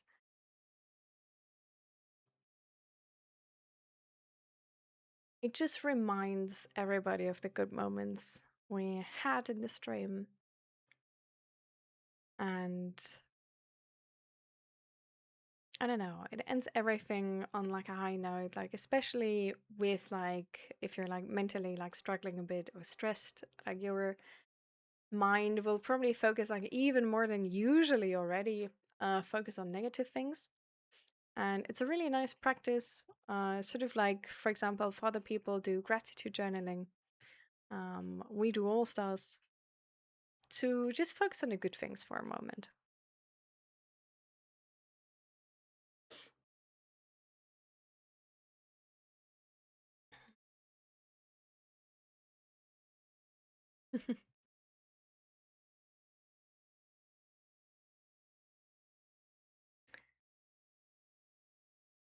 So, and now first the belly breathing. For the belly breathing, you just sit in a position comfortable for you. You put one hand on your belly, you put one hand on your chest. You want to breathe in through your nose, breathe out through your mouth. You want to breathe slow if you can. I always like to press my lips a bit together so there's like a bit of resistance. So I breathe really slow, but like all the way out, really. And you don't want to breathe into your upper body and like do like this sort of motion, right? But you want to breathe really into your belly. So your hand up here is essentially to control that you don't move your chest. And your hand down here is to see that you like do like push your hand away because you breathe into your belly. And this is actually like a natural relaxation strategy. And so it's really helping with stress, no matter where it's coming from.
At the end of this, before you come back, you can add something called a body scan on this.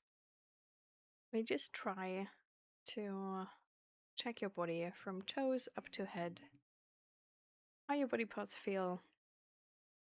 Really focus on the specific part you're focusing on in that moment. So feet first, and then lower legs, upper legs, and all the way right to the head. And just see how they feel. Do they maybe need to move? Do they need to stand up? Do you maybe need food or water or airing out your apartment or relaxing your eyes?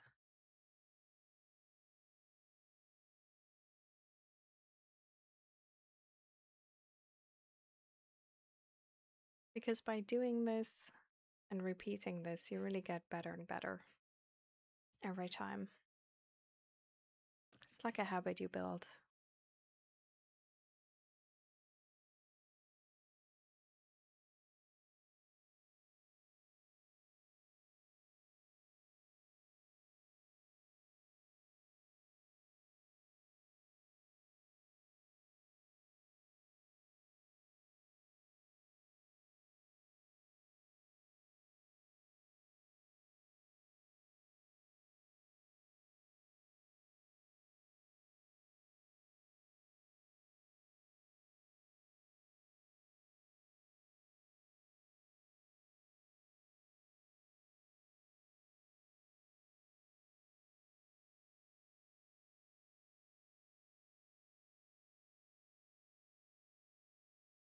And then you can come back.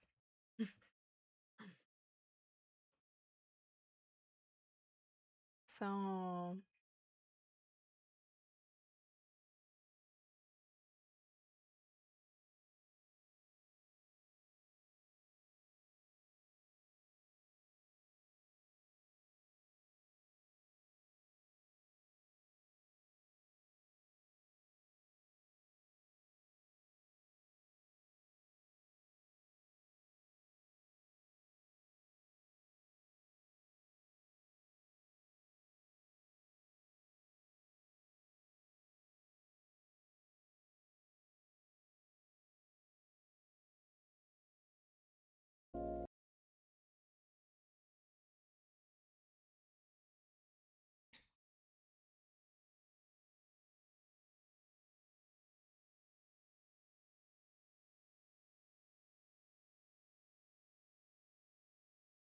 all right. So let's do our all stars then.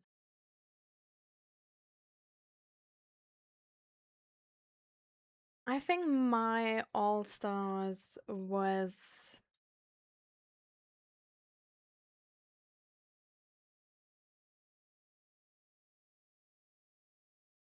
Mm,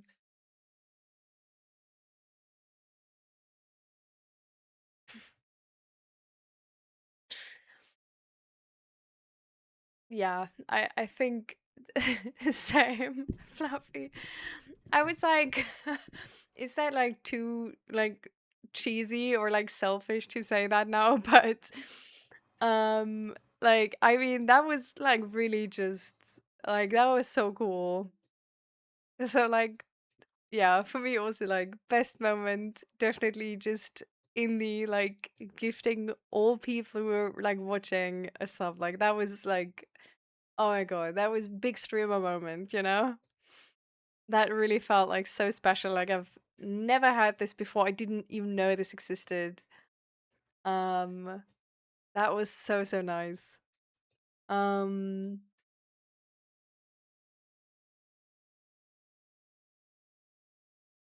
um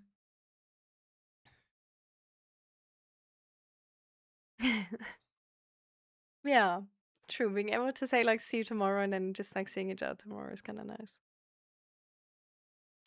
Apart from that, I think the talk about human biases was really cool. Like I don't know, I just really like to talk about these things. Like these are the specific intersection I think between mental health and philosophy to a certain extent. And I just love that. So I did really, really like that part, yeah.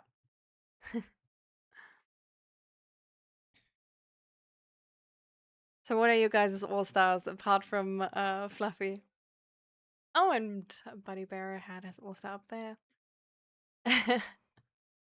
The answer to your question was your favorite moment. The shock value answer. I get it. Nein, Marlboro. Arturia MIDI keyboard? Yeah. But it's not from me, it's from my husband. So. Also was hearing the story of how you and Zach met. Because like it's nice to hear the good stories. I mean, so used to things going to crap. I get it.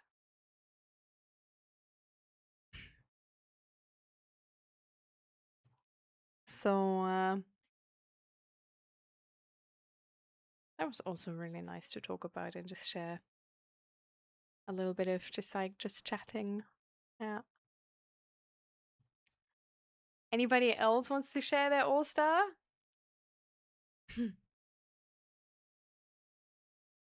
Yes, we're usually talking about mental health, but we are in like at the moment like about to go offline. Marlboro cigarettes. So we're just mentioning our all stars, and then we're gonna go for real indie, right? Like I'm also like I think it's insane like how many people come in here and talk about the keyboard. Like, not gonna lie, I'm cooked. Aw. I mean, we have the next mental health talk on Monday next week. Like until then, we're gonna probably have some co-working streams. Um, but you know, if you need some advice or want to share, you can do so on Monday.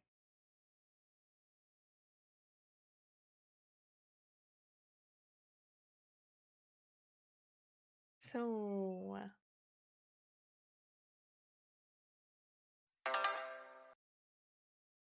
thank you for the follow. I'm glad you like it, yeah.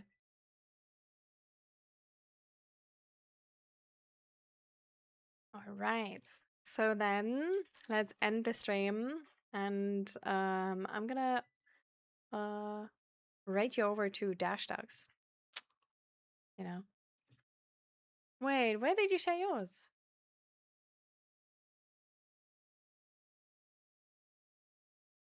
Snacks, I don't have a past message of you. Like this is your first message since 16:55, which is like half an hour. Look, an activity board.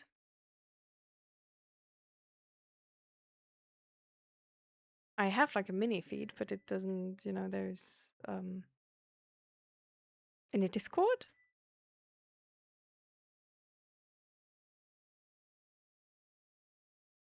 Like my mini feed doesn't say anything. Like the feed of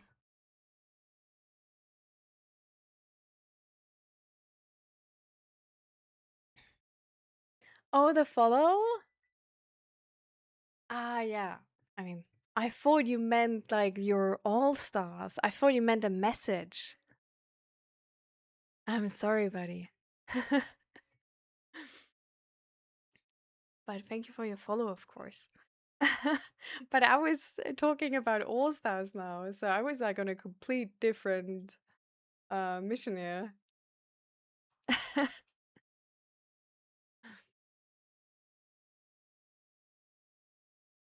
You too, guys. You're welcome for the stream. So here's the Discord channel if anybody wants to join it. We try to be really wholesome there. Then we have a YouTube channel where like all the VODs of the mental health talk streams are being uploaded. So you can like always rewatch them if you're like missing something, or if you want to just like see what I really said or something, you know. And then if anybody wants to check out my creative endeavors and maybe support me as well, then you can check out my shop. There's a lot of things there. Yeah, don't worry, Snacks. All right. So I'm gonna start the raid.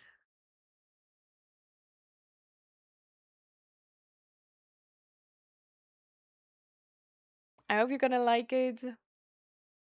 Like there's like so many fishies right now because they just got food. So I'm gonna rate you over ASAP. So thank you all for being here. Thank you all for being part of the stream. And it was a pleasure. And thank you, Annie, so much for the support. And Lunorm as well. Thank you for your gifts up to Navandro. And see you guys in the next stream. I'm hopefully gonna be live tomorrow with a co-working stream. So if you guys want to get something done, like we can do that together. And yeah. All right. Bye everybody. Bye.